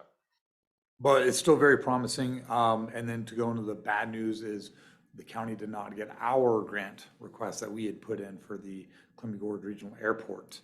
And in regards to the regional airport, myself, CGCC, the Columbia Gorge Community College, as well as a rep from the city of the Dalles, we're going to be working on that earmark request that I'd mentioned back in October through the federal government, through one of our senators' offices. So that's the next plan for that. Senator that happens to be on appropriations? Yes. Okay. So hopefully. And we still have a few more outs in regards to that shortfall that we have for that hangar space. And then in regards to the mill site, so 3 things in regards to Browns Fields in general. In October 18th to 20th, I went up there to Wenatchee for the IACC conference, Infrastructure Assistance Coordinating. Yeah. And so the big thing on that was I was able to do some additional relationship building with various agencies like USDA and stuff, CURB and CARB. The big one though is going to be Brownsfield. They had some stuff from EPA as well as from ecology, especially in regards to asbestos cleanup. And so that's something that we can look into here at the county for various buildings and stuff like that. I think Klickitat Mill's got some asbestos. Yes, and so that's kind of what we're looking at and how that can fit in. I'm still speaking with Ollie in that regard and what we can potentially get out of that. And that goes into potentially doing a site visit, probably middle of January, going out there and actually seeing what's out there, taking some pictures of the building that's out there and seeing what we can do. And then there's some stuff in regards to, there's been a few ideas floated around there in regards to the PUD and stuff like that. So we're going to start kind of investigating all the different options that we have out there. So, but that's going to be in conjunction and partnership with Jeff out of Public Works. And so trying to move forward in that regard. So, On Brownfield, McKed's also applied for a Brownfield grant. They had one in Wasco County. Mhm. This year they're expanding it to regional. They've applied. We're going to partner with them in the implementation of it. yes, and that's for the primary purpose of those Brownsfield dollars is for community planning. So more to come on that later. So that's crept up on us within the last month. And then moving forward, we still have our 2 workforce development projects that we're looking at. The one we've gone back and forth with the with Clark College in regards to our West Side training. First I was going to lead it, and then I wasn't going to lead it, and then they want me to come back and lead it once again. And that's basically our portion of that is just gonna be creating the program for them and putting it all together for the businesses in regards to what they want. That total is gonna be approximately a $250,000 workforce training grant. And that's gonna incorporate our aerospace sector down there on the west side.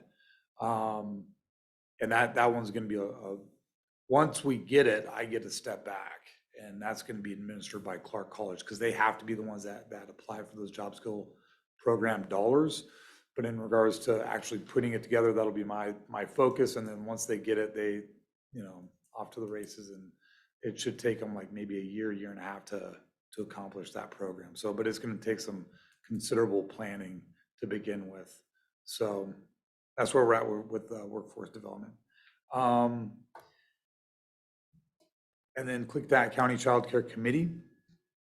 The $500,000 approximately that they had received previously, that they had put all the information out there for, those dollars were released back in July.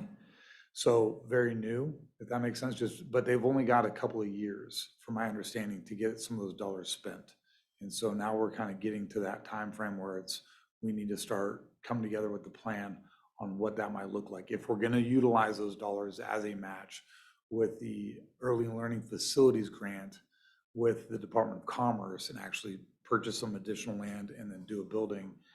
As far as who's going to provide the childcare, I've got a couple of ideas that I think might work, but I'm going to start running those to the ground, if that makes sense. And the Child Care Committee has also successfully gotten one person down in Dallasport to become a licensed child care provider. So that's a big plus for the committee as well.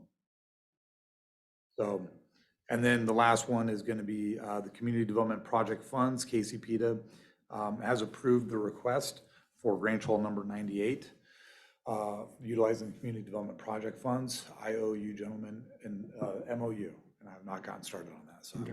I will get started on that quickly. Okay. All right. Just quickly, a couple other things. Your consent agenda includes authorization to advertise for tourism promotion projects. So if you have any questions on that, let me know. I can try to address them. I just note that under statute, one of the members of that committee, specifically the chair, has to be an elected official. Brenda Sorensen has been kind enough to do that for the last 10 years, I think. And, but she's not going to be an elected official again next year, so we need to fill that vacancy. And one more thank you to Brenda for her work on that. Have we reached out to her successor? Heather? No, not yet. We need to do that. Elections are over. I've been out of town, so. I would usually point at the person who's gone. So instead, I'm pointing at the person who can't speak. Yeah, but then she would take over the duties. That's what I'm saying. Yeah. Okay. Interesting. This is what I gave I think I get more done on the outside of that group. As he was leaving, this last week, I got the letter I just gave you requesting funding from West Klickitat Community Housing. They own the Rhine Village. They're in the process of transferring that property to Columbia Cascade Housing Corporation. They hope to get that done in March, but they're asking for $120,000 to cover operating shortfalls that they've been having for a while, according to the letter, and some that they're anticipating prior to that property transferring. As I look to my budget, that would be the affordable housing fee that's paid with document filing. That account, as of the end of October, had 125,000 and some change in it. So this would just about deplete that fund. Looking at my expenditure budget for this year, I've got a total of 100,000 in expenditures authorized for 2022, of which 17,000 has been expended. So I don't have the expenditure budget to cover that this year. I would next year. I've got 200,000. It's in the wrong expenditure. I have to do some within fund transfers to make that happen and very likely come back to you with a supplemental budget request. I have not had, I just got this last week. I have not talked to the organization to find out, what are the budget shortfalls, what are the timelines, where we are. So just a heads up, this is out there. And So the ask is essentially for more of those dedicated housing funds that we've just, I guess I would say in my words, stockpiled. Yeah. To be distributed, that can only be distributed to things like this. Correct. And it's just a matter of whether we actually have the amount they're asking for or whether they get a lower amount, because that's all. Right. I guess my question is, I sent an email back to Jonathan asking, this is for, operational, expenses. But is it, with it being taken over by Cascade and they've got their plan, a multi-million-dollar plan to rehab these, is this going to be throwing good money before new money comes in to do the same thing? And so I wanted more information. Well, I guess that's kind of my question too, because if they're not gonna be having it anymore and the new place is, and by just giving these people money to cash out All right. and go away, Yeah. or is this money gonna get wrapped into the new place? Are we actually building something, or are we? Yeah. It's hard for me to actually. Yeah, say are the what- liabilities there that are going to hit the new, we have to get, I don't know the details on that. Additionally, that fund, the Board of County Commissioners set up a Affordable Housing Advisory Committee that met back in 2017 when there were some funds. That's when this fund was operated by the Health Department. So they had a committee, they reviewed proposals and recommended awards of funding. Since then, there's been an annual ask of 10,000 for the shelter care program, which was one of the proposals that was recommended that the board fund. So we've just been funding that, and that committee's not met. Well, $120,000 ask. And if there's a process there, we need to probably go back to that process, take a look at, some of those committee members, their appointments and that sort of thing. So we've got a little bit of process to deal with there, unless the board wants to establish something else. But I suggest, the housing fund in other counties has proven to be a challenge justifying those expenses when the auditor comes around. So we want to be sure to watch our process and make sure we've got our I's dotted and T's crossed. I've been trying to understand what experiencing operation shortfalls. Well, that's what I'm kind of worried about, is that we're gonna be just covering someone's debt before they cash out of a project, which leaves them more available cash for themselves when it's all over. And I don't know enough. So yes, this needs to be wormholed. Okay.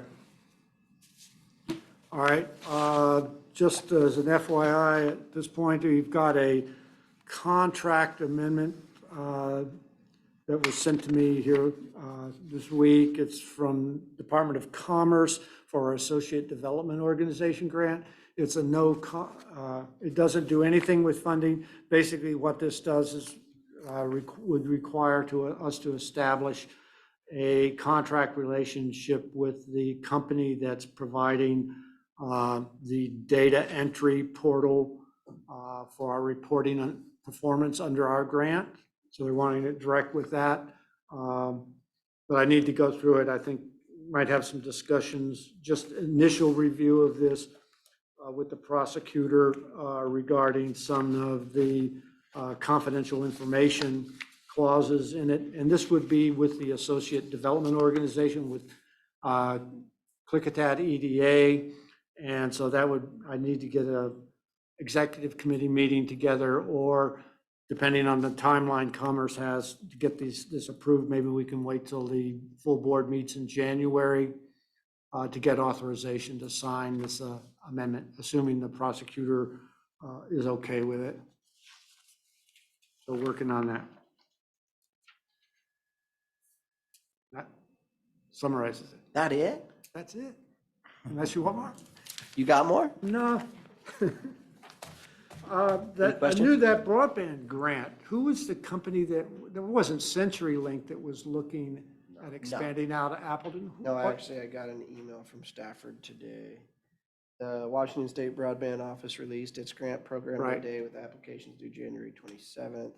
120 million in grant funds, max 12 million per projects. So I think they were waiting on this to get released, were they not? We were looking at just under 5. Well, he broke Klickitat, but I think he meant Klickitat. Little under 5. Let's put open access.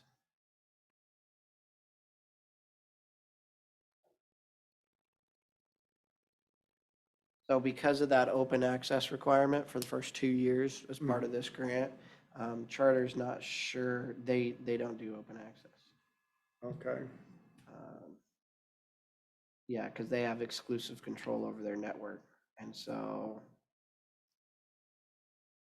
And that's the only provider that's stepped up. so that was Shown the any only, interest that was the anyway. only one that was shown interest. The open access might, I think they use that to try to knock down Yeah. the. I forgot one last thing, Okay. one saved round. The industrial site readiness grant that we assisted with the Port of Klickitat. That was for the Dallasport Industrial Park, for them to do a lot of studies and stuff like that to see how they can move forward and make that property basically shovel ready. We're still waiting back on that grant. So that's our last grant. There's been a flurry of grants in the last few months. So that's the last grant we're waiting on word on. So Because of that, I look forward to seeing the job posting eventually.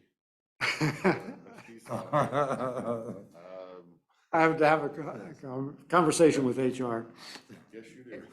soon. Okay, Good. that's all I have. Thank Thank you, you. gentlemen. Thank you, gentlemen.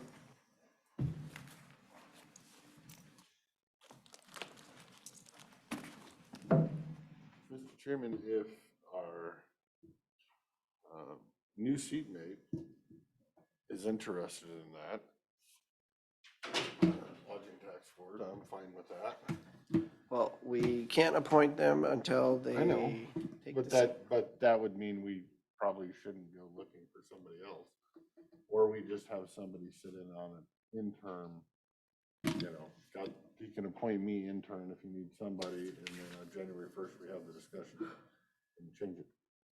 When do they say they're gonna They meet? meet early, it's February or something. Well, if they don't meet till February, we don't have to It worry about shouldn't it. be a big issue, but I'm just saying if there is, we can meet that issue. Right. Okay. I paid the bill already, sorry. Bill 23 with us. Well, I still have to, so you didn't pay anything. All right, would you like to do the consent agenda, sir? Mr. Chairman, I move that we approve the consent agenda with 16 items. I will step down and second the motion. Is there any discussion?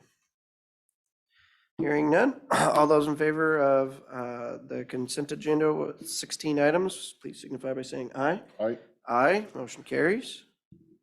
Mr. Chairman, I make a motion that we approve the accounts payable warrants in the amount of $126,894.00 and the payroll benefit warrants in the amount of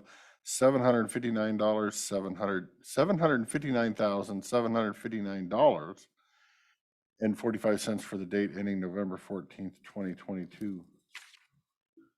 All right, I will step down and second the motion. All those in favor of paying the accounts payable warrants, please signify by saying aye. Aye. Aye, motion carries. Mr. Chairman, I move that we pay estimate number 7 to James Dean Construction Incorporated in the amount of $628.51 for the Courtney Road project, CRP 342 and CRP 343. No retainage was required. I would step down and second that motion as well. All those in favor of pay estimate number 7 to James Dean Construction, please signify by saying aye. Aye. Aye, motion carries. All right, moving through it. Is there anything you'd like, sir?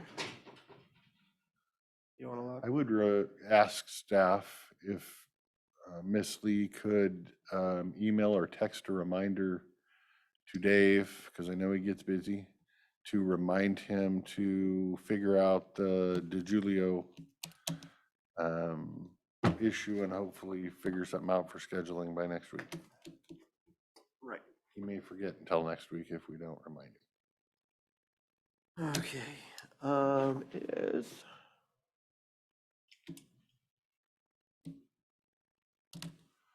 Prosecutor Cannell online?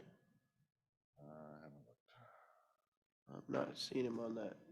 I see Rebecca, but I see Rebecca, I don't see Prosecutor Cannell. I just didn't know if he was gonna come over. All right, board pending. Do you have anything for board pending, sir? No, we pretty much covered it all earlier. Okay, the only thing that I didn't get a chance to talk about this morning was hiring that outside attorney. I know we talked about it and worked on it. Airport? For airport. And the city of the Dalles just wanted to make sure that we're good for our 50%. And I said, we have an agreement, we have to. Yes, but we can only do it with prosecutors. Right. And we got the And prosecutors. he's on board and he wants it too, so yes. So that was, they just wanted a final, okay, you're gonna pay your share, because What was the dollar amount of that? Do you remember? Like 40 grand or something? 60, up to 60. As long as there was an up to Right, and not open-ended. right. No, we don't do open-ended, but we met yesterday and we're trying to get that hopefully down between our attorney and their attorney to rein that in a little bit. It's a lot of money. That was my only other update. See if I got anything else on the list. You have anything?